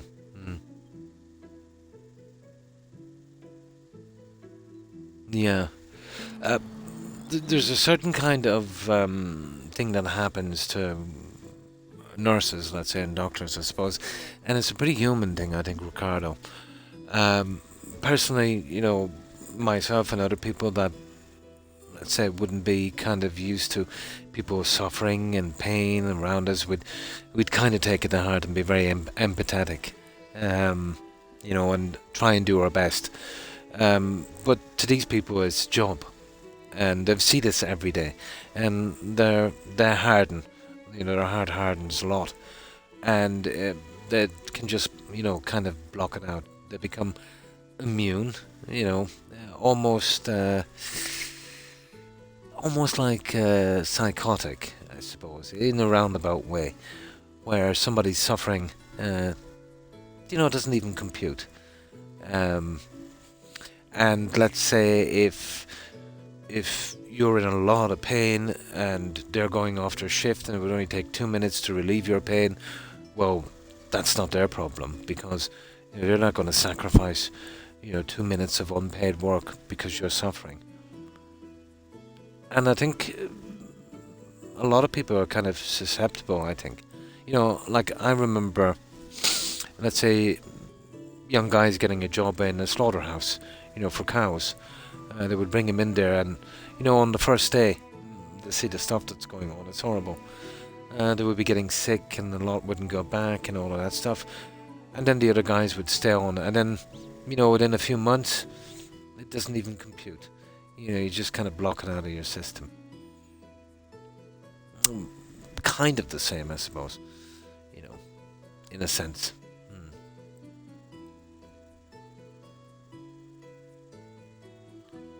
Yeah. But you're always free to leave and sign yourself out if you're not happy with healthcare, Ricardo. I would definitely recommend that to anyone. If you're not, happy, but do it on good terms. Or if you get a diagnosis from a doctor. And I can't stress this enough. There's no harm in getting a second diagnosis. Like, I'll give you one instance. My older sister, she worked as a nurse for decades, but she developed a kind of rough skin patch on her scalp. She dedicated her life to the profession. She didn't, she never married or anything like that. It was all her career, and she went to her GP, another female doctor. Not that would make a difference. And the GP said, oh, well, it's just a skin patch. When you're showering, use a rough towel. It will eventually dry up and fall off. So this was going on for months and months and months, about 6 or 7 months, but it was getting itchy. So she decided to go back to her GP and ask what's going on. But that GP was on holiday, so there was a locum in place. A locum would be, let's say, a GP that would stand in for other GPs, general practitioners, when they're on a holiday. So, like a substitute kind of teacher thingy. Yeah. But he was there anyway, and he had a look, and he said, I don't like the look of that. So he sent her to a specialist, and the specialist diagnosed she had a very, very rare skin cancer. And if they maybe found it 4 or 5 months earlier, there might have been a chance, but it was, no hope kind of thing. So if she had a second opinion then, remember what a GP is. A GP is only doing an educated guess. There's reasons they have specialists, So a GP is there, let's say, to give you what they consider to be an educated opinion. And they're far from always right. If you're not happy with something, go see a specialist. But within about 4 months later, she passed away. I've never seen such a form of skin cancer. All of her skin on her scalp and her face was petrified like stone. It was a horrible thing to see. But I tell you what, the medical profession did. They tried to persuade her to donate her body to science. Yeah, because of this rare form of cancer she had. They called her in, thinking now of that. And she basically told them where to go, Ricardo, and where they could stuff those papers. Yeah, she said she wasn't going to be in somebody's petri dish in a glass or a jar. She wanted to be buried in the family plot with the rest of her family, and not be a plaything for some medical students. Yeah. And then he tried to guilt trip her, saying that she would contribute towards the cure. Come on. Con men. Yeah. Well, everybody has a certain amount of stupidity. What is stupidity, really?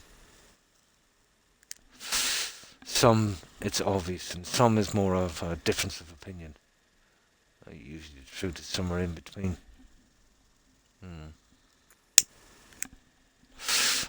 Let's say, there's people on one side of the spectrum that would consider the other people. I think it's very subjective.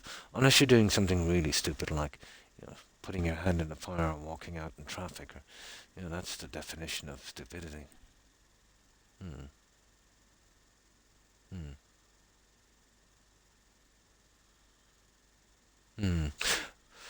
The donor card thing.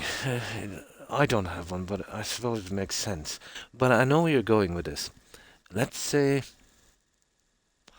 if you're on a life support machine, and you have a 1 in 10 chance of surviving and getting better, you're more inclined to pull the plug to get the parts. But let's say if you didn't have a donor card, you know, the whole process might go on a week or more and you might pull out of it. Yeah, I suppose in a roundabout way, if you didn't have a donor card, you would have a slightly better chance, but even though it's a fantastic chance of making it, I suppose. I don't know, wouldn't there be a procedure in place? But yeah, the donor thing is definitely a great good. But can you trust the people that they've tried everything? Probably. But still, it's a risk, isn't it? I suppose. I wouldn't 100% describe, let's say, that it would end your life early, but it would be an incentive. All right. Hmm. Hmm. Hmm. Well, there's stupidity and there's ignorance, Ricardo. There is a difference. You know, again, the word stupid has been kind of used to almost explain everything. I myself wouldn't use an electric car because, not because I don't like clean energy, but the whole idea makes no sense.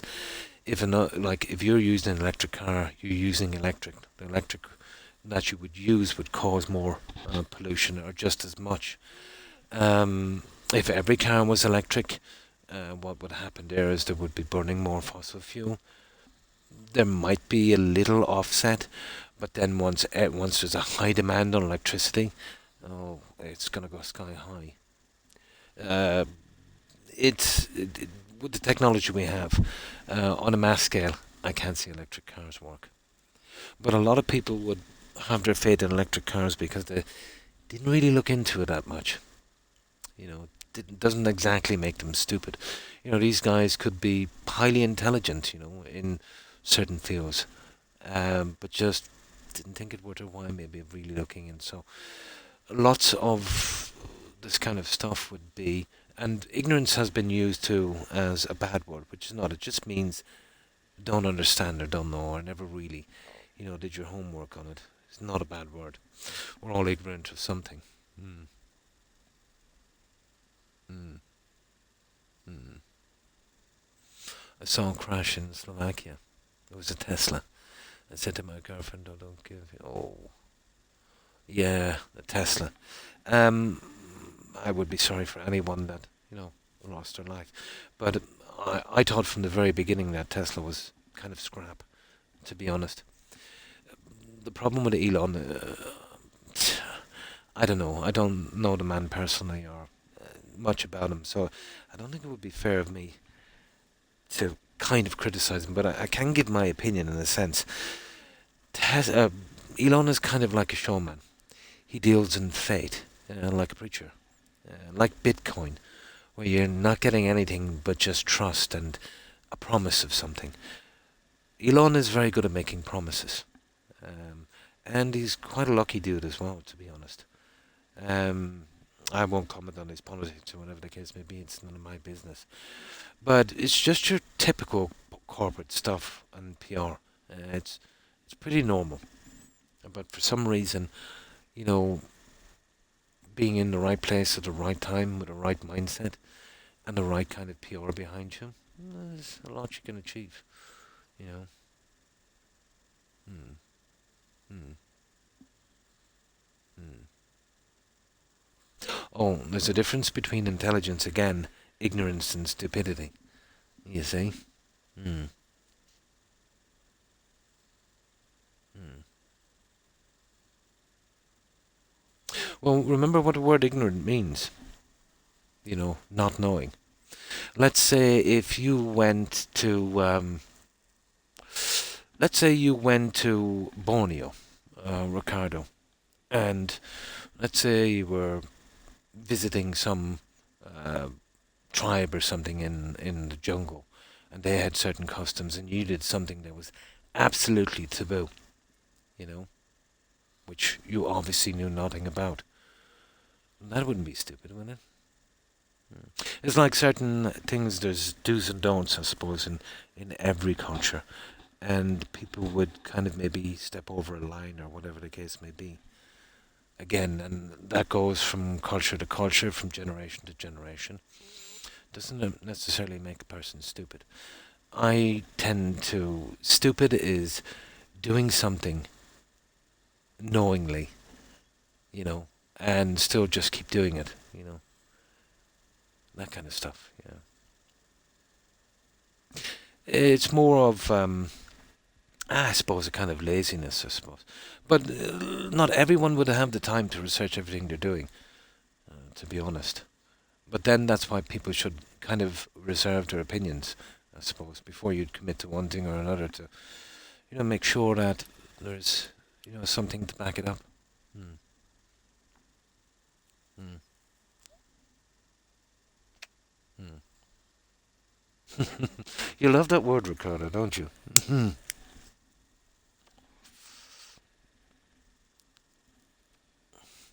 But the definition of it in a dictionary is much different.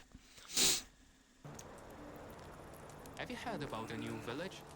Soon it's probably going to become a city. And there's always been a problem of, let's say, kind of brushing an entire kind of... How could I put this? Type of person, let's say, with a kind of same brush. Saying, well, if everyone thinks that... And personally myself, I agree with you. I think that electric cars are a waste of time. Because I know, let's say, a little bit about it. I know a little knowledge can be dangerous, but if I look at the big picture, I can't see it work. So I agree with you on that. But let's say a lot of people, that they just see that it's clean or whatever. A lot of that stuff would be kind of hidden or kind of played down or, pawned off to a certain extent. So I wouldn't exactly call that stupid. That's just being human. If you want something, you want something, Stupid, yeah. But it's stupid with a purpose. It was stupid to start, and then you get addicted. Addiction is a different thing.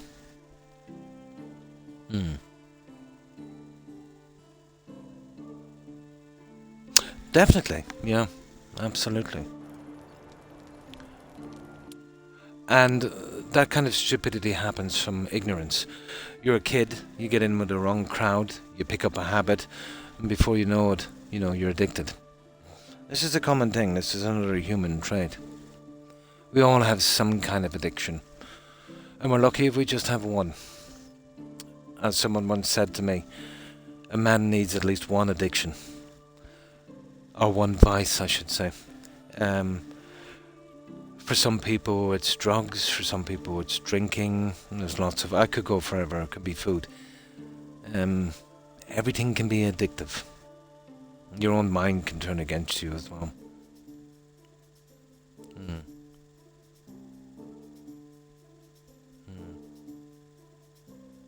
Well, there's not a skull crossed on the package, but there might as well be. But I agree, smoking is a silly thing to do.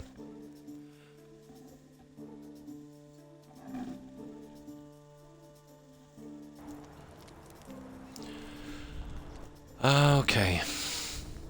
Hello there. My wares never disappoint.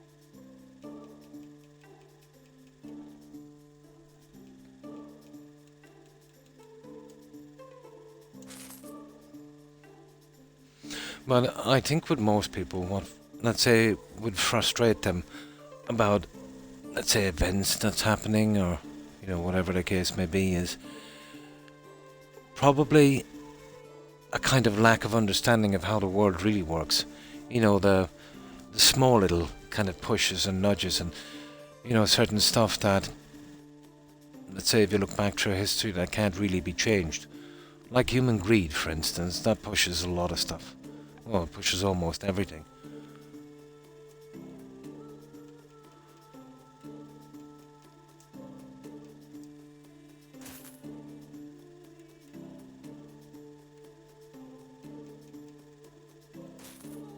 Good luck. But it's a system that we have zero power to influence. Well, in small numbers at least. And even in large numbers, if it is influenced, it's just for a generation or so. It always resets back to normally the same thing. Because the reason why, because no matter what generation you go to, even if it's 10 generations time, we still have the same flaws. And we'll still make the same mistakes. You see certain mistakes that were made in generations, let's say, where the people would learn, and oh, this will never happen again. And it doesn't, for maybe a generation or two. And then the people that learned that lesson would have passed away. And because the generations that are left that didn't see anything play out would be ignorant to the consequences. It's like overreach with government, or, you know, that kind of thing, where it just kind of seems to be okay. Well, you know, it's not really affecting me, so then it's a little bit more, and before you know it, it's really bad. Because they really they didn't see this thing happen before, and it's about comparison, really, isn't it?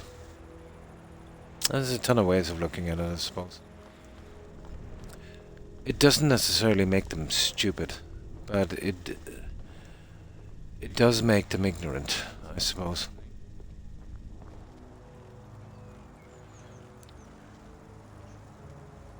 The 70s these days develop so fast. I wonder if That would be only for a tiny section, you know. But there's one thing you'll find out about psychology in people. You can't name a problem and say, well, this is the problem with everyone. It's never that simple. Imagine how easy it would be if it was. It's definitely oversimplifying it, I think, Ricardo. According to every psychiatrist that ever lived.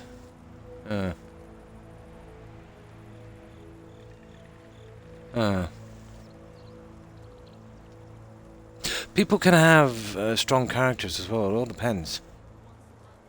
You know. But it is a strange way of looking at it, I will say that.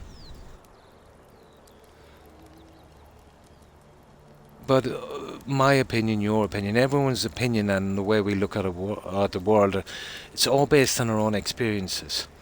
You know, there's no not real and real or unreal or this kind of stuff. We always look at the world based on what part we are in and what part we play in. You know, how long we've lived in it and what we've seen. It's a very complicated kind of thing.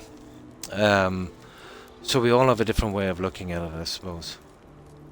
There's certain things that are absolute. Some things can and some things cannot be changed, and some have the kind of possibility, you know. But it's a very, very complicated situation. Cannot be kind of brushed, you know, with a, well, that's that thing done. That's the reason there for a massive amount of the population.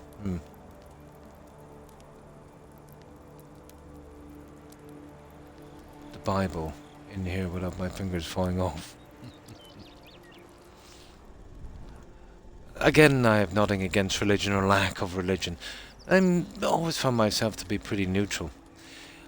Maybe I'll start. There's something about humans, and humans as a species that, I don't know, if you were an alien coming from another planet, you'd probably find it very baffling. We've always got to be on one side or another. You know, you're religious, you're not religious. Well, that's kind of a bit too obvious, but, you know, oh, we don't like religion, or the other guys, we don't like lack of religion, or guys on the left, well, we don't like the left, or we don't like the right, or whatever the case may be.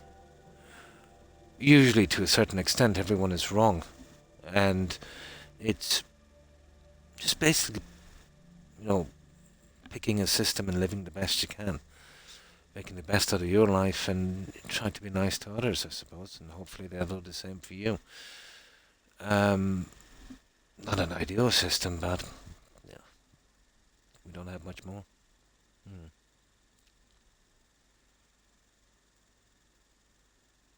Hmm. Politics. Sober since last autumn. Politics, in my view, is pretty much like those, in the 80s where they did that World Wrestling Federation thing, where guys would pretend fight in the ring. Everyone would be cheering them on, and then you had fans from one side and fanboys from the other, kind of hating on the other guy. And then these two so-called fighters would leave the ring, probably go to a club and have a good laugh about it, how to pull the wool over anyone's eyes and start kind of out the box. That's the way I look at politics. Politics is almost a bigger cult than religion. I believe it to be. Maybe not for 100% of them, but let's say for the guys where it's real, they would be in a very low position, unable to make any kind of effective change, and would eventually leave. I think the guys that pull the strings are guys that play the game, to be honest. I think that most governments and most politicians are beholden to corporate entities who pay their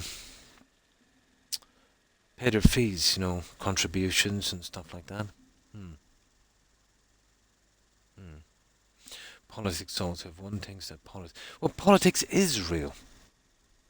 You know what the word means. It's real. The problem is, it's not if politics is real or not. The problem is that the people in politics are, for the best part that I can see, self-serving. If you know what I mean. But what other alternative is there?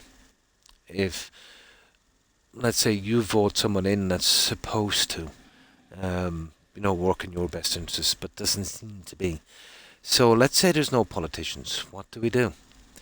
Do we start maybe having dictators, kings, maybe, gangs like Mad Max that would kind of rule through force? But politics and law enforcement and democracy is the only thing that's stopping us from a Fallout 4. I'm not saying it's the best system, but I'm saying it's all we have. The consequences of everything is real. Of even one man's actions. Yeah. That's a given. Yeah. Well, let's say politics. Take for instance, let's say some country does some kind of change that affects the profit margin of another, and politicians would come on and start, kind of bending the truth a bit and kind of raking the fire of hatred of that country, and then they use some trumped up excuse, let's say Poland, 1939, to invade that country. So I think it has real consequences. Remember, what a person says has consequences, especially if you're in a position of power. I think history would have learned you that, Ricardo. How people can be swayed, thinking that they can control something that will ultimately control them.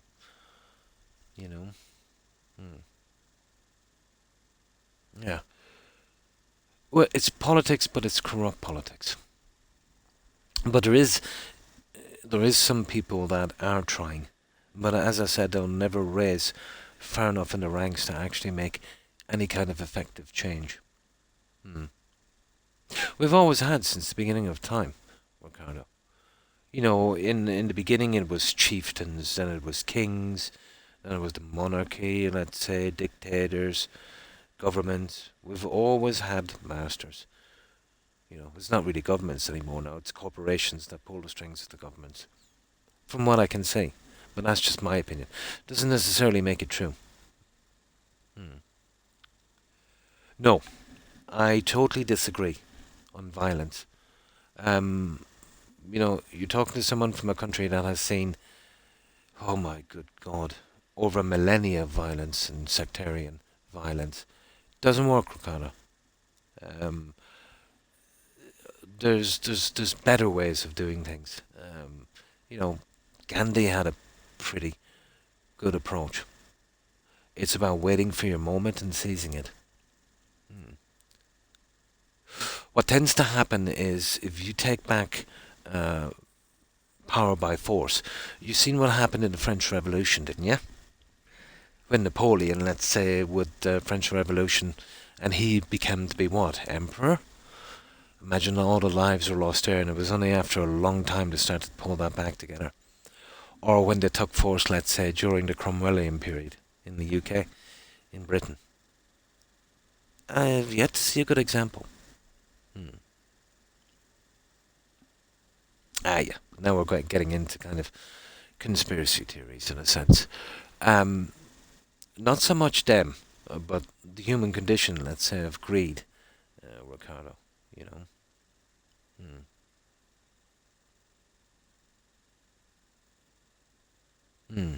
But it's still taking a life, and it's still a nasty, nasty thing, to be honest.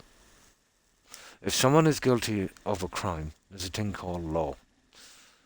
And if you could put a system in place where everyone is accountable, that's going to be a hard thing to do. But what that is complete anarchy. If you got your wishes, Ricardo, you'd be pretty surprised at the result. You would probably be hiding in a cave trying to survive. It would be pretty nasty when it plays out.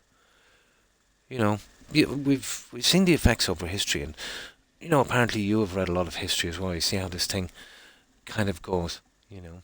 But I can understand someone's frustration with the system, and sometimes it seems like the only way, and sometimes it is. You know, take my country for instance, was armed revolution that freed this, but in a systematic way.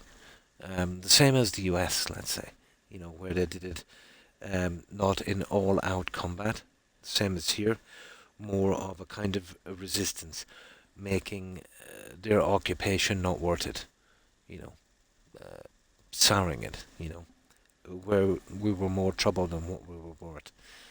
That would be the way.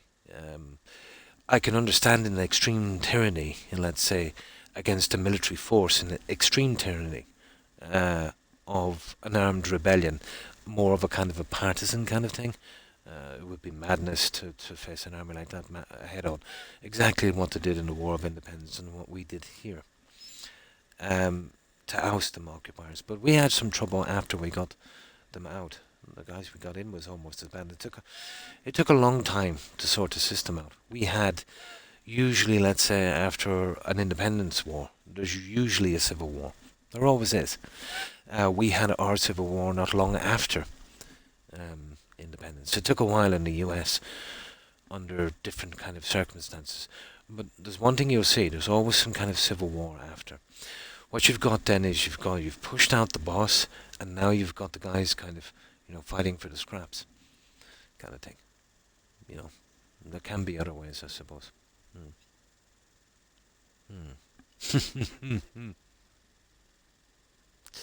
Yeah, but you're reading stuff, and you know, I could read stuff as well. For everything you read that someone is bad, I could read something as good. Who's to say what's good or bad?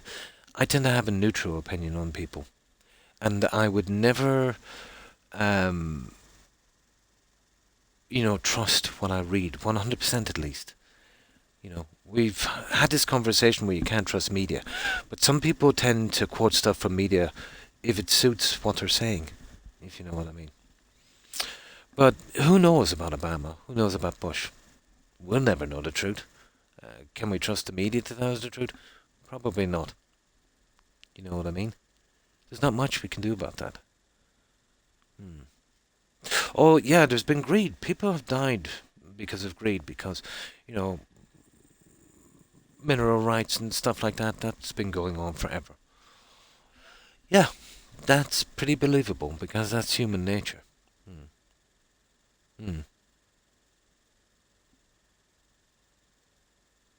Well, if they committed crimes, how come they're not in jail? And who's to say they're declassified documents? Have you actually gone to the US government and asked for the files?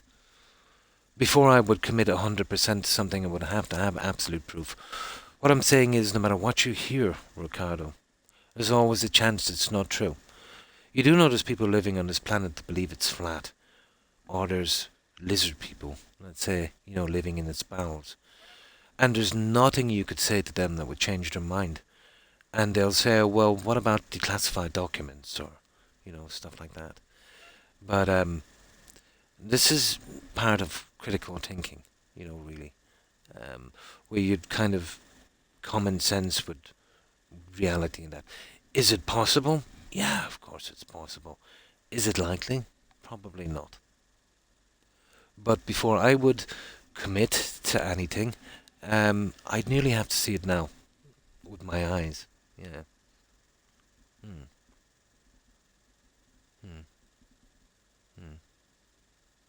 Well, that's just one example, isn't it? But I've had tons of debates and discussions with people, let's say, that kind of lean heavily towards conspiracy theories and what they read from the kind of QAnon and Breitbart and that kind of stuff, let's say, that would kind of sensationalize things for views and stuff, or because of a certain political agenda. And, they'd come up with, certain conspiracy theories, and you can shoot them down all day long. Usually when you get to the point where you've kind of shot that down, they'll just ignore what you said and keep carrying on. But they'd always usually come back to one thing. Maybe one conspiracy theory that was true, and that would have been the ultra thing, let's say, which, to be honest, I have always thought had a kind of grain of truth, because it's something that an organization would do.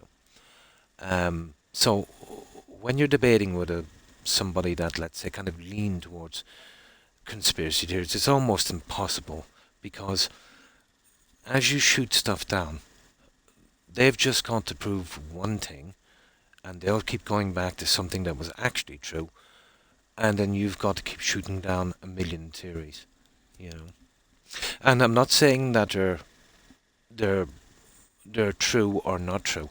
What I'm saying is there's not really enough reliable evidence, to prove these things. The stuff like birth certificates, people drinking kids' blood. I could go on forever. Having kids, locked in a basement under a diner. All that kind of stuff, Is it possible? Very, very, very unlikely, but possible, of course. But highly unlikely, No matter what you believe in, you could believe in the strangest thing. The internet will back you up, because there's lots of other people that would believe in the same thing. And if we have a certain opinion of something, and we keep getting bombarded with the same stuff over and over again, we tend to kind of, let's say, kind of double down on our beliefs. Doesn't necessarily mean it's wrong or it's right, but your mind should be always open. And if you want to commit to something fully, myself anyway at least, I would need irrefutable proof of something. And let's say the stuff you were saying with Obama or Bush or whatever the case may be, there's probably a lot of that true, I don't know. But the only way I'll ever be 100% about something is I literally, witness it with my eyes. And that says a lot about the time we live in, where we can believe nothing of what we hear or read, and only part of what we see. It's just the way it is, That's just my opinion.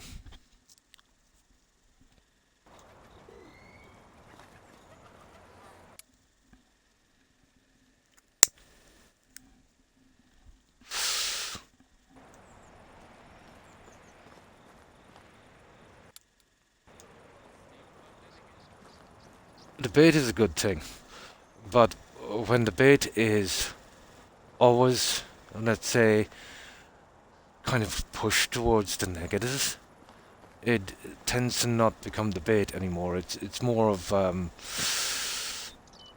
kind of release, I think,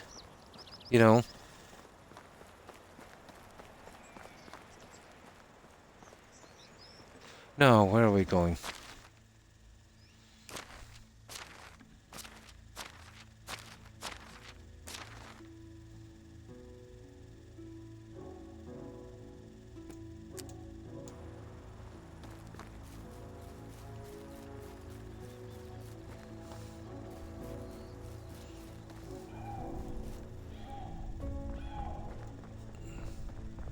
Oh, I don't claim to know it all. I know zero. You know? But, oh, is that the guy? No, a stupid vendor. Oh. But when it boils down to it, let's say, with the information we have at hand, until we get, reliable information, which is going to be almost impossible to get. But irrefutable proof, we can't really believe anything. Which is a sad state of affairs. But we never really could we? As I said, we're all shaped by our experiences. And depending on how we're shaped is how we look at the world. Or what we pay attention to. Hello. What do you saw? Oh, I got him, guys. I found him. Oh my god.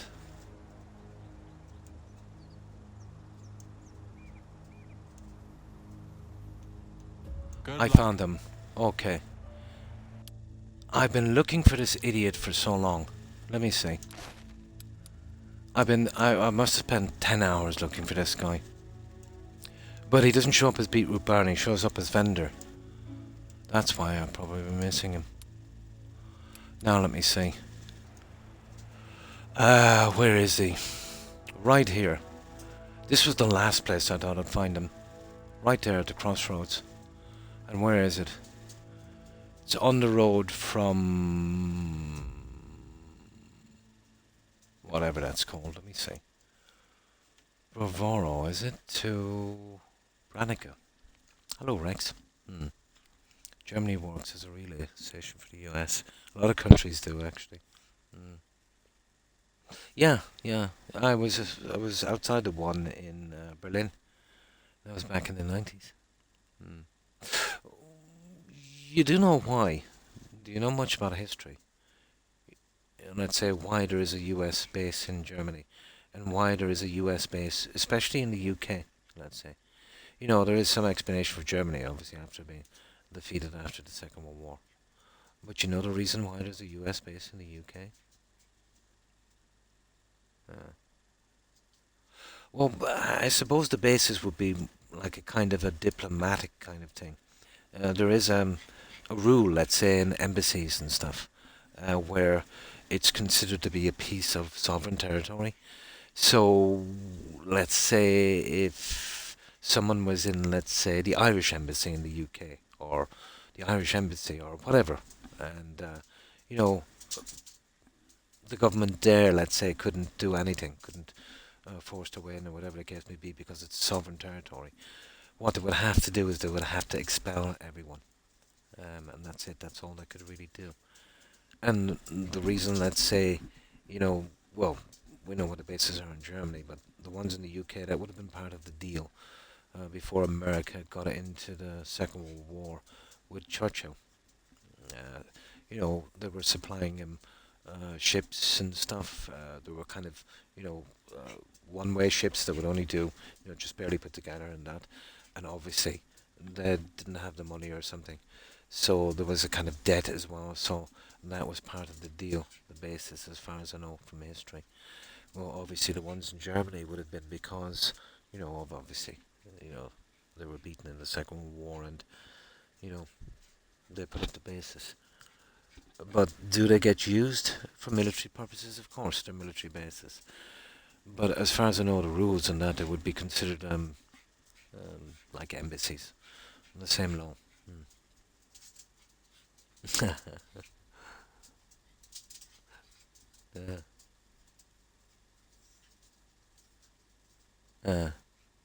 I see. So the field marshal didn't actually surrender at all in the film reels I was watching. That was probably a deep fake. back in the 1940s. Yeah. What was it again? Field Marshal. I forget the guy that eventually got to do it. He was some Field Marshal. Yeah. Well, they surrendered in the First World War. In that train, ironically. That Germany had to surrender in. In the second one, I think it was a Field Marshal that did it. I remember watching the film reel. Well, are countries influenced by other countries? Yeah, and they are. The more powerful the country, the more influence they have on others. But saying they own it is, it's a bit much, really, to be honest. You know? To this day, is Germany still an invaded country? I wouldn't say so. There are still bases there. Let's say talk about countries with partitions. Let's say China with Hong Kong. Let me see. Well, let's say talk about the 6 counties and that, where Germany was under occupation. They get back most of it, but kept small pieces. And I don't think at that time, the country would have been in a position to argue about that. And it's obviously of value now. That's kind of the way it is. It's kind of a standard thing, I think. Let's say Guantanamo Bay in Cuba, would be another example. Well, we're going back on the same lines again. I think we've already established that governments are influenced by donations from companies. I think, I'm sold on that part,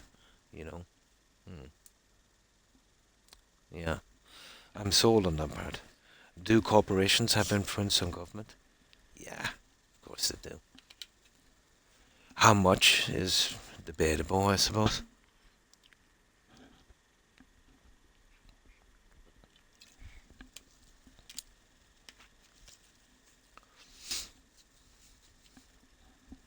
But it's a pretty general statement for a complicated situation, isn't it?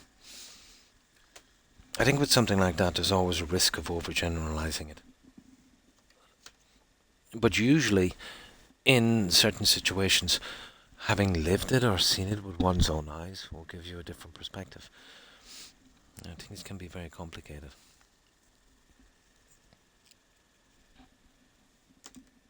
Now, let me see, we'll just light this up.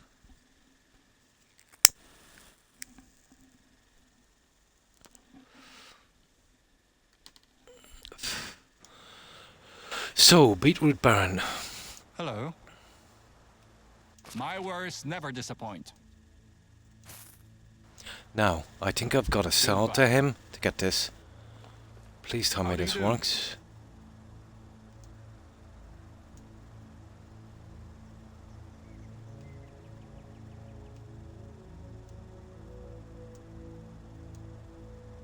Only the best products here. Now, let's see, does this work? Yes, I got it. I can't believe it. I eventually got it, guys. I unlocked it. I have 18 years invested in German politics alone. I know this minefield pretty well. Politics is pretty shady, yeah. But when you say own, maybe more accurate, they're influenced by money and stuff and policies, things like that. I think that's every government, to be honest. Own is a pretty serious word. And, it would be, I would imagine, offensive to anyone from Germany. When I don't think it's necessarily accurate. And heavily influenced. Yeah. Definitely. Any country is. To money and power, or bigger countries with more money and power. Of course. Certain policies set in motion that can benefit or not be of benefit to another country. Donations from corporations, of course. These are all pretty normal stuff. Probably, yeah. But the small guy can't do much about this, Ricardo. We could yatter on about this forever, but it's much like complaining to Todd Howard about the bugs and problems in his game. You know, they'll just ignore what you're saying, it doesn't mean nothing, and they'll just do business as usual.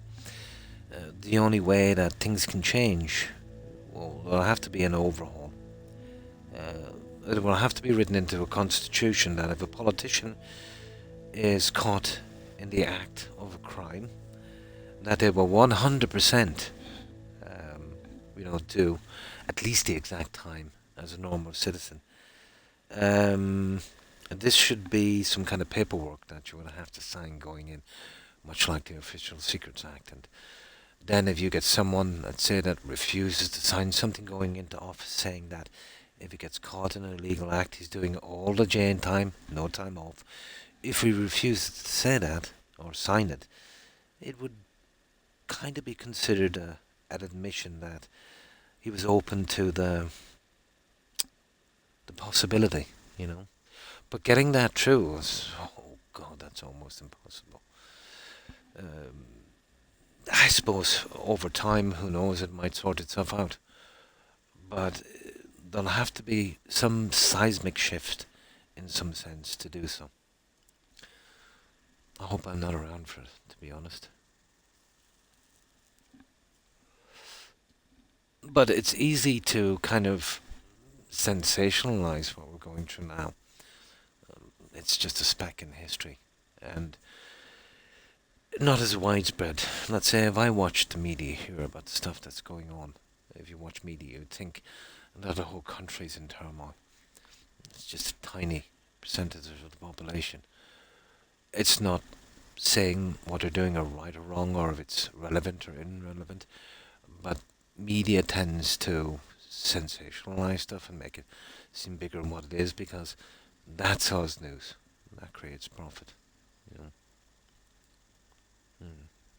Yes, this is true, unfortunately. Time and time again, if you have influence and power, there is in most countries, and probably all, who knows, there is a two-tier legal system. We see it mostly with so-called white-collar crime. Yeah, it's happened through all companies. Let's say Volkswagen, for instance. You remember when they were doctoring the environmental stuff on their cars? Twice, I think. Twice. Slap in the wrist. That kind of stuff. Not as bad, let's say, as maybe other stuff like, let's say, Apple sending out updates to slow down people's phones, damaging property, that kind of stuff. Small fine, tiny percentage of the profit they made from that act. Call it criminal, call it felony, call it immoral, call it what you want. But it's not good.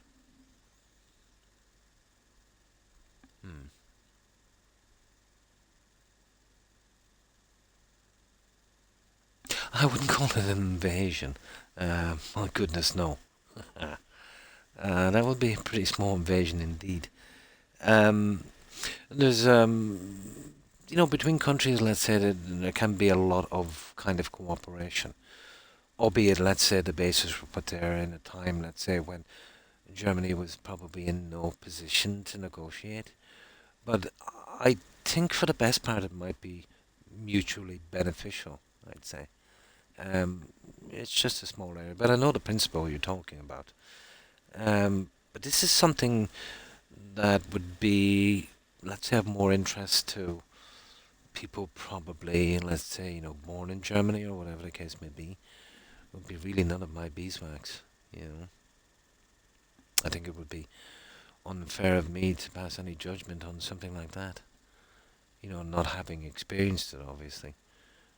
Not only would I not be qualified, but I wouldn't be entitled to praise or criticize such a situation, But I wouldn't call it an invasion. Again, it's pretty sensational, you know. An invasion is, you know, a much bigger word. I don't know, I suppose for the best part it might be mutually beneficial. Who knows? I don't. Hmm. Hmm. Well, invasions have always happened, especially, let's say, you know, mid last century, of course. You know.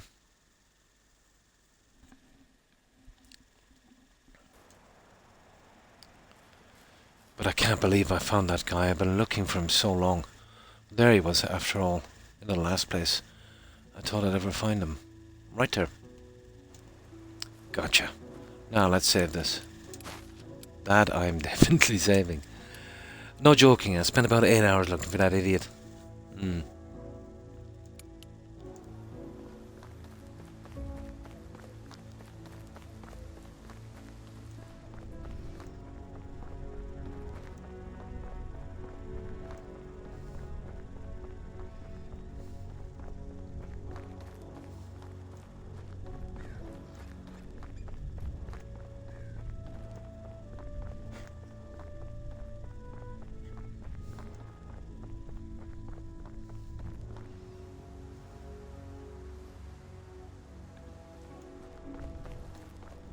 Again, this is kind of cherry picking.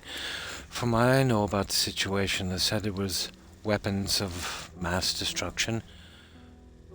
No weapons were found, as far as I can tell. This is only what I've been, let's say, you know, what I understand of it. They said it was the possibility. Would they have created weapons, I suppose, if they could? Possibly. What motivated the attack? I suppose politics. I do know the military-industrial complex didn't hurt because of it. War is a booming time, let's say, for corporations that deal in arms. Did they do it on purpose? Probably not. It would be a hard thing to stomach to know that kind of loss of life, let's say. Maybe they got some bad information, I don't know. Again, not enough information to go on. Was it a mistake? Probably. You know. But again, none of my business.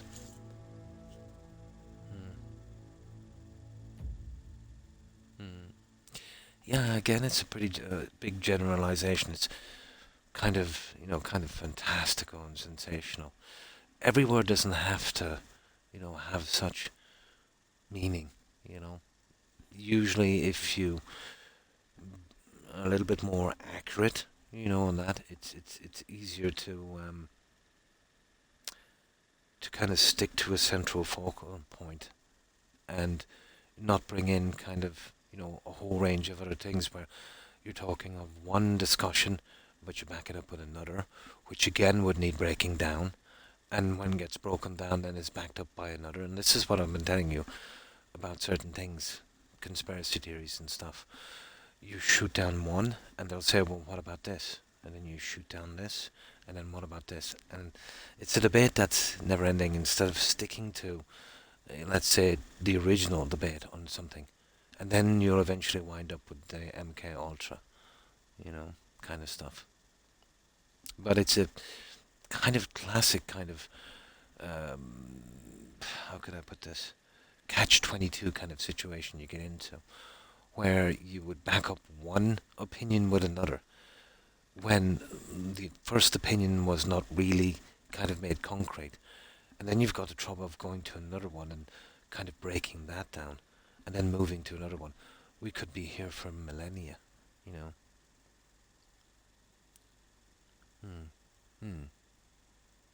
Yeah. No. Again, I don't mind debating with you, and I wouldn't fall out with you. And it's nice to have someone of different opinions. I usually don't make my opinions clear because people get angry about it. Obviously, my opinions are subject to change, Ricardo. You know, like if you met me maybe 3 decades ago, my opinions would have been different. I think, you know, the more you live, the more you see, and the more you understand, the more your opinions change. And that's a good thing. You know, I'm not saying they'll change for the better or they'll change for the worse, but they will change. And that's a natural part of living, you know. But I've been around a while, and I've um, known a lot of people um, in politics, in everything. Some were as corrupt as can be, even in school. But some really thought they were making a difference, and then found out they couldn't, and just faded away into the woodwork. So everything is not exactly in black and white, in my opinion. But as I said, my opinions are shaped by my experiences, and yours by yours. And there's no right or wrong, in a sense like that, you know. But I do think it's important, let's say, to be accurate. And in discussions, it's extremely hard. To a certain extent, you'd have to give a certain amount of benefit of the doubt or something. Let's say certain things would be at best shaky. When you come up with a theory on something and you get to it by a certain process, if just one of your little steps of 100 steps you took is based on a false premise, where you got to is pretty much no good. No, I never get angry. There's no point. I do enjoy a difference of opinion, as long as it can be sociable. Mm.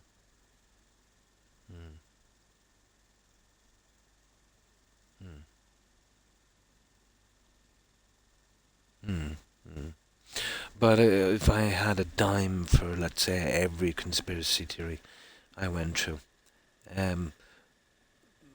my outlook on stuff is that usually 70-80% of the information we consume is absolutely either a straight out lie, lying by omission, or creates a certain narrative.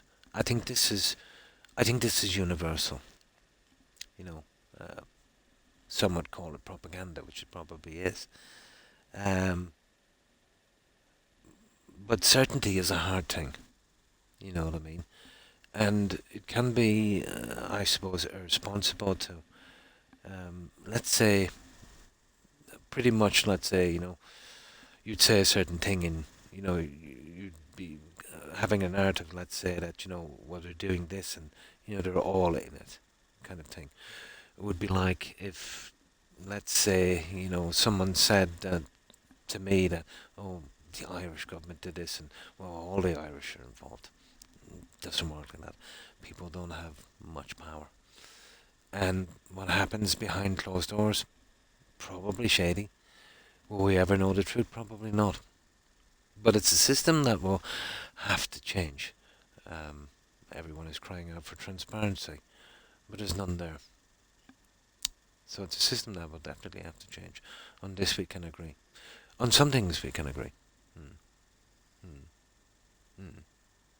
Yeah, see, again we're going back to Google and we're going back to reading someone else's opinion. So,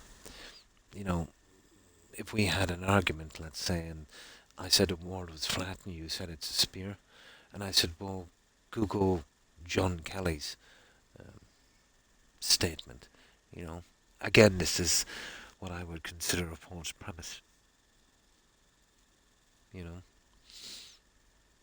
But, I already said this. For some reason, let's say, when I discuss these kind of things, let's say, with people of controversial stuff, it will always go back to Googling someone. Maybe someone who sold a book on the subject, or let's say it was not a reliable source, or, nothing was proved and it was just this guy's word, or whatever the case may be. I've heard some pretty compelling statements on certain conspiracy theories, but then you'd have to base your faith on if that person is telling the truth. And that's a problem, knowing if someone is telling the truth or not. They might not even be intentionally lying. They might tend to believe things and be mistaken. So it's how could I put this? it's a bit of a quicksand kind of situation, you know. Hmm. Hmm. Hmm. Yeah, I am pretty skeptical, but that's my experience, you know. But there's a lot of dirty stuff going on in the world. That is true. But lack of transparency and people with YouTube channels and social media churning out conspiracy theories and governments that can't be transparent is not making for a good system. Hmm. Hmm.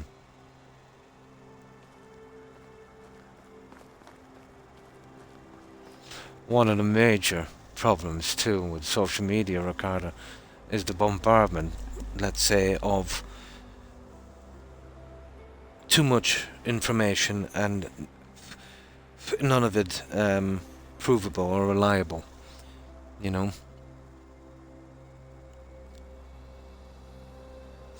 Did large corporations invest in the vaccine?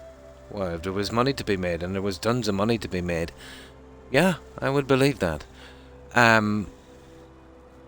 But a corporation investing in something that's going to be an absolute killing money-making machine, yeah. It doesn't mean, let's say, that they manufactured the virus or anything like that. You know?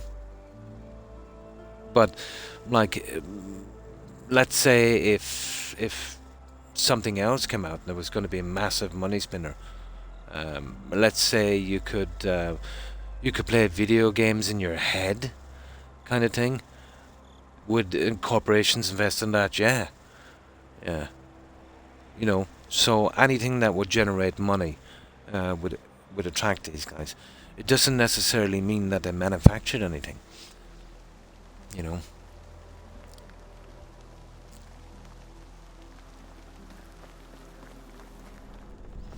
No, I think we need to sleep.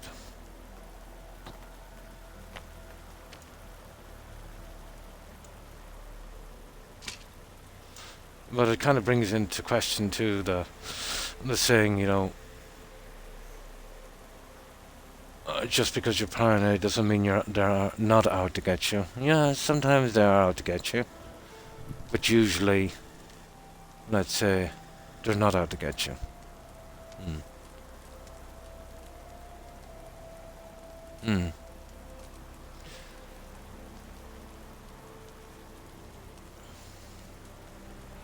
No, I didn't miss it. And let's say, and this can be exhausting as well. Let's say there's some conspiracy behind that in some country where I wanted to make more money. Let's say for the sake of argument there is, and I don't even know what we're talking about here now at this stage. But that doesn't mean that every country did the same thing. This again is the wide kind of paintbrush thing. Is it possible it happened? Anything is possible. Are we living in a simulation? That's possible. Are we living on a flat earth? Possible. Extremely unlikely, but possible. So on most things you'd kind of go with odds, you know. You're not always right, but you'll be right more times than you're wrong.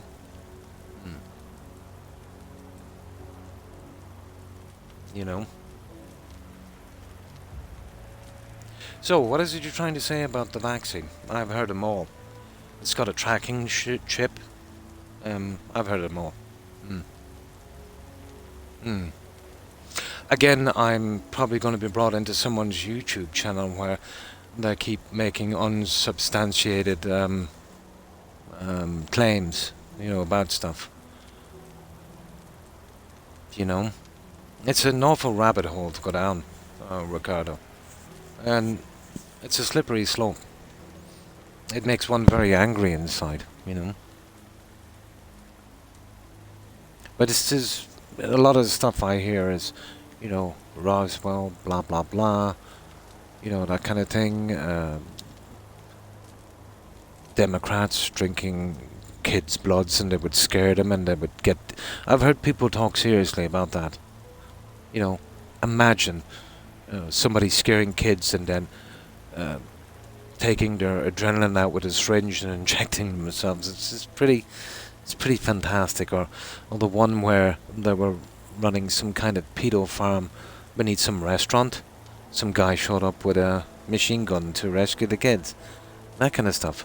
Social media can get something they can really run with it. And it's not necessarily because they believe it. It gives them clicks and views and stuff. So, if it's true or not, I don't know. Obviously. I don't even know what we're talking about at this thing. But the COVID thing.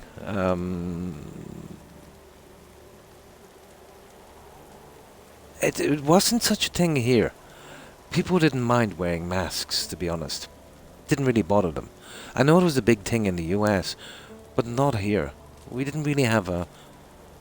It's a patent number. Yeah.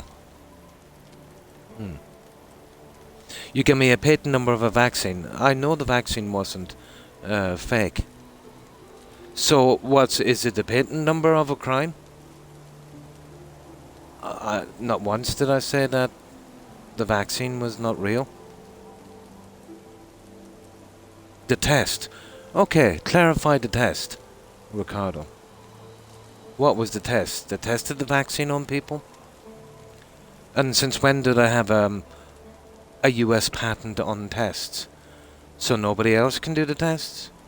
Isn't the purpose of a patent, let's say, to, if you did a new technology so nobody could kind of plagiarize your work and profit from it?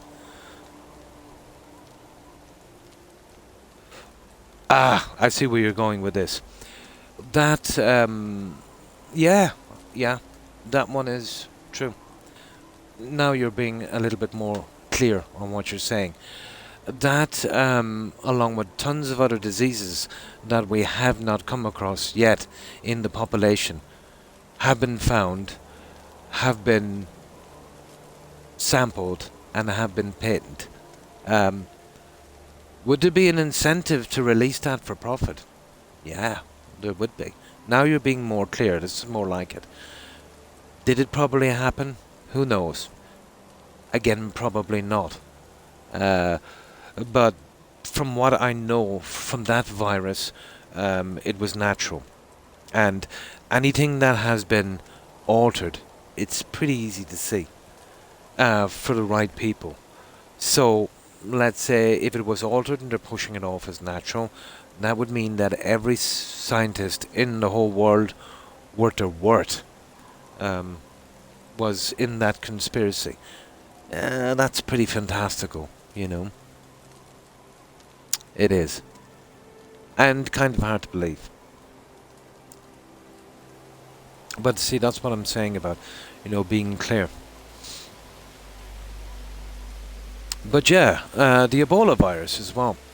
Let's say before the outbreaks, Ricardo, in Africa, and I think some in some European countries, some people brought back. That was found, I think, in the 60s as well. The second they get their hands on any kind of nasty virus, let's say they would, well, logically, let's say, investigate it and see if it did become a problem for a cure. But they would most likely use it as a weapon as well.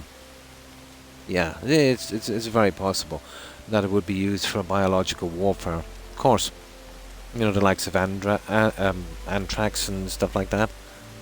Yeah. So that's my take on that.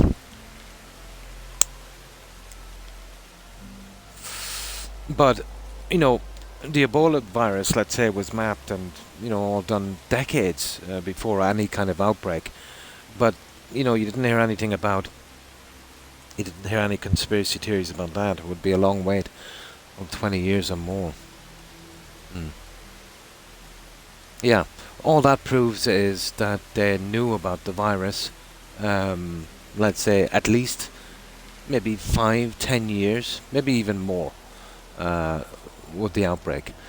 The problem with viruses is, if you know much about them, there might have not been a problem to human at that, much like, let's say, the influenza. It was only, let's say, for birds and stuff, but it did cross-mutate. Why would I want those?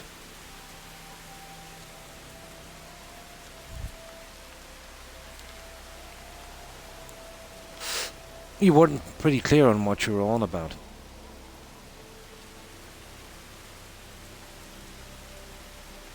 AIDS is a thing. Yes, it is. And Ebola is a thing. I just said it is. What I'm saying is, these diseases were discovered decades before they were released. Were they contagious at that time? Probably not. You know how viruses work, how they mutate, and let's say, yeah, it's pretty much like a lottery, you know. Let's say take the influenza one for instance. You know, originally in birds, I think some farm animal or something could get it, pass to them. People working close to those animals, it would usually jump from one species to another till it gets one compatible enough for the human. There's a ton of freaky factors that will go into account there. Is there tons of stuff out there we haven't encountered yet? Probably. Yeah. But the existence of something and the research into it before an outbreak, that's just what it is, really. You know?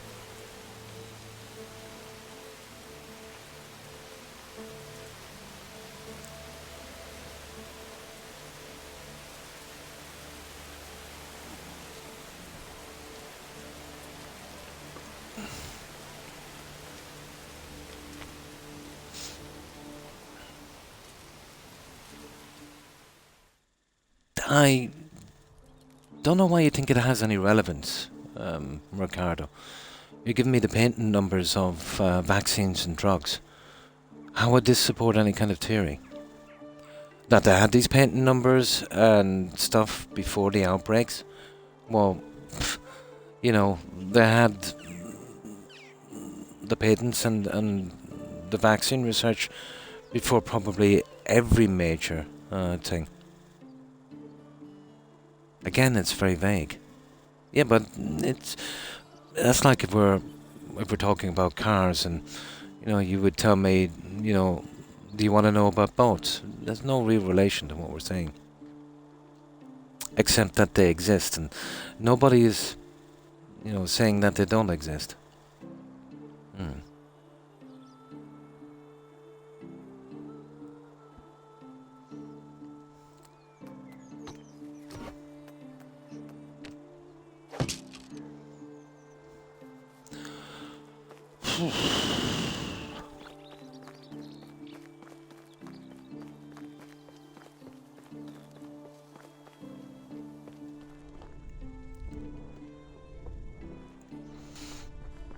Now, two more here. How can I help you? Whatever you need, I've got it.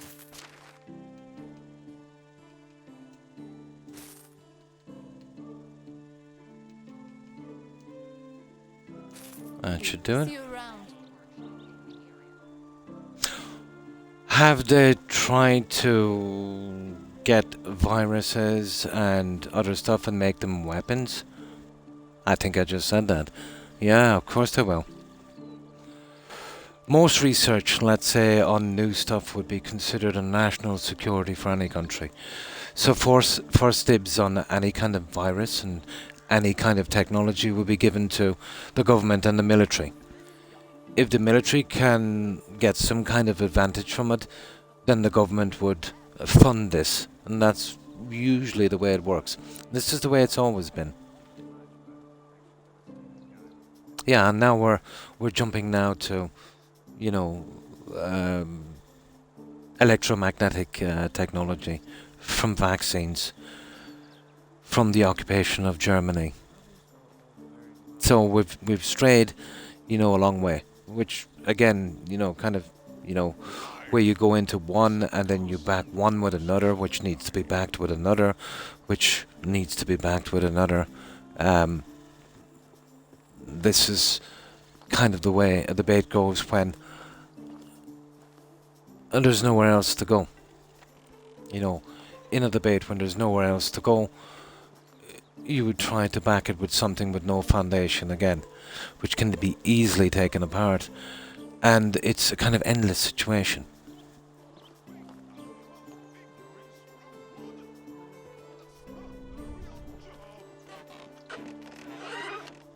Welcome. Let me show you my wares. Okay, he's got some money left, I think. How many of these have we done? Have we gotten them all? No, I think we just did these. Have a good day. Are they doing electromagnetic guns? Yeah, I think they've been messing with those for a while, haven't they? Sonic weapons, all of that stuff. As I said, any kind of tech that comes up, no matter what it's developed for, if the military thinks that it can have some kind of application, it will have first dibs. I'm dying of thirst. All pretty common stuff.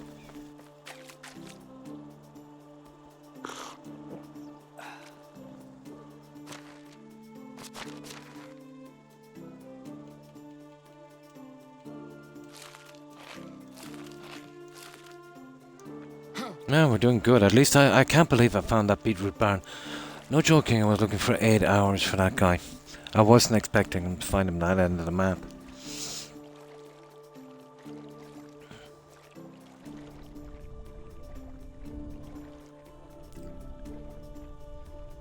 Well, I have a half decent chance now if we can get that other one to finish those challenges. That was the one that was kind of iffy because I was relying on that spawn.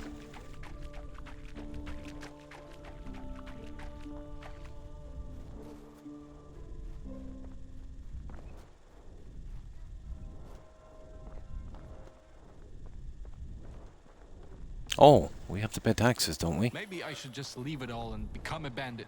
Where is he? There's your cash.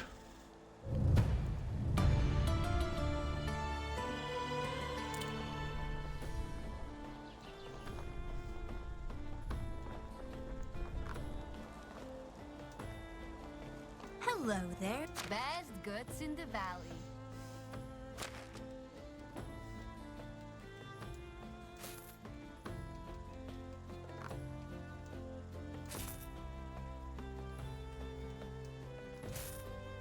Goodbye. Yeah, just a few more. How do you do? Another client. Welcome. No, he's got none. We just saw him this junk. Oh, hang on. Got a ton of this junk. Yeah, I think we should get rid of that. Goodbye, dear. I think we're short 1 cow, isn't it? And a ton of goats. I think it's like 1 cow. Let me see.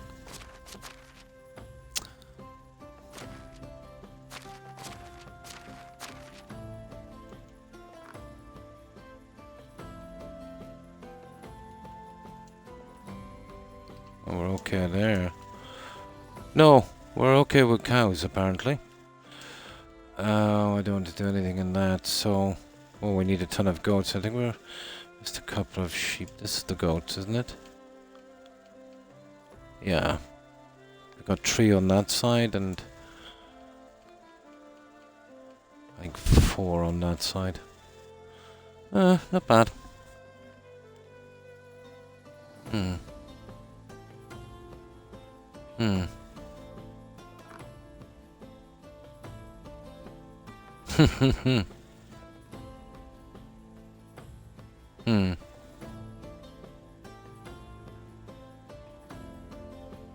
TV and news. Oh, that's been forever. The manipulation of people through media.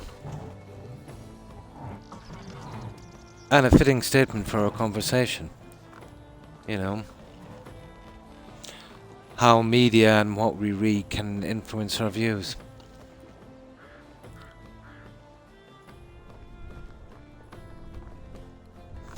But propaganda and media has always been there. It was done, let's say, with word of mouth. Then we had the written word, and it was done by pamphlets and books, obviously the people who could read. Then you had the radio. That was an interesting time. And then you had TV. And now you have the greatest weapon of all, the internet. You can reach the entire world at your fingertips. And it's all about appearance, not about substance. How are you? Really standard stuff.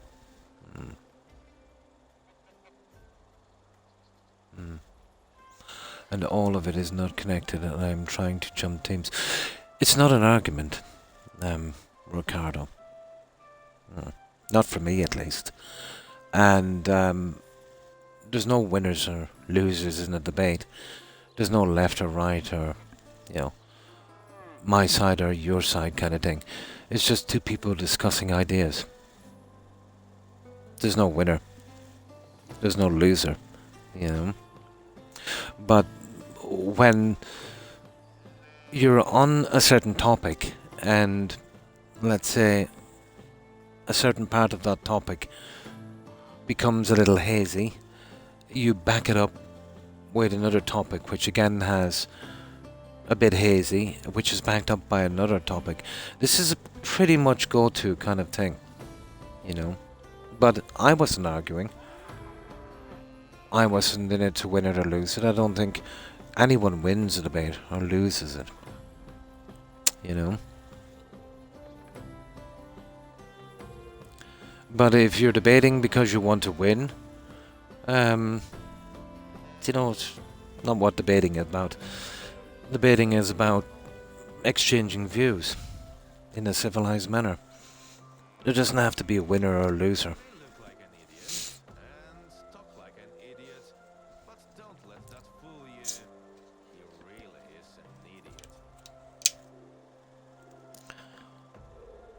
I was talking about kind of catch-22, the circular argument of debating these issues.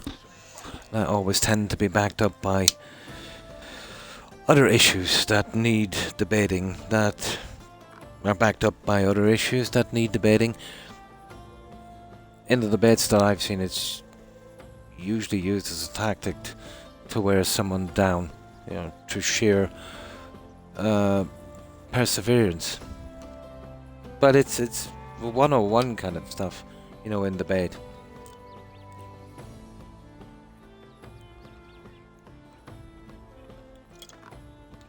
But debate is never about winning or losing. It's about an exchange of ideas and different opinions.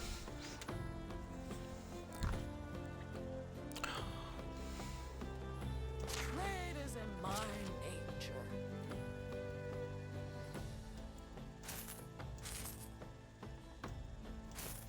Not to mention when, you know, people are talking about stuff like this,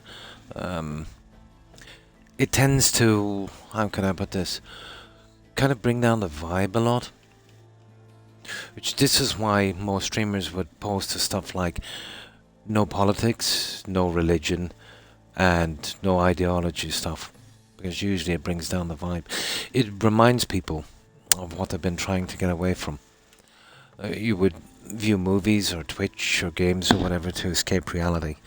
And this would pretty much place people back in that again.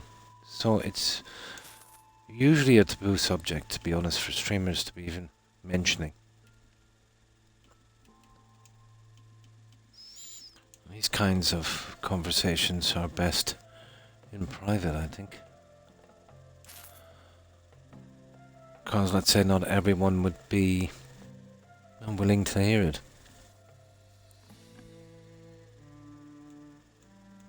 But it's usually a golden rule on something.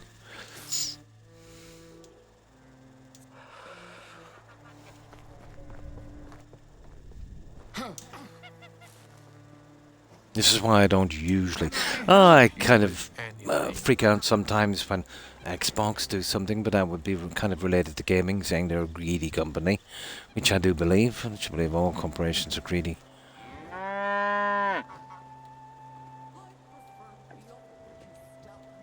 Best prices in the area. Okay, what has this guy got? Oh, we haven't got enough. We're gonna get him with these.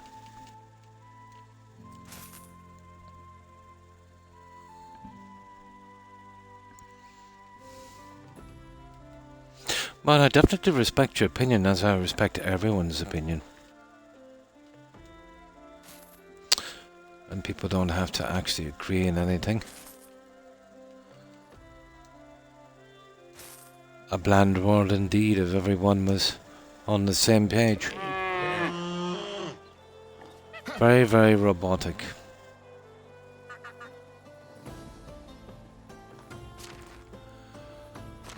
Right, that was Gostov, yeah. We've just these few guys to go. Well, good news is I don't have to run around anymore. I found that guy I was looking for. So now we can take our little taxi here, the wagon. So this can be done pretty quick. Thank goodness I found him. I was bound to give up on finding that guy.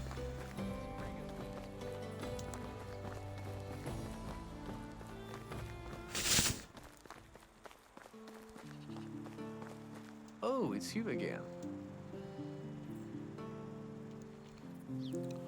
Danica.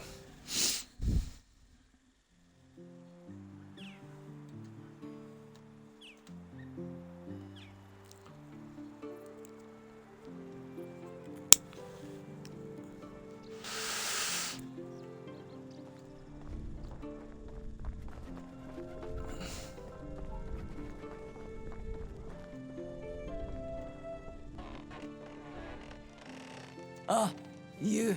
Trade is in my nature.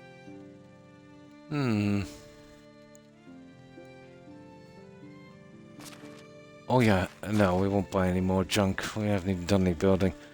No point in stockpiling it too much. Yeah, it's just too much.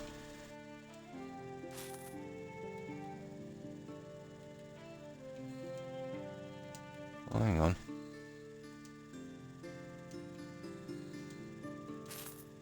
Ah, that's not bad. I think we can deal that way.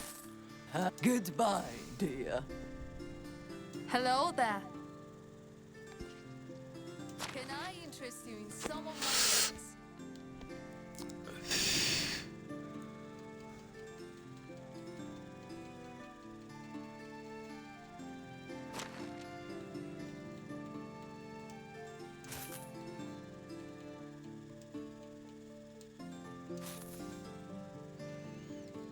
No, hang on.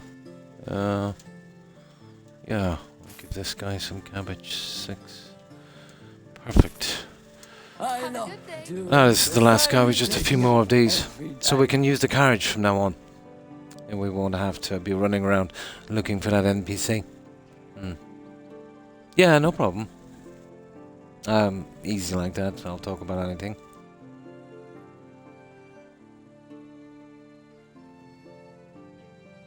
I saw Stranger Things. You don't believe that the lives of a person can't be cheap. And it's still a bargaining chip. I didn't say that. Hello, I'm learning English watching your streams. Your accent is really nice. Why, thank you. Irish, actually. And how have you been, Torta? Or would you prefer Soul? Yeah, true. Yes, and that again is true. Operation Paperclip. Yeah. Fascinating part of history. Of course. I'm very familiar with the stuff in World War II. But can't see the relevance to what we're talking about. As I said.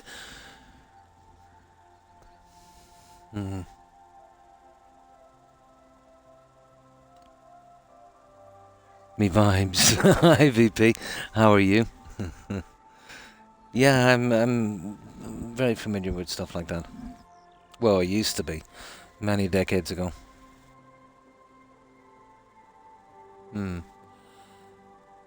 Yeah.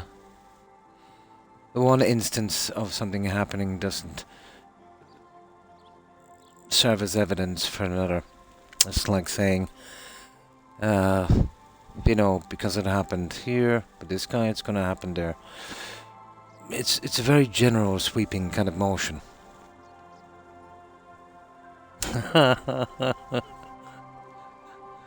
So it's the CIA now. We're right back to MK Ultra. Yeah. Or the CIA. It always kind of comes here in the end, doesn't it?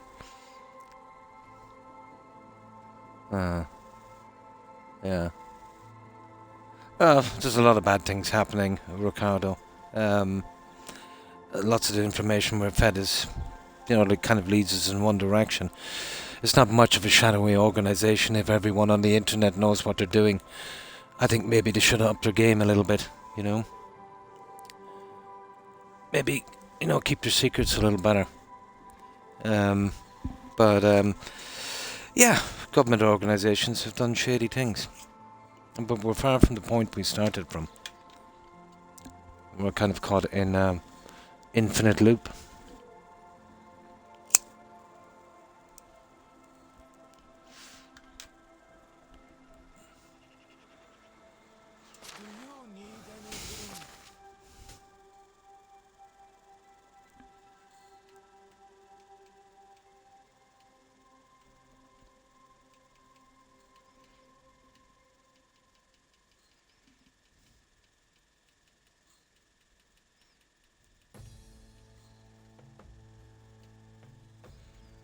And I've never once said you were right or wrong. I've just pointed out there is insufficient evidence and proof of, certain theories. Doesn't make them right, doesn't make them wrong, doesn't mean that happened or didn't happen. Just means there's not substantial proof. Like everything.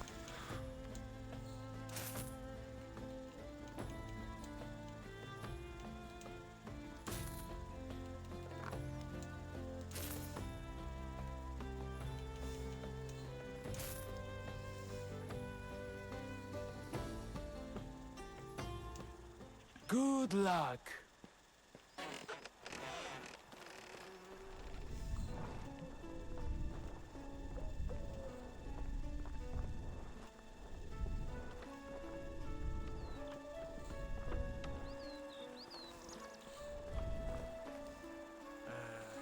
Maybe I'll start. I've been sober since last. Oh, hang on. Where are we, Danica? There's 3 of them here, I think. How do you do? Let me show you my wares. Oh, hang on, we're just in there. Take Right. care. This one.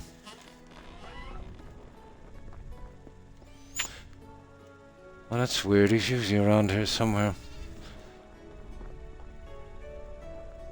Oh, it's not him there, that guy with a feather. Yeah, there he is. We got him. Can I help? Do you need Oh, that's okay. We got them all. you with Next. anything? Good luck. I think it's called Lencia or Lenica or something. That'll be our next hit. And we just got 2 more majors after that, and then we're pretty good. How have you been?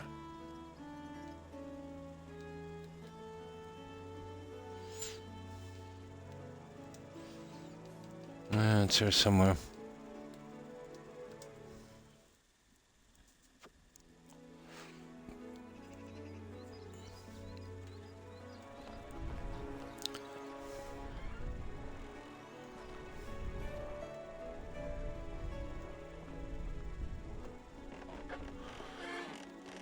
How do you do? Best prices in the area.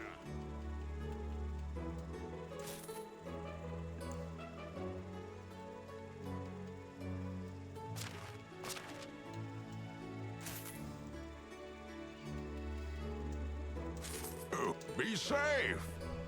How are you? Trade is in my nature.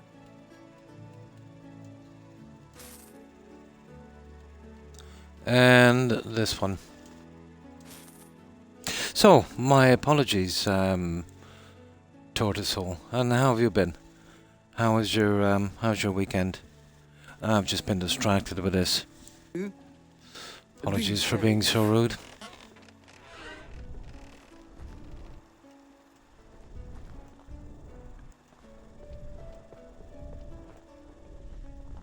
And where are you from? Tortoisehole. What? Maybe Spain or somewhere? Maybe Latin America? Just a guess. He always horse waste so many arrows? Maybe that's because of the swing.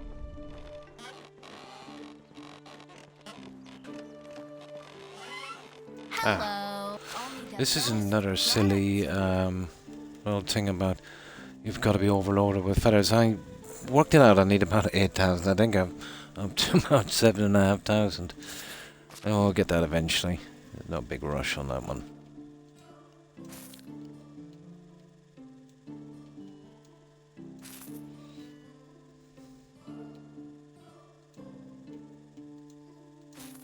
Perfect. Okay, I think that's everyone. Two more main ones.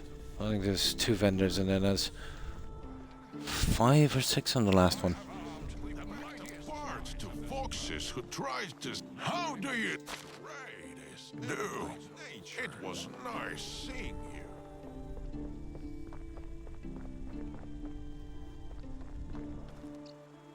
Hello.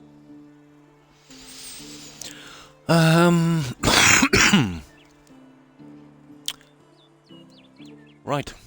We'll get back after we do these 2 and I don't know, I might have a little bit of time.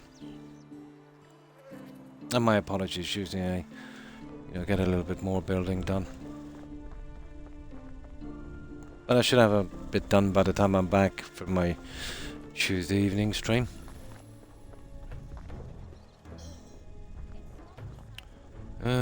Just 2 guys, let me see. How are you? Price is so low, you don't I think I've really got enough of that junk, to be honest. We'll buy it anyway. I might need it for decoration, but I definitely need that one.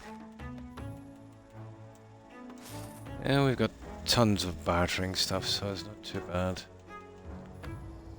Ooh, okay. Goodbye. Well, we need a little bit of that food, I'd say. Oh, it's you again. Price is so low, you don't need to haggle. Okay, we'll just keep back 2. And then we get rid of this junk. That's quite a bit, actually. Here. Have some arrows. And There we go. have a nice day.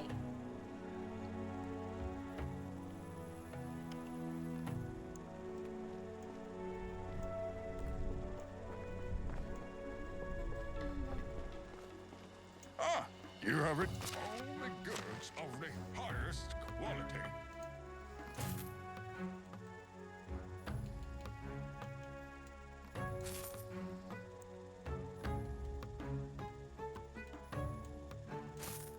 The king is starting to appreciate what you do for him. Right, last one, guys. And then we can see what we can do in the settlement. We have only about a half an hour. Well, we need to clear away the trees anyway. We'll need at least 10 of the medium-sized houses. How can I help you? Hornica, that's the one.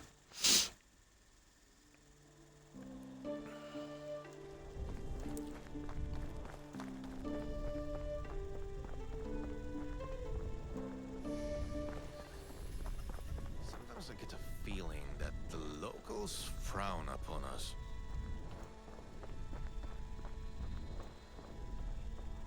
No, there's 3 of them here. Let me see. Hug, blah, blah, blah, blah.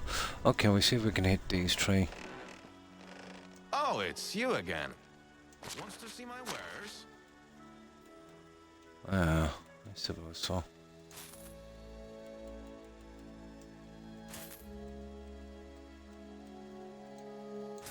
Okay, that's 1. Oh, we've got 4 here. How are you? Another client. Welcome.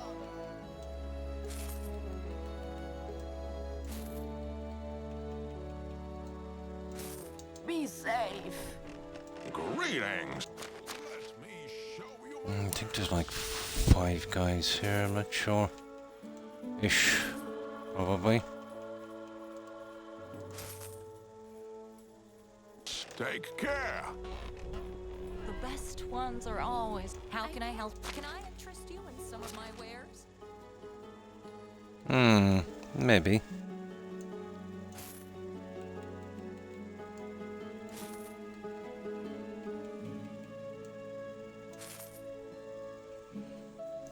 Good luck. People riding donkeys. Horses are so much superior. Let me see. Oh, I got. Oh yeah, the kitchen guy. Where is he? Yeah, there he is. I think that's the last guy. Hello?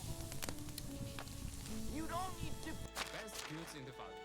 I think he's the last guy. Okay, we can't give you that. We have to eat after all. I think that's it. We can get back. We did a little round. But I can't believe I found that stupid beetroot barn.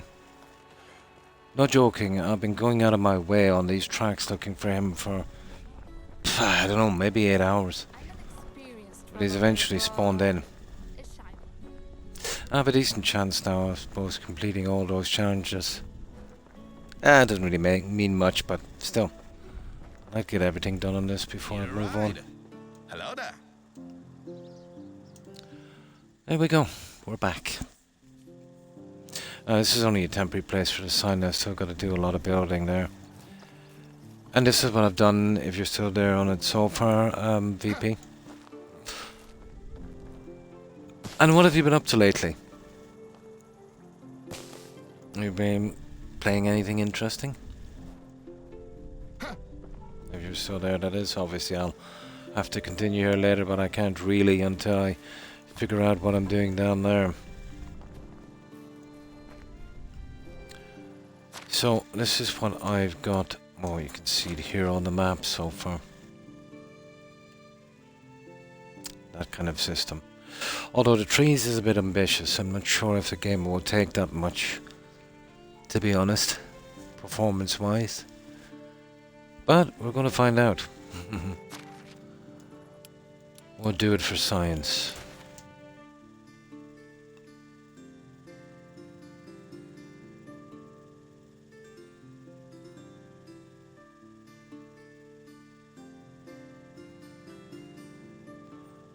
Oh, it's mostly the animal pens and stuff down there. I'll have to do something a little more there as well. Fencing, something for that lawn, and tons more decorations. It's gonna take a while. But I've been working on it, let's say, when I'm not streaming as well, whenever I get a few hours, so there's still a lot of heavy decoration to do. And I probably won't be playing this again ever. So I'm gonna give this a good shot before we go.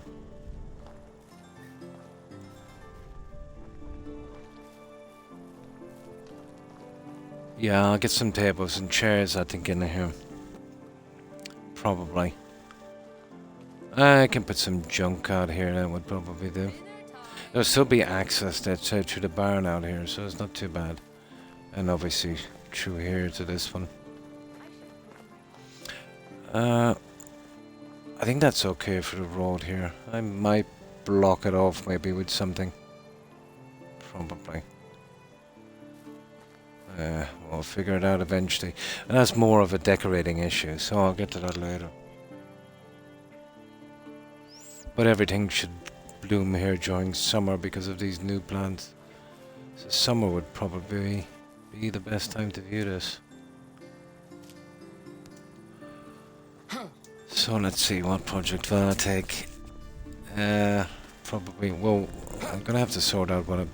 Well, here's not too bad, it's just a kind of a decoration issue.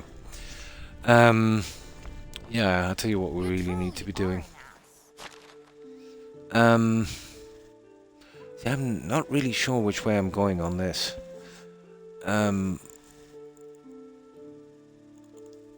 What do you think, guys? We take out the middle section? We get our houses down here, or at least our production area, leaving us a lot of free room, and then we can size this, you know, to what we want, depending on what we want. We know exactly. Well, I'll tell you what I could do with it. I could do with a reasonable size flax field. Maybe 2 7x7s, maybe. Would be more than enough. So that would be a thing I could put here, probably. Well, there's a chicken and geese, and they don't take up a lot of room. I definitely need 10 houses. But I think I could do the house thing here. If I, let's say, started one here, kind of straight road kind of situation. 5 each side if I could get the room in. My problem with this is it's kind of narrowing a lot here. So maybe not. This would be an ideal one, but I want to split up the houses a bit. Well, I've got houses here around the main thing. And here. Well, that's my house. And actually those two there are houses. Those two. Yeah, this would be an interesting spot. Well, no matter what happens, trees will have to go. If we need to build, we need to get rid of the trees, and the upside is we get a bit of, well, it's not going to hurt performance anyway. Should improve it a bit. So, okay. So once we take this out, we're pretty much committing to its size, but I can't really fit much in here anyway. It'll be dead ground. I'll put haystacks and tons of junk thrown around to make it look. Once the fence is going in here, I can blend in here with another one. I've already got a kind of marking system out for this. Most of those trees will be going, so it's looking like the midsection, isn't it? I'm gonna have to put something here anyway eventually. So I'll see if I can sleep, and we'll spend our time clearing this section. This is kind of getting late now.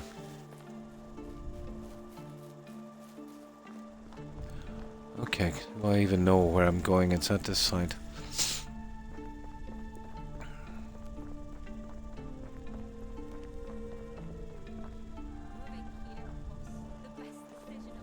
I think it's out here. This is becoming quite a maze. I'll decorate that later as well. I still want to do a kind of public park kind of thing. Wow, I've got a lot of room to play with. Whether the game is...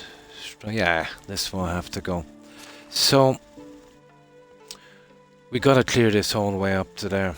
That's just a temporary line I put in to give me a rough kind of, yeah.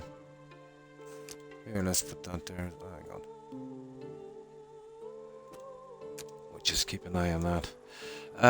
Okay, we need to sleep till morning because it's going to be dark very soon. And once I clear that, well, either way we'll need the production buildings. Maybe that might be a better option. Ah, not too bad. About 10 seconds.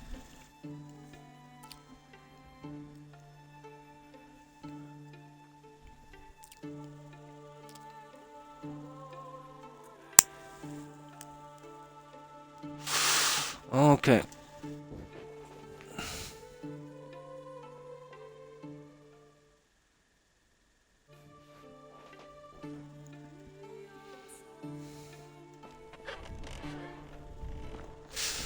Rightio. Well, it's gonna have to be cleared anyway. No way am I putting trees here. This will be fenced in some way. There's a slightly different fence to what I'm using here. Well, I'll check a few different ones when the time comes.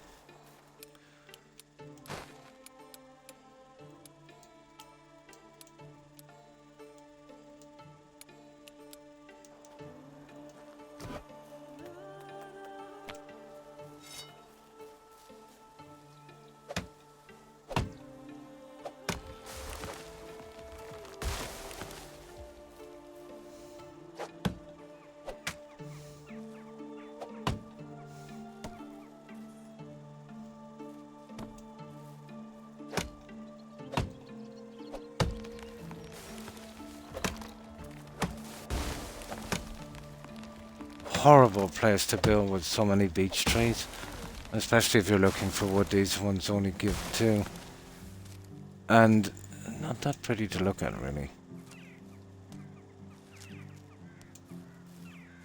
give it a rough clean, why not? Let me see what we're dealing with. We'll clear up our section. And we'll see what we're working with. But it looks... I don't know, it looks relatively flat, doesn't it? There is a slight, you see that kind of taper. Yeah, it might give me problems. I'm sure we'll work something out. But either way, the trees will have to go. They're a nice ore from the air. And they're definitely not helping performance.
Let's see.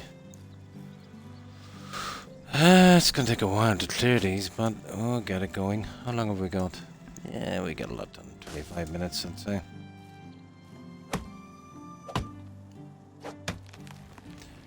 But to make this one work, well, I have to take the stumps as well, obviously.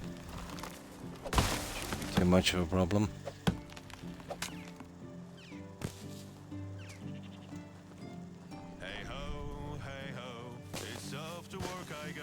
Yeah, Snow White.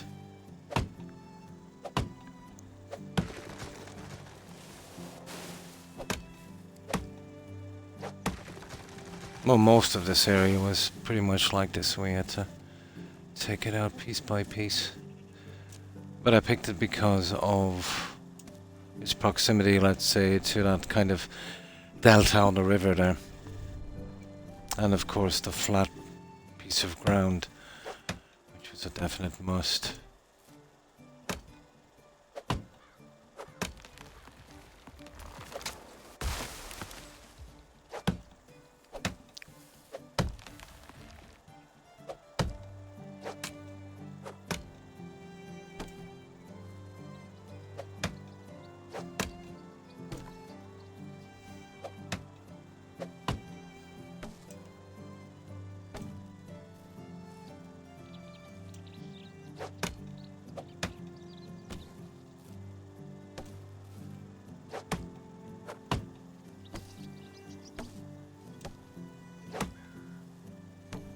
We're getting there.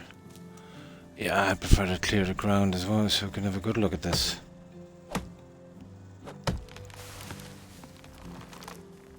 Yeah, I don't want to take out the shovel yet, so we make it worth our while.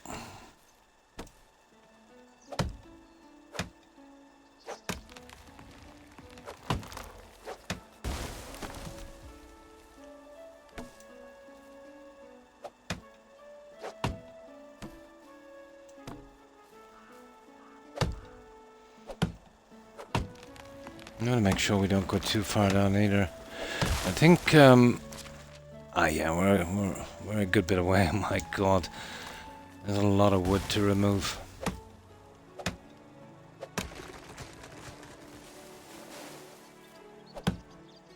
Well, we'll definitely have tons for fencing when the time comes. If we've got room for it, that is.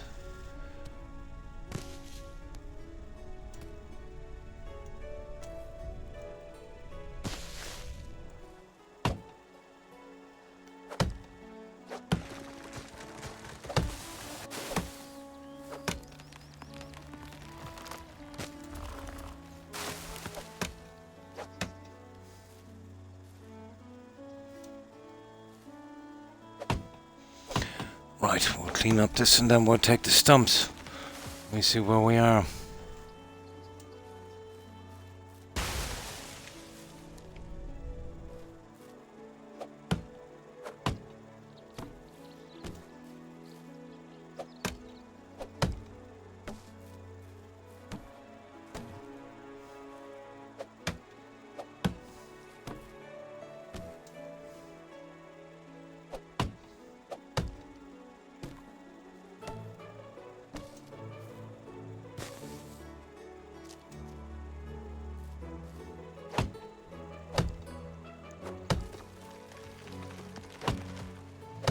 Yeah, this is far enough here. I'd say there seems to be a bit of a break.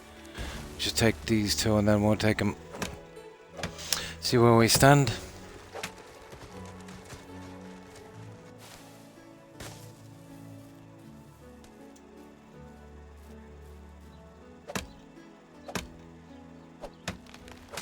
There we go. It's not a bad little area. It's relatively flat. This I can get rid of easily enough. We'll be probably going to the top. Oh, we have no choice anyway. Will have to be removed. But we will be putting in the other majestic trees. Obviously not as many. We'll still need a little bit of air cover.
I shouldn't be cleaning that. Okay, maybe this stuff here.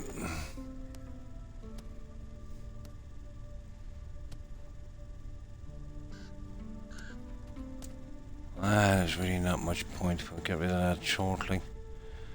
Better off getting these stumps before it gets too dark. But yeah, that's not a bad piece of land. My problem is, putting two in the road and then getting too close. We'll have a lot of dead space. We're probably better off, well, maybe getting some of the houses and some of the production. I need two blacksmiths anyway. This might be a good spot. I need herbalist as well. Probably. We'll see.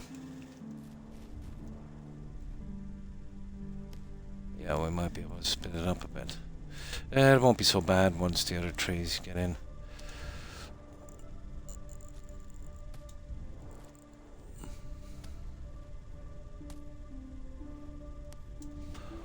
Right, okay. The biggies.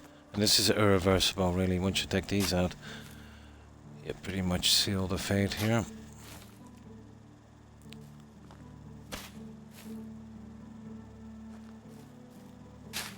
But no matter what we're doing here, the trees have to go, regardless.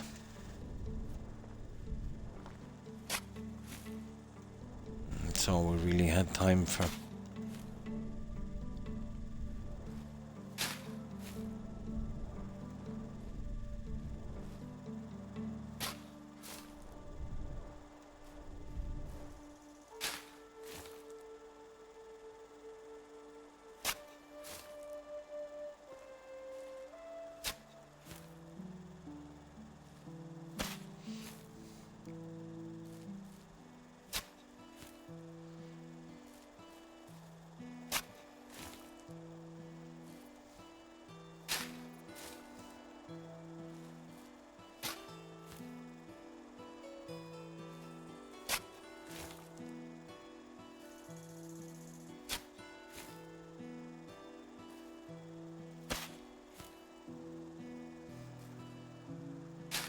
Ooh, okay.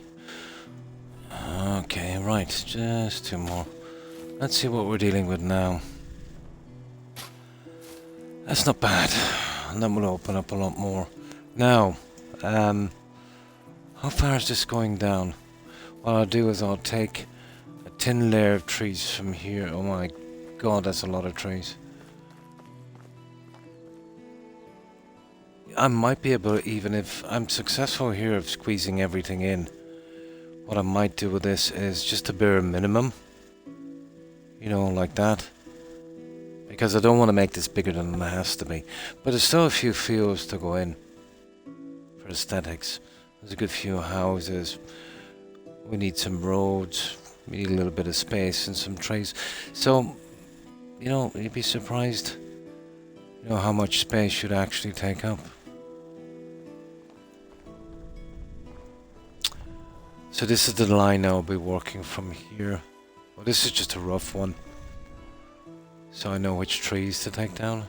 I'll remove it later, I'll get a proper line in. This will definitely be the end of the settlement on this side. Well, we're almost upon the town. So we'll start moving this junk out of the way.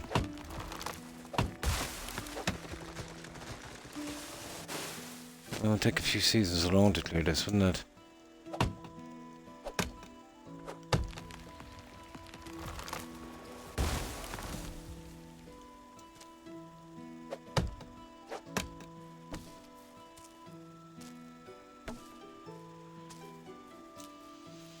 Well, we'll go for it. We're eventually gonna have to do this anyway. Might as well be now.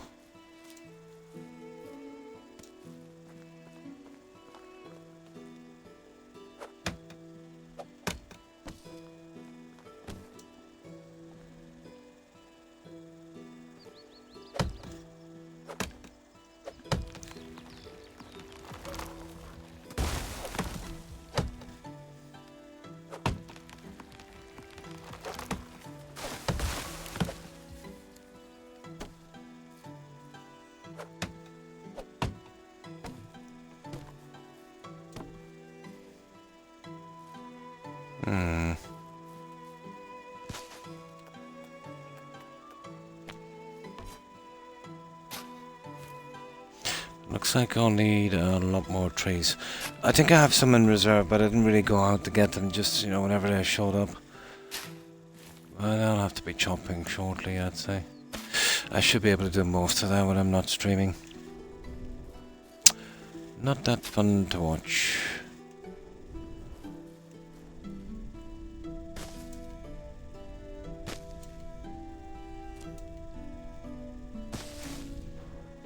I'll just clear a rough area here.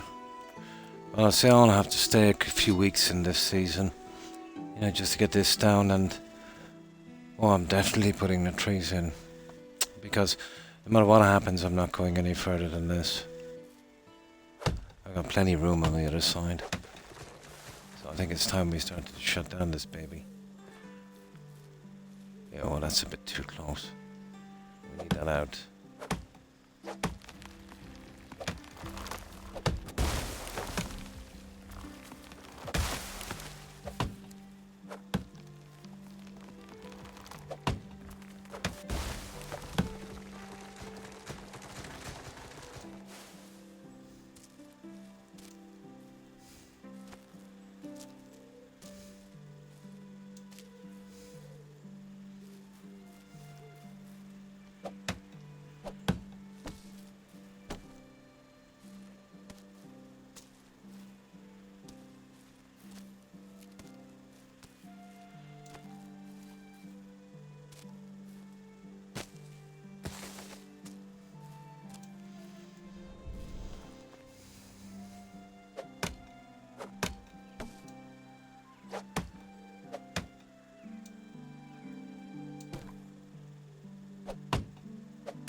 Cool.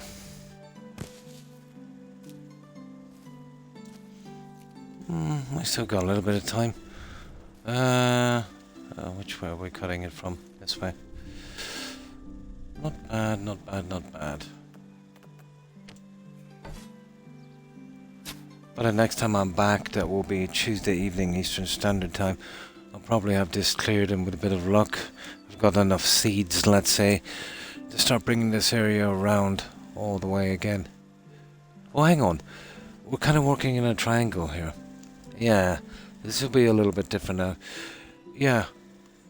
I'll have to do this with trees, won't I? Well, this side anyway, I'll do with trees. That's giving me a problem, isn't it? Oh, hi. You don't mind if I call you EH? Thanks for following. Appreciate it. And welcome to the community. That's quite a tag.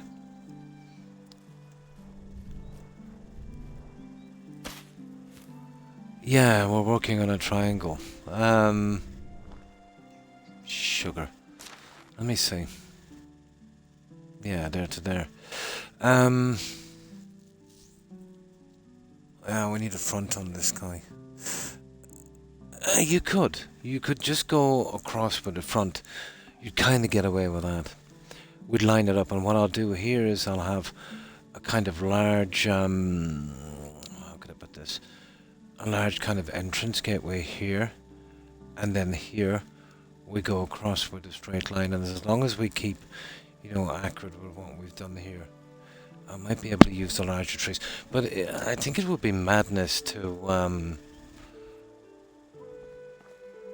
go each side down with those.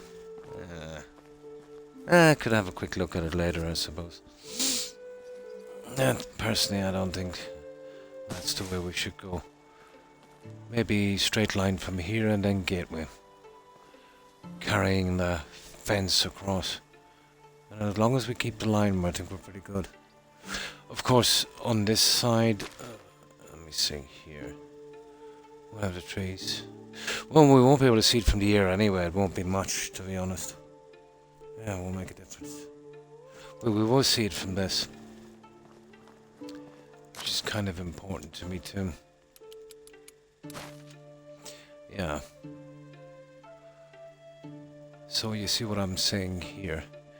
If I go with the V, it's really not gonna do what I want it to do. So I'm thinking a straight line here. We get our little entrances here, and then I can go with something more like this. But once I get the trees out of the way, I can have a better look at it. It's pretty decent, yeah. And how have you been? But this is was my first playthrough on the Valley map. But we were on this about 6 months ago, and we did the Oxbow map. We built a large settlement, and we got everything except 3 achievements that could only be achieved here. So it was a nice excuse for me to get back here. Plus, by then there was a little DLC out that gave me the ability to plant trees, which was kind of cool.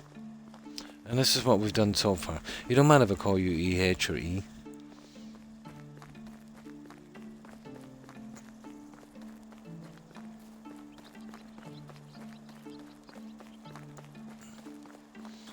I'll show you what we've done so far on this. There's still a lot of decorating I've got to do, obviously. But I like doing it in layers. Still a good few settlers I've got to bring in. But I don't want to do it the easy way. I did that on the other map, and at the end of the game we wound up with a ton of really old villagers. So I got in about 2 dozen-ish. And now, let's say their descendants, which they take 18 years in game before they can work. You're trying to get some generations in. Which would be, definitely more fun. But this will change drastically when I'm finished. There's still a lot to do. There's still a lot of small stuff to do. With some, there's stuff like haystacks, carts, bric-a-brac, but that would be decorating. That would be something, I'd say, when I'm really finished in an area, then I would finish it off, with the last layer of that. Don't say So something like this we're going with. And there's a huge kind of animal enclosures down here and oh, lots of crops. But I'm only about 40 to 50% of the amount of villagers I will need here before I finish. But if I skip through the seasons fast enough, you know, it should be okay. Should be able to get them all in time.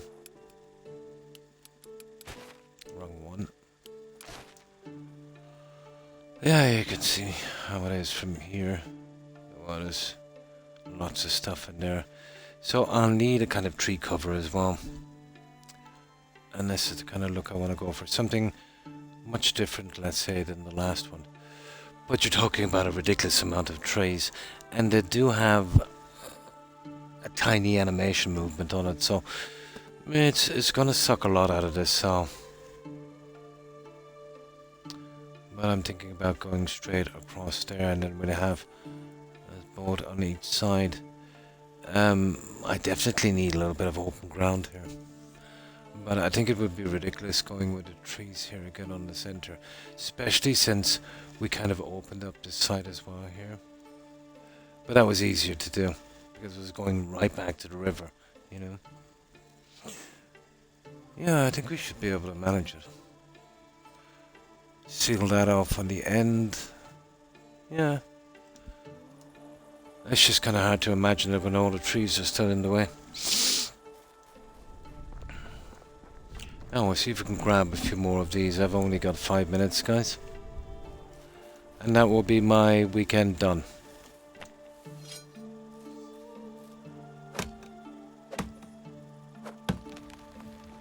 Now I've got a few visitors as well tomorrow, some family, so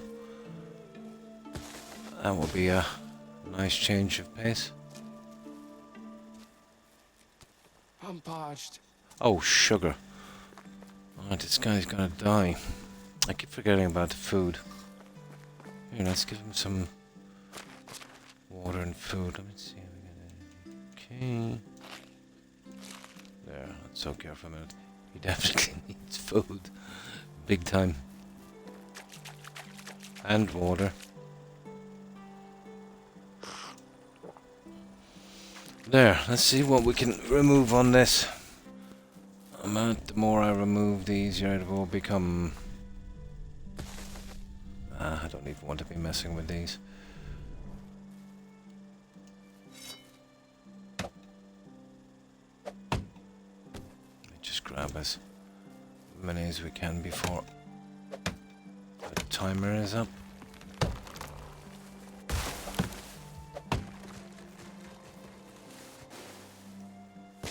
Yeah, the game's pretty decent. Flawless interaction with, you know, the way the NPCs interact with what you've built. Pretty decent.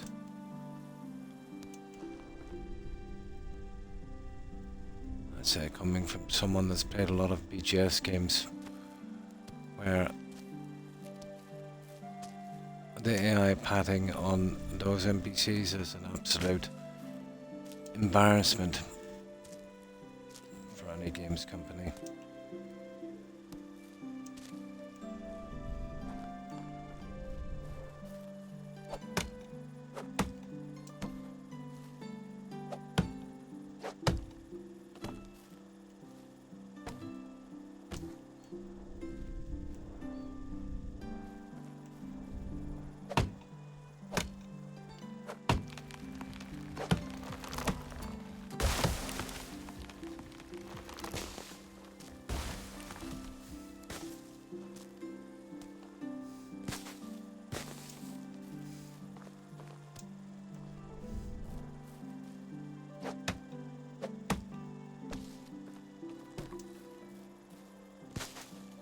Well, it's a waste of time getting rid of the small brush because that will grow back next season.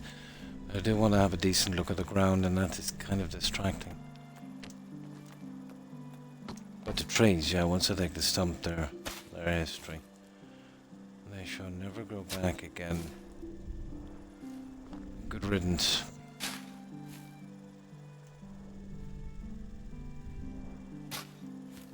Well, probably be another 4 or 5 days in this season, I'd say, just to get the trees out and create some kind of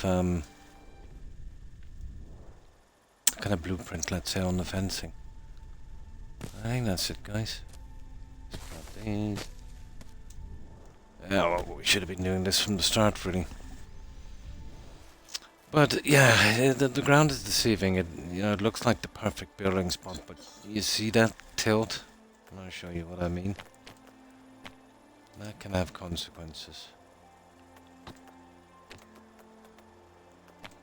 Yeah, you see what I mean? See one look? Major consequences. Horrible when that happens. The side, it's very, very high, guys. There's some spots there, not too bad. But as I said, either way, we're going to have to use it anyway. If push goes to shove, maybe I can do something different in here. But either way, I'm going to have to clear it regardless.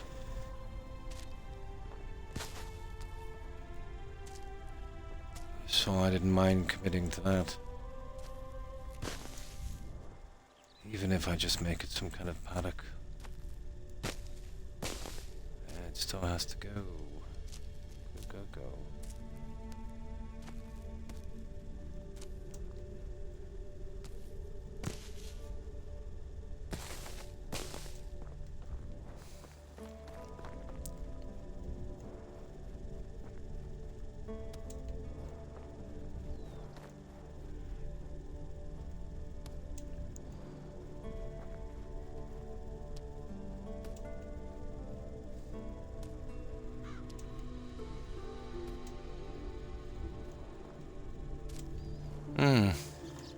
It's not a bad piece of ground.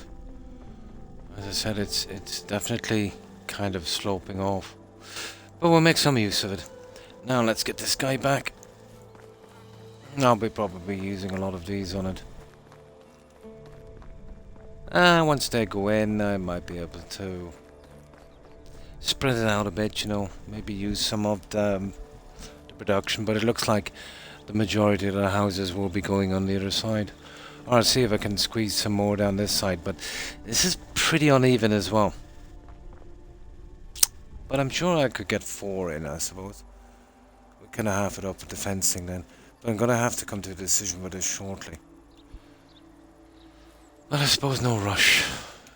Yeah, this was one of the ones I wanted to... Where's that beetroot barn one? Yeah, they're the ones I have left. 2 of them are out of my control, to be honest. They're kind of random events. But the beetroot barn was nice. Get that one out of the way. Where is he there? I can't even see him anymore. Some of them are silly.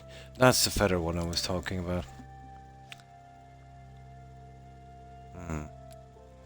I worked it out with the perks I have. I'd need about 8,000 feathers. I think I've got 7,000 and something. I'll get that one shortly as well.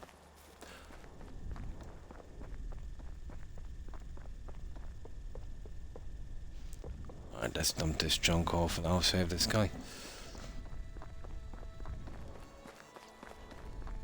With me, I'll probably skip to another season, and if I can, well, I won't be back for 2 days, so I'll probably be able to go on a few seasons. The older I get this population, the better, because of the the other generations coming up. I need the manpower, and I don't want to do it the easy way.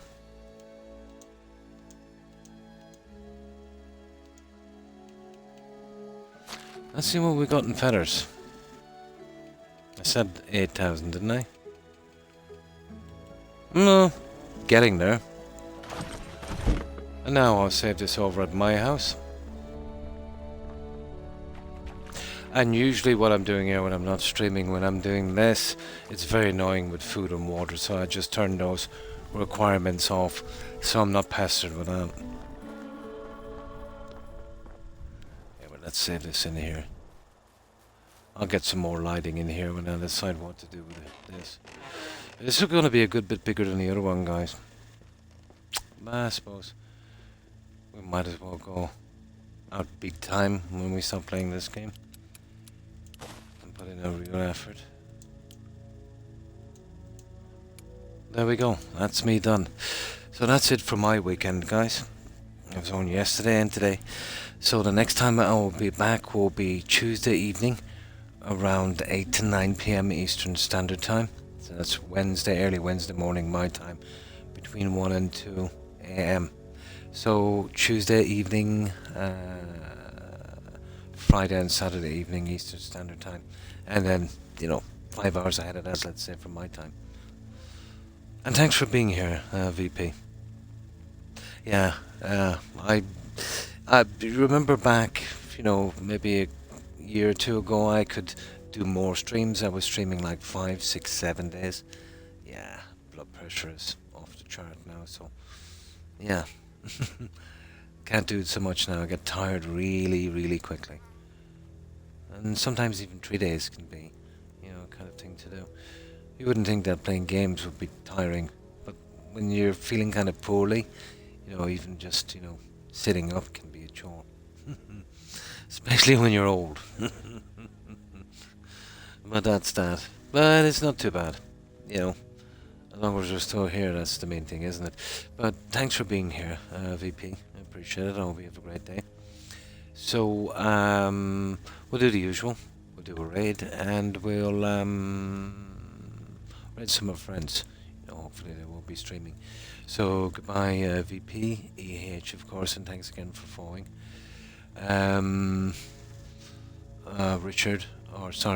Ricardo, of course. Thanks for being here. And Tortoisol, thanks for dropping in. And of course Suburban Werewolf, if you're watching. I'm not sure if he was. Most people just tend to just, have the stream on and lurk. And of course Young. Have a good one, Young. And let's see what else is here.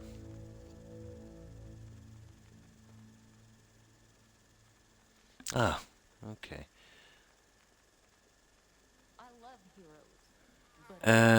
So yeah, thanks for being here, guys. Appreciate it. Thank you for the support. And of course to Terry, Hufflepuff friendly Digger, if you're watching. Have a wonderful week, ladies, and take care. So yeah, I probably missed a few. I'm just going on memory and what I can read on chat. I definitely need a system where I can kind of track who was on. And you too, Yaga. Thanks for watching. Have a good one and take care and stay safe. An interesting stream, to say the least. But take care. Yeah, so if I've missed anyone, apologies guys to whomever I might have missed, and again to everyone who was watching. I appreciate it. Yeah, I need to get some rest. So I'll do the usual, do the raid, hang on there and probably fall asleep within 10 minutes. And then probably wake up God knows where on the raid. Yeah, usually I get caught in a quest, in a kind of a raid chain, and, could wind up anywhere. It's like a kind of casino, like Russian roulette. You don't know where you're going to wind up. But yeah, let's do this. And hope to see you all again on Tuesday if you have the time. So, let's do this raid. And have a good one, guys. Yeah, but I definitely need to get some rest, and I haven't been eating much, let's say, because of a tummy bug. Definitely need to remedy that. Right, let's see who's out there. Hang on, let's make sure I saved it again. I don't want to lose the progress. There. Right, let's do this.